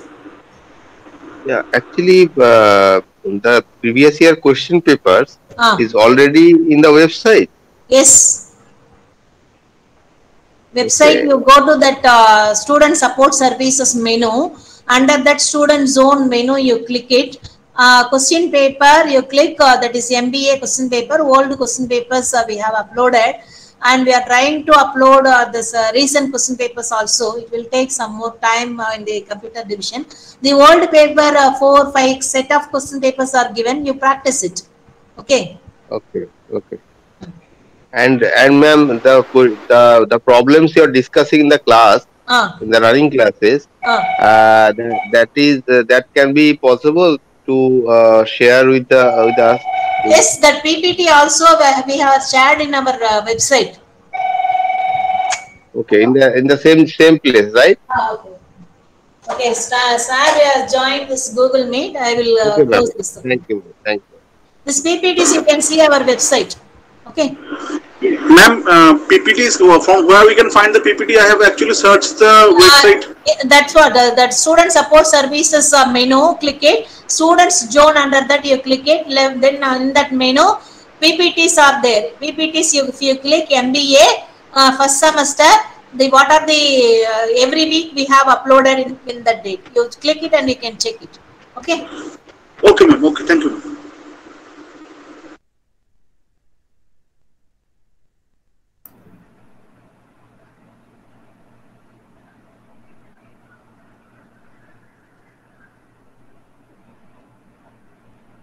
Yeah, good afternoon and good evening to one and all present for the session.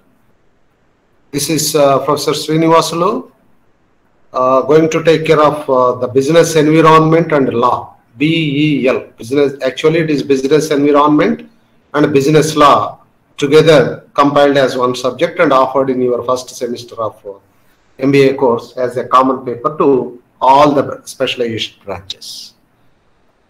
So out of 8 hours available to us, first 4 hours we briefly discussed about the business environment, and since this is the third week, this week and next week we are going to discuss about the business law.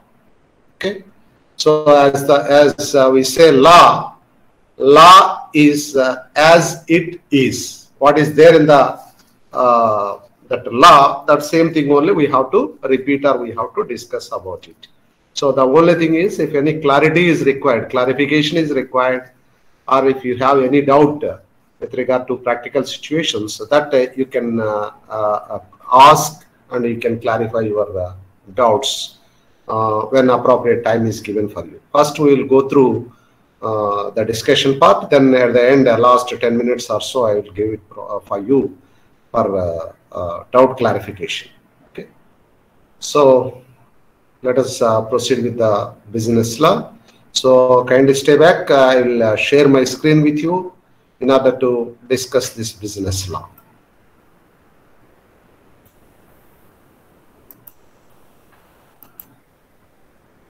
Yeah, hopefully the screen is visible to you all. Business law and introduction.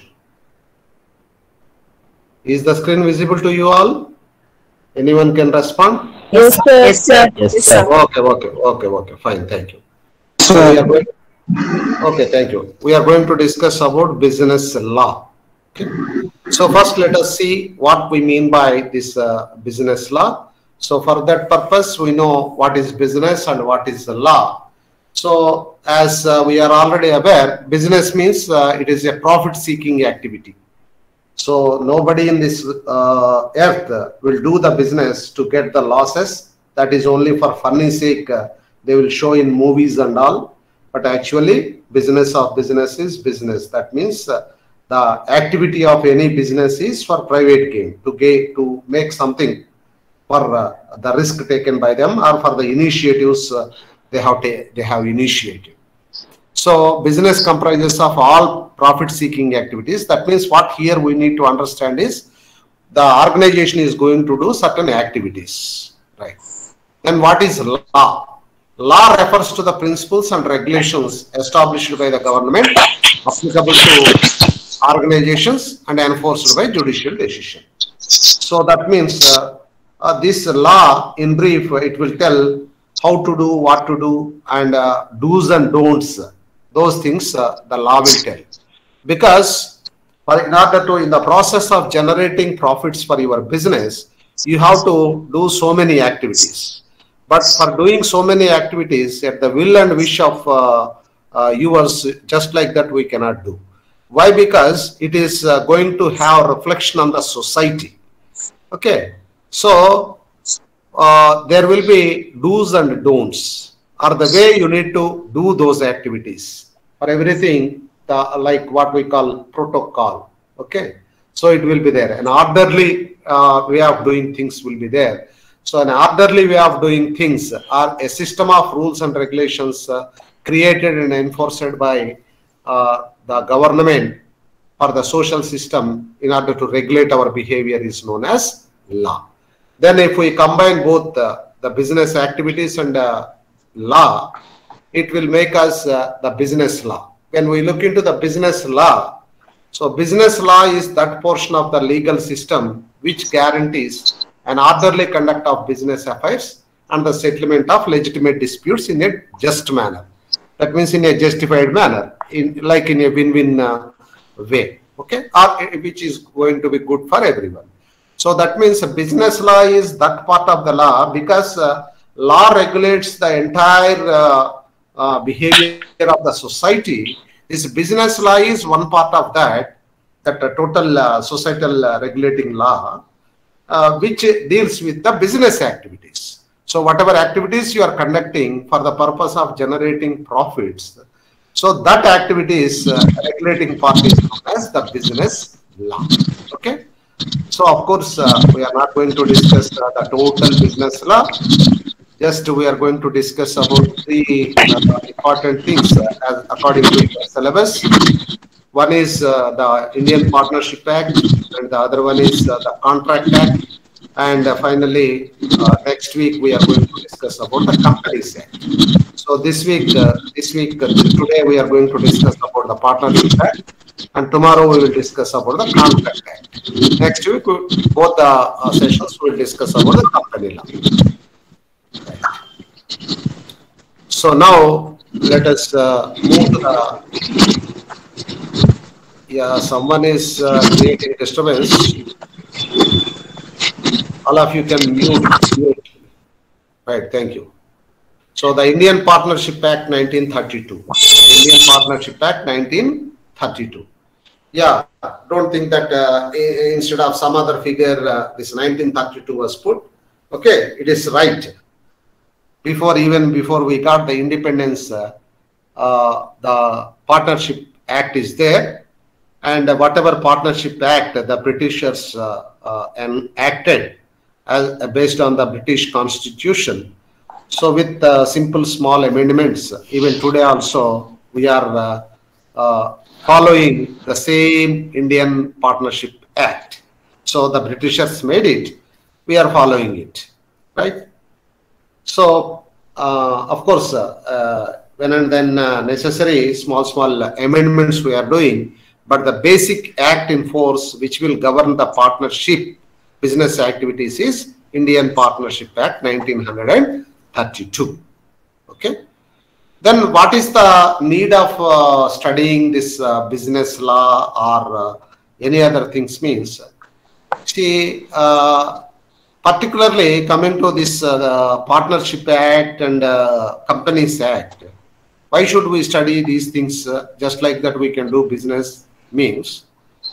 See, the way of ownership, under which ownership you are doing your business, it means the law. The law will tell so many obligations or the rules and regulations to be adopted by your organization. Okay. So if it is a sole proprietorship, that means owned by only one individual, you need not worry, because whatever you do, that is accepted, because there is no separate law which is governing the sole proprietorship business. So whatever rules are applicable to an individual, same rules are applicable to a sole proprietorship organization. But when it comes to the partnership business organizations and other forms of business organizations, separate rules and regulations are there which are to be adopted by the people who are doing business in that ownership. So briefly, if we look into various types of business organizations that are there in India, if we look into that, so the first familiar form is sole proprietorship, that is one individual owned business. Second one is HUF. HUF stands for Hindu Undivided Family Business. HUF, Hindu Undivided Family, at where the head of the family, who is also known as Karta, will be conducting the business activities. Then the next one is partnerships. Okay. Two or more people join together for doing the business activities and sharing the losses, profits or losses arising therefrom. That is what partnership. Of course, that we will discuss in detail in the next few slides. Then another form of business organization, next form of business organization is cooperative societies, where people will join together for the mutual benefit. Then the trusts, it may be family trusts or it may be the societal trusts. Okay. Then joint stock companies, then government companies, statutory corporations, then private and public joint ventures also nowadays more in familiar form. Okay. So out of these, we are going to discuss about the law or rules and regulations of conducting business with regard to partnership and joint stock companies. So now it is the time to us to go through the Partnership Act. As already we started, the Partnership Act in force in India, or the act which is governing the partnership business activities, is the Indian Partnership Act 1932. Okay. So then, before understanding the what is there in Indian Partnership Act 1932, first let us try to understand what is a partnership, because it is applicable to partnership businesses.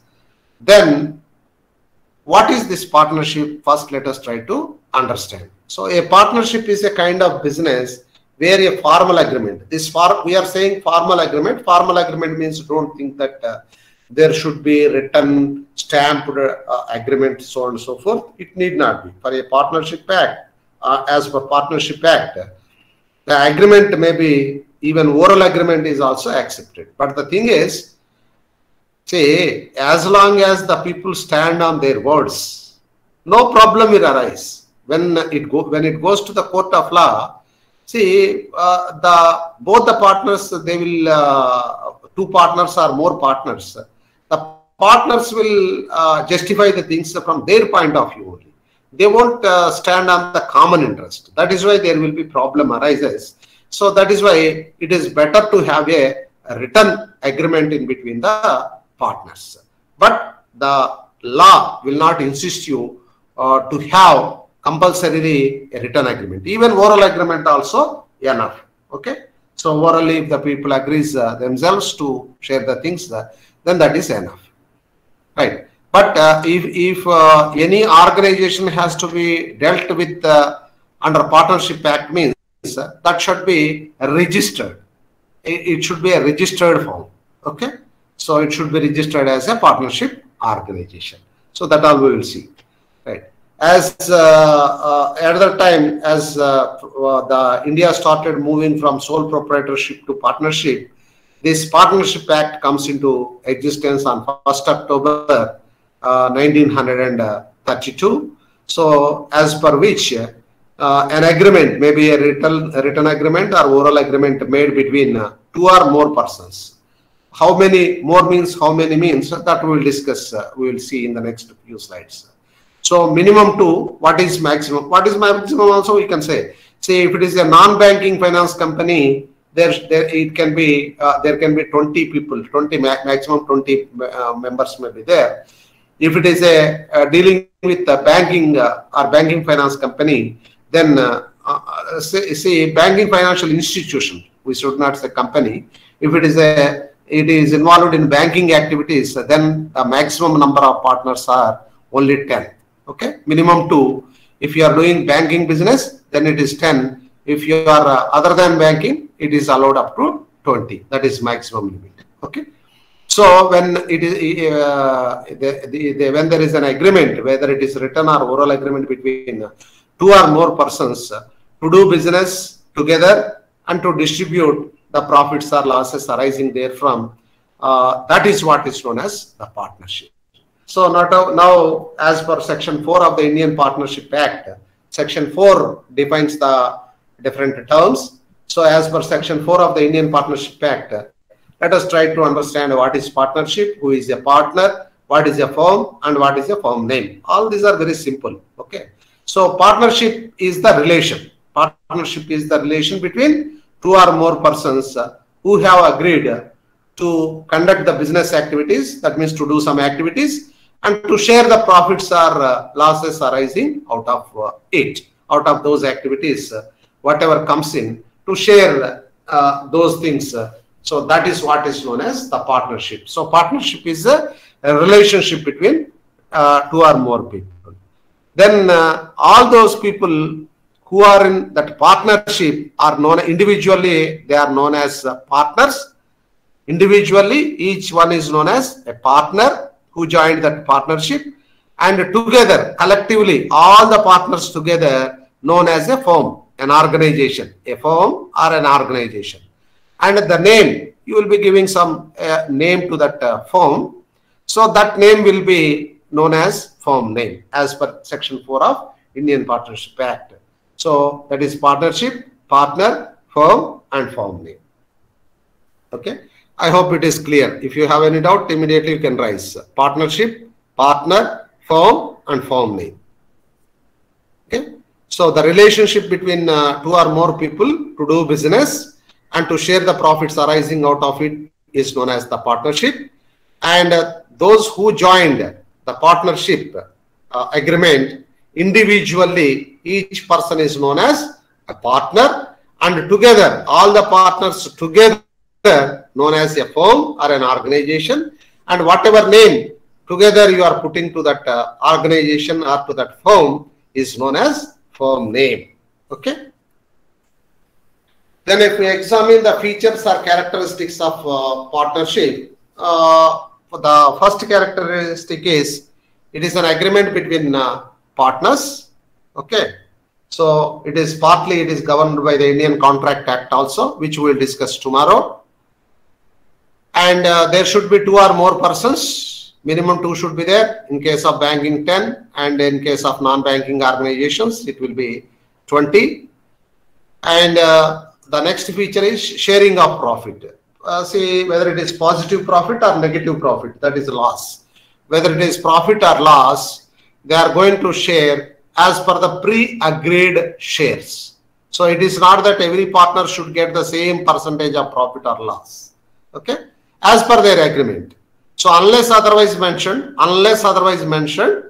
everybody will get the equal share. But when there is specification, when there is mention, say one partner may have only 1% share, other partner may have 50% share, 60% share also. But if it is not mentioned clearly in the partnership deed, then each partner will get equal share. Okay. So that is what sharing of profit, that is third feature. And fourth feature is business motive. So what is this business motive? It is nothing but business of business is business. So the activity of any organization is generating profit. So profit motive, that is what is known as business motive. The activities they will do with a motive, the motivation, the inspiration to do all those activities are to generate some profit, to have some private gain. Okay, that is what is known as profit. Then the fifth feature is it is mutually beneficial activity.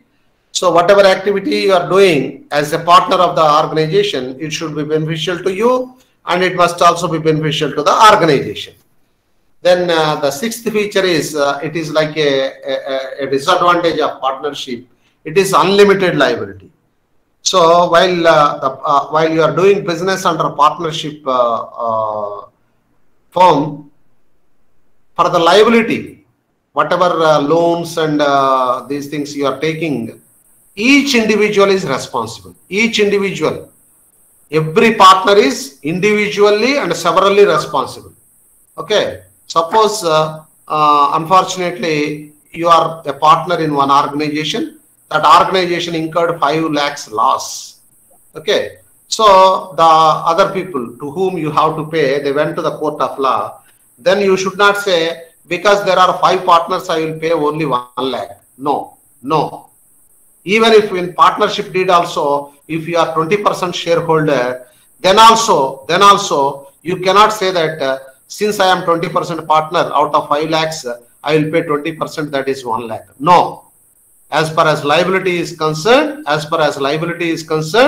each and every partner is individually and severally responsible. That means if you are sound, that means if you are having good money or liquid cash and all these things, your creditor can get the all 5 lakhs from only one partner. Okay, you cannot have any right to say that I will pay, since I am 20% shareholder or 20% partner, I will pay only 1 lakh. No, my dear friends. So that is the biggest disadvantage of this partnership organization. Okay, so that is what is known as unlimited liability. I will tell you, I will clarify you what is unlimited liability. Okay, what is unlimited liability means for the organizational liabilities also. For the organizational liabilities also, when your individual properties are responsible, when you are individually responsible to clear all those debts or liabilities, even from your personal properties also, that is what is known as unlimited liability. Unlimited liability. So this feature is there for sole proprietorship, and this feature is there for the partnership organizations also. So that is the reason why nowadays people are going for joint stock companies. And as all of you are aware, as per the recent new Indian Companies Act, even one individual company is also accepted. One individual company is also accepted, because in company form of business organization, liability is limited. Liability is limited. That means if your company is due to somebody else, they can take only company properties. They cannot take your personal properties. But whereas in case of sole tradership and partnership, so of course in sole tradership only one owner will be there. They can take for all the liabilities, they can take all your individual properties also. In case of partnership also, for the liabilities of the partnership, even an individual partner's assets can also be taken. So be cautious. See, if tomorrow somebody comes and say that just you need not invest, just make a sign as partner, means be cautious. So sometimes when it goes bad, it reflects on your individual assets also. Okay. Then after discussing about the features or characteristics of the partnership, let us go through the advantages and disadvantages of partnership. So coming to the advantages part of partnership, it is easy to form. Larger resources will be available. Why? Because in individual or in sole proprietorship, only one person has to bring the capital. But whereas in partnership, 2 or more people will be there. So all of them will be contributing for the business organization. So that is why larger resources. Resources in the sense, they will contribute for the financial resources, and they will also manage. That is why human resources availability also more when compared with the sole tradership. Okay. Why? Because remember, the same thing we will consider as disadvantage when compared with joint stock companies. Why? Because in joint stock companies, comparatively more and more number of people will be available, and their professional management is also available. So that is why with which you are comparing is very much important. When you are comparing the partnership with sole proprietorship, then the partnership definitely will have more financial resources, more managerial resources, so on and so forth. Okay. Then flexibility. The partners can initiate any changes if they think it is required, because everything need not be on writing. Even oral agreement or oral acceptance by the partners is also enough. Sharing the risk. Okay. So whether it is pain or gain, the people are going to share. More than one person will be there. Combination of different skills. So each person may have different skills. Say one may be good in accounting, another one may be good in sales, one more person may be good in production. So all of them join together, and they can collectively they can do the activities, and they can earn much more profits. Okay. Then now actually we are entering into the legal part of it. So the first one is registration. So every organization, it has to start with registration. So now we are going to discuss about the registration part of the partnership form. Okay. So the registration of a firm may be effected at any time by sending either by post or by personally meeting the registrar of firms. My dear friends, here different registrars will be there. So if you go to the registration wing, there registrar of properties, where major activities will take place, that buying and selling of properties, that registration will be there. At some places there will be separate registrar for marriages, and a registrar for deaths and births. They will only issue birth certificate and death certificate by receiving the communication from hospital. In the same way, there will be registrar of companies. Registrar of companies is separate, and a registrar of firms. Okay, this registrar of firms is just they will look into whatever comes under Shops and Establishment Act. These people will look, and of course, in many of the states, fortunately or unfortunately, same registrar will be acting as all these different designations. Okay, but they will sign, but the appropriate stamp has to be put. If they should not put for marriage just like property register. For everything, whatever activity they are doing, appropriately, that role stamp only they have to put. So we need to approach the registrar of firms in order to register our firm. Then what should be there? What details we should furnish in order to register our firm? My dear friends, here registration of firm is different and registration of partnership deed is different. Okay. So registration of partnership deed is not compulsory, but registration of partnership firm is compulsory in order to do the business. So then the name, first what name you are giving to that partnership firm. A place or principal place of business of the firm. That means like a registered office. Where is the head office? The names of any other places where the firm carries on business. Other than if you are doing business only in one area or in what is the geographical area you are going to cover, that you need to specify. The date when each partner joined the firm. All of them joined on the same date or at different dates they joined. Okay. And the names in full and permanent address of the partners. All the partners' permanent address you should provide. The duration of the firm. See, if it is for a limited period, then only duration will be there. Otherwise, it will be a going concern. As just now you might have understood from your accountancy, a business firm is a going concern. That means never ending. It will keep going. Okay, like that. If it is a limited period partnership, then only you need to specify the duration. Otherwise, you need not specify. If you are not specifying, it is considered as a continuous process. Okay. Then the procedure for registration. Right. We understood that the things like name, place where our head office is going to be situated, and at what other places we are going to do business, when all these people joined as partners, and full addresses of these people, and if any duration, if at all, if any is there, that duration, if it is for limited period, we need to mention the duration also.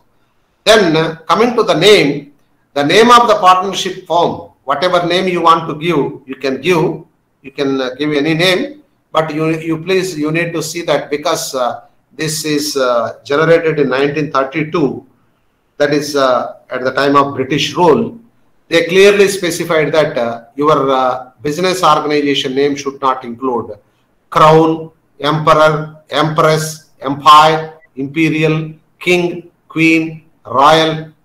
So this type of which reflects the government or which reflects the king and kingdom. So these words should not be there in the name of your organization. So that care you should take. Other than this, but without including these names, you can put any name as per your will and wish to your business organization. Okay.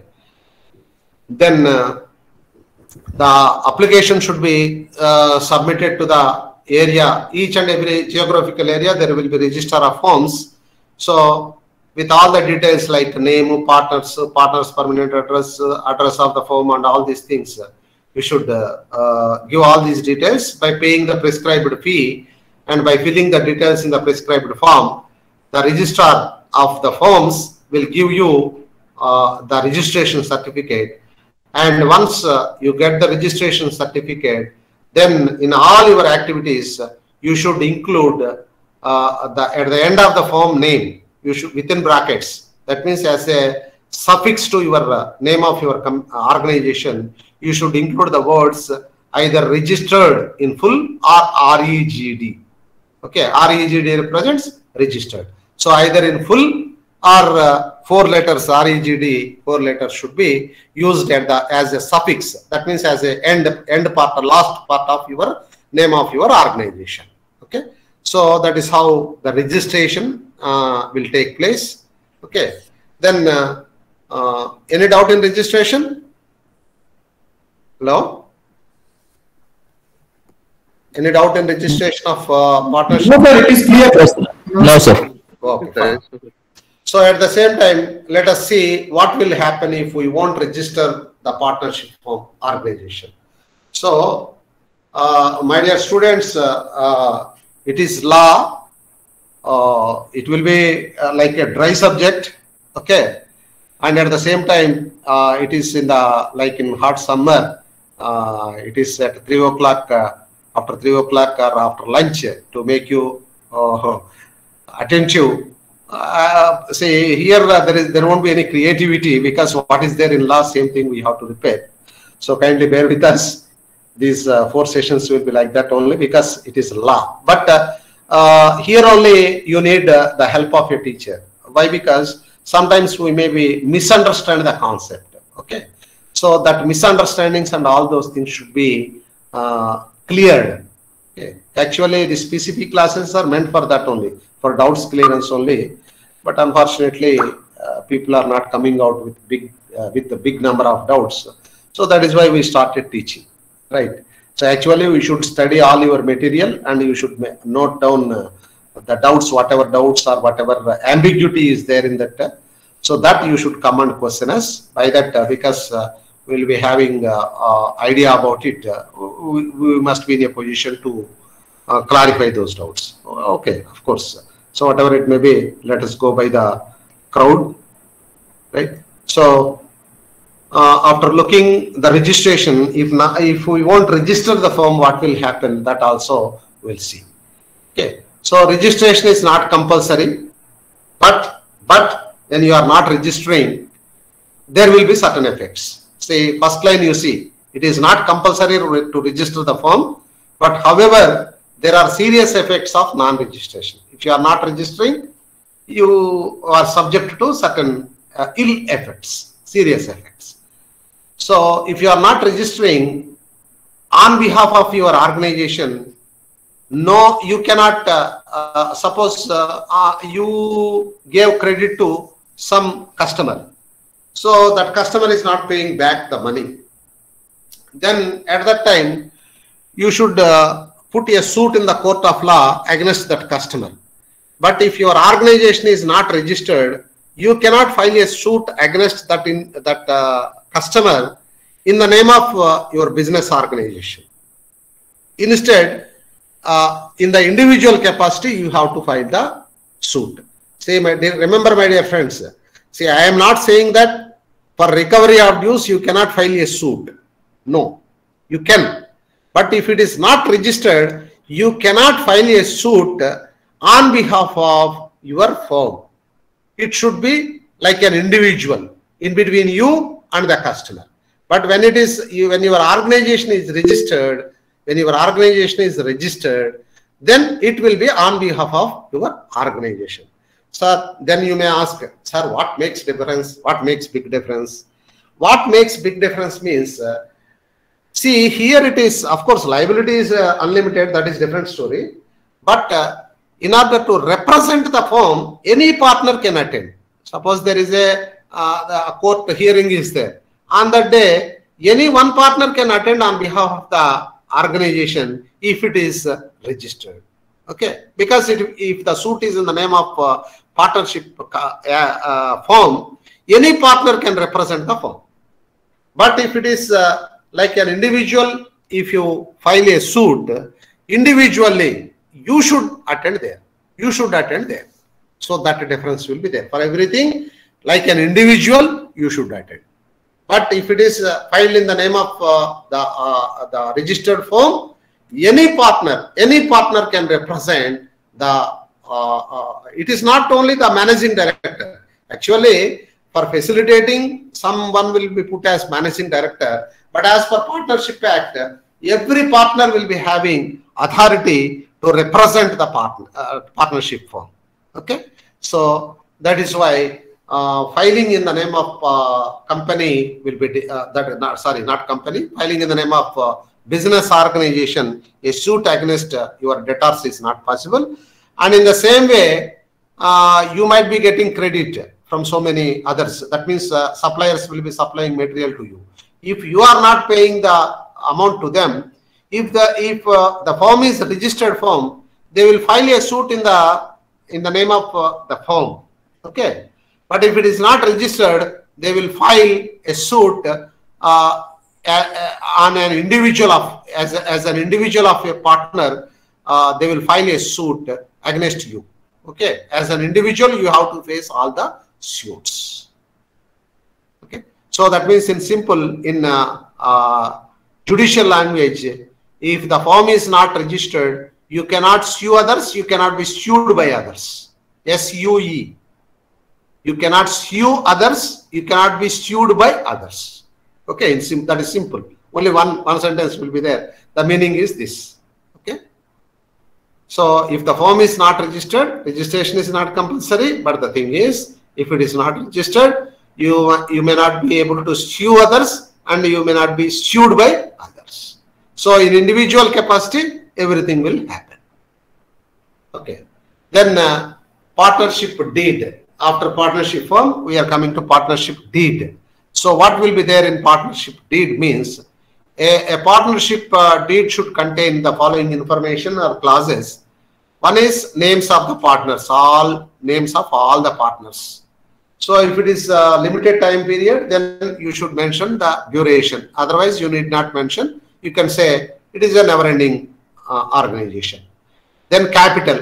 How much capital is going to put into the organization, and who are going to contribute all that capital. My dear friends, here remember, capital means don't think that only financial resources, even technical resources also can be considered as capital. Suppose you are having a license, you are having a patent to produce one type of medicine that is patented to you. That is your innovation. So you cannot say that you are not contributing anything. That when you are permitting your firm to make use of that, that is your contribution. That is considered as your capital. Okay. So when you are contributing your technology, you are known as technocrat. Okay, technopreneur, not technocrat, technopreneur. Okay. Instead of normal entrepreneur, you will be the technopreneur. Okay. So either money's worth. It is not that exclusively to share the profits and losses, you should put only profit, only money. Okay, money or money's worth.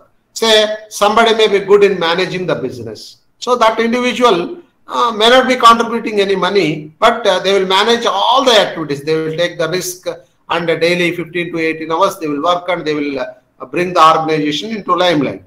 Then even without contributing any money also, that partner is also eligible to share the profit and losses. Why? Because his managerial expertise he or she is putting as capital.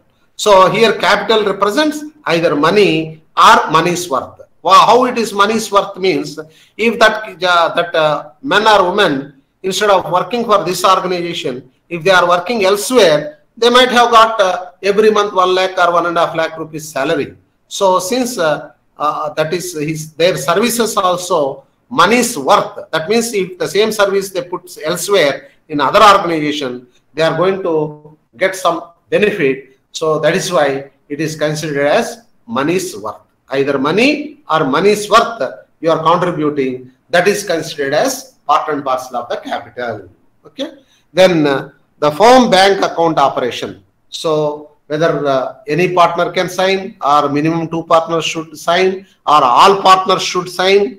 So like that what is decided how to operate the bank account as decided by all the partners, it should be there. And when you are opening an account in the name of business organization, the bank will demand without partnership deed, they won't allow you to open the account in the name of your business firm. Okay. Then powers of partners, because unless otherwise mentioned, unless otherwise you are restricting, every partner will have the same authority or same power. But if you want to, if you don't want to some others to involve in certain activities, then under this powers of partners clause, you have to restrict who can deal with only, who can enter into an agreement on behalf of the firm. If you want to restrict, you can restrict under this clause, but that should be mentioned. So if you are not mentioned anything, everything will be taken as granted. Okay. So if you are specifically mentioned, then that will be followed. Otherwise, it will be taken as granted. Okay. Then death of the partner. If any partner passes away, fortunately or unfortunately, if any partner passes away, then what procedure you are going to follow? So immediately that legal hire of that partner will be become partner. After that, continuing that legal hire in your business organization, that is at the will and wish of other partners. Why? Because so the wavelength, whatever the passed away partner is having, their successors need not have same wavelength to do business with you. So that means their attitude, their mentality may be different. It may not be like the partner who passed away. Okay, that is why there continuation. In such cases, what is to be done?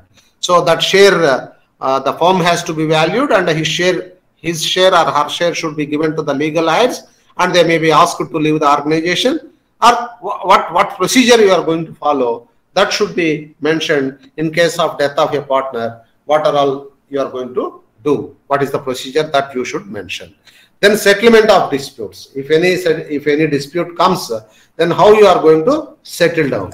Either with mutual discussion. Hello. Please. Sir, who will recover that shares for the death of partner? That valuer, official valuers will be there, na? Okay, by the company. No. It is not by the. It is not by the firm. Official valuers will be there. Suppose I'll tell you the example. Suppose any vehicle is damaged. If vehicle is having insurance, then what you will do? That they call it as surveyor. First surveyor will come. Surveyor will come and assess what is the what may be the value of loss incurred. Okay. So it is not that whatever bills you put, they are not going to be clear. Okay. But that official surveyor will be there. Oh, okay, sir. It will not be directly handed out to that family or proxy, whatever it may be. No. First the share will be the immediately when partner passes away, the share will come to the legal hire. But continuity of that legal hire is in question. Oh, okay. Continuity need not be taken granted. Suppose your grandfather is doing business. Okay. Okay, because of age he passed away. So whatever wavelength your grandfather is having, you need not have the same wavelength. You are young dynamic personality. Your way of doing or style of doing may be different. See, even in India also, Ambani's are there, Tata's are there. Tata's style of doing business is different. Ambani's style of doing business is different. Adani's are something even more different. Okay. So the wavelength need not be same. So in such case, what will happen? Because in partnership, every partner is responsible for all the activities of business organization. Here, any partner passes away, then continuity immediately, no doubt. See, it is not that we won't give anything. You should not say like that. Immediately, the legal heirs will get the share. But continuing them as partners for the next subsequent period depends upon the clause. Oh, okay, sir. Okay. At that time, the official valuer will be called, and that valuer, by considering the assets of the organization and liabilities of the organization, they will decide the net worth of the organization. Net worth means after deducting the liabilities from the assets, what is the value of the firm, they will decide that net worth. Out of that net worth, what is the share of this partner, that has to be given. Either one individual, any other partner will give and take that share, or all other partners will, from the firm itself, they will pay, and each share will be increased. Okay, sir. Okay, fine. So settlement of disputes. So how you are going to settle among yourself, or you are going to call third party as arbitrator, or you are, that means this is like out of court settlement. So don't say that, sir, while discussing law, why are you discussing about out of the court? My dear friends, even big cases, big cases also, the court will be, out of the court things will be taking place. See, now you see that Future Group, Amazon and Ambani's case. The Supreme Court also asked them to have settlement outside, otherwise they will take care of it. So that is why, other than court also, the procedure for settlement, it will be there. So that clause also you need to mention. Then nature of business, what business you are going to do. Broad nature, you need not specify the brand, but broad category. You are going to do pulses business, you are going to do food items, you are going to do what specifically. Okay, or it is not that only one type of business you should mention. You can say that you can say that all provisions, all metals and minerals business, like that also you can say. But the broad nature you need to specify. And name of the firm, what name you are giving to the organization. Share of partners in profits or losses. Of course, whatever share is there, that will be profit and loss, same share will be there. Then books of account, who will maintain, how it will be maintained.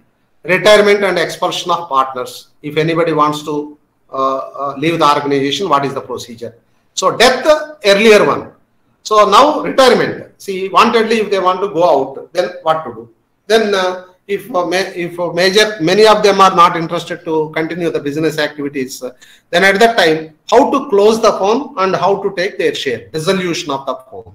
So that clause also there. So these are all the things or contents of the partnership deed. Okay. Then who can become partners? Who can become partners? Who can become partner means any individual can become partner. And any partnership firm also can become partner of another partnership organization. But there should be in their partnership. That means two firms are there. One firm, firm A, firm B. Firm A is also partnership firm. Firm B also partnership firm. See, firm B, total firm can become one partner of the firm A. But the partnership deed of firm B should clearly specify that this firm is also allowed to become partner of in some other partnership organizations. Otherwise, it is not allowed. Otherwise, it is not allowed. Okay. So, but there is no any such special clauses. If an individual become partner, they can become. Hindu undivided family can also become. A company can also become. A trustee can also become partner. Okay. Then see here the same thing is explained. So for a Hindu undivided family, they want to join, the Karta has to sign, because in HUF hundreds of members may be there, but the Karta, the head of the family, only have the responsibility or the power to enter into the partnership on behalf of HUF, Hindu undivided family. Okay, like that individual. And partnership, that clause is there, so that the partner, the firm which wants to enter into the business of another partnership, this firm should have clearly in their partnership deed, they are allowed to join other organization as partner. Otherwise, it is not allowed. Okay. And company is an artificial person, but even a company can also become a partner of another partnership organization. But the thing is, it should be there in the memorandum, their memorandum of association. So what is memorandum of association? What is articles of association of a company? That we will see in the next week. Okay. Then trustees, representing the trusts can also become partner. Then coming to types of partnerships, one is general partnership. Here all profits and losses equally they will share. Second one is a limited partnership. Limited partnership means here say for the benefit only partner these people are. So their liability, these people also known as limited liability partnership. So these individual liabilities or individual properties are not responsible for the partnership organization, but that specification should be there in the partnership deed. So otherwise, all partners are individually and severally responsible for the liabilities of the firm. So you can restrict your liability exclusively whatever investment you made in that partnership firm. So that is also possible. When minors and all, they join as partners, the minors will be partners in profits only, but for losses and all, they are not going to be responsible. And a partnership at will. Okay. So partnership at will means even though the time, suppose you entered for partnership for 10 years, that's specified in partnership. But even after 10 years also, if you are continuing, that is known as partnership at will. Though the time period is over, you people are continuing as per your will and wish. Okay. Then duties of a partner. So there are certain duties. Any partner conducting the business activities, they should consider the common advantage into consideration, or the advantage of the business only they should do. And they should do the activities with full trust and faith, and they should record the true accounts. They have to provide full information to all other partners, and they should indemnify for loss caused by a fraud. Any fraud is taking place, that should be detected, and the firm is not going to be responsible for that frauds if done by an individual, and liable jointly and severally not to assign his interest to other members other than partners. Other partners they can assign, but other than partners he should not assign. Just like that, even if they assign also, this individual will be held responsible for whatever the result comes. Okay. Then qualified duties not to carry on business competing with the firm. So if partnership, whatever business partnership firm is doing, as an individual separately you should not do the same business. Okay, that is against the partnership law. So indemnify firm for willful negligence should not be there. And for working, each individual is eligible to take remuneration. And the firm property should be exclusively used for the benefit of firm only, not for the benefit of individual. Okay. So these are all the qualified duties, and they will have certain rights also. Every partner has the right to take part in day-to-day activities of the business, and every partner has the right to check the records of the business, and every partner is having the right to express their opinion about different decision-making activities. Okay. So then authority of partners is, if we continue, if any dispute is there, they can ask for arbitration. That means involvement of third party, mediation. And they can open a bank account in his own name, but in the firm name, if they want to open, there should be partnership deed. And any compromise for the claim, right? So these authorities are the rights the partners are having. And then as far as the liabilities of the partners are concerned, each partner acts on behalf of the firm, and they are liable severally and jointly to the third party. And for wrongful act of a partner, the firm is the firm is liable, and there should not be any misappropriation by the partners. Okay. So these are all the things in brief about the partnership. So in order to dissolution, either mutual agreement they can go by dissolution of the firm, or a court may ask to dissolve the firm. A dissolution by agreement, that is mutual agreement. Dissolution of operation law by law, that is by court. Okay. And dissolution by notice. Any partner can also give notice to dissolve the firm. Right. So these are all the different ways how the firm can be closed. Right. So consequences of dissolution. So how to share whatever is left over, that all as per partnership deed, they will share whatever net worth of the business organization is there. As per the shares, they will share the things. Okay. Then the firm name or some properties, maybe what we call goodwill. That means that very good name is there to firm, that can also be sold. Okay. Suppose if you take the Coca-Cola, the name Coca-Cola is having more value than all physical properties of Coca-Cola. So that brand value. Like that, a firm may also have goodwill. So that can also be sold with the mutual agreement of the partners. So this is in brief about the Partnership Act. Thank you for your attention or for your interest shown in the great evening. Now the session is open for you for your doubt clarification. So very briefly, I have ran through the Indian Partnership Act 1932 because it is not possible to discuss in detail in 1 hour. Okay. So now the session is open for you. If you have any doubt, you can unmute and you can ask. How does that LLC is attached to this farm or partnership business? Because that's a company, right? Which one you are talking about? That LLC, limited liability companies, also be incorporated with limited liability, like a limited liability. See, actually, limited liability is the class of company.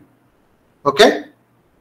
So that class also you can become a partner for limited, like a limited liability company. Suppose a company is becoming a partner if your memorandum of association, the memorandum of association of your company allows you to join your company as a partner of other firm,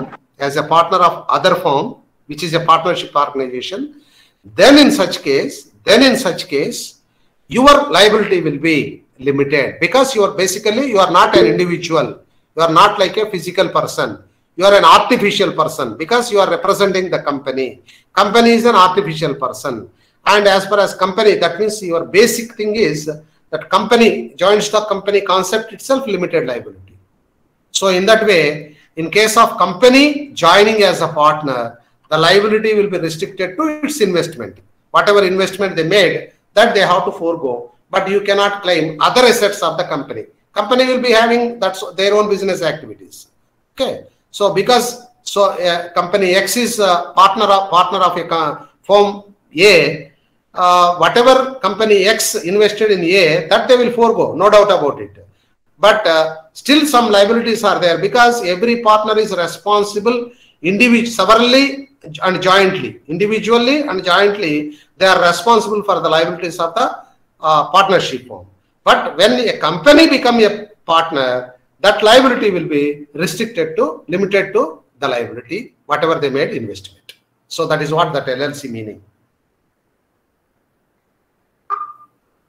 So in the limited liability partnership, do all the partners have limited liability? And in the limited partnership, some of the partners have limited liability. Yeah, in such case, minors will be there. Minors with the permission of the court, they can become partners. In their case also, that liability will be limited to their investment. Of course, that with the permission of the court only, they can join as partners. Okay, sir. So that clause is there. Please.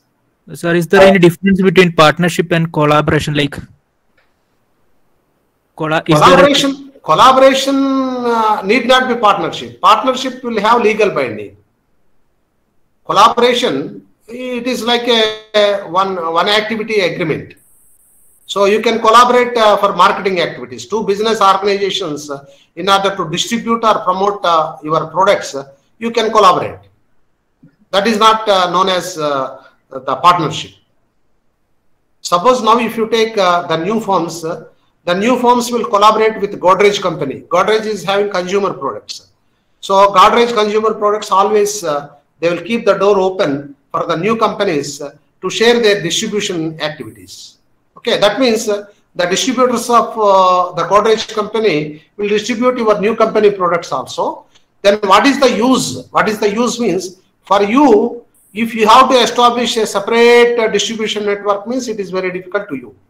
And what is advantage for them means, suppose a distributor is sending vehicle to the town, into the town, all to cover all retail outlets. Along with say 5 or 6 Godrej products, they will sell your product also. What is there? Okay, in that way, they will get some charges from you. By that, their operating expenditure will come down. That is collaboration.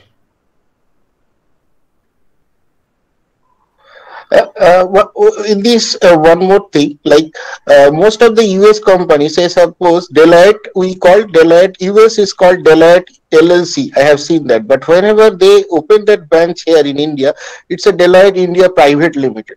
So what's they are changing the name? Is there any reason behind them for this liability purpose? Yeah, it is there, sir. It is the US company law and Indian company law. Big difference is there. So that we will discuss at the time of discussing companies next week, because first we need to discuss about memorandum articles and all those things. Then only you will get clarity. The concept of company itself, whether it is private limited company or public limited company, the concept of company itself, the limited liability. Okay. I will just share my experience that regarding the question, that when any company is there, when they open their branch in other company, they normally suffix put it that country name, like XYZ India Private Limited, XYZ Pakistan Private Limited, like that. There is no obligation, but mostly they do so that it is clearly identifiable. No, Manish, I will tell you the live example. Unilever Limited is there. Yeah. It is a separate entity. See, here the Unilever Limited India branch, they will have their own assets, and separate here Profit and loss separately they will be calculating, and the value of the assets will be converted into their parent company in dollars, and then they will post. Because sometimes when the dollar value appreciates, okay, in converting the Indian money, Indian value of Indian properties into dollars, then sometimes it may show loss also. So that you will study in foreign exchange risk, the exploiting risk, that conversion risk, those risks will be there. But whatever they are calling it as Pakistan, India, like that. So every individual company in that country, they are responsible to show that profit and loss to the registrar of that country. Okay, it is a separate company, but it is known as wholly owned subsidiary company.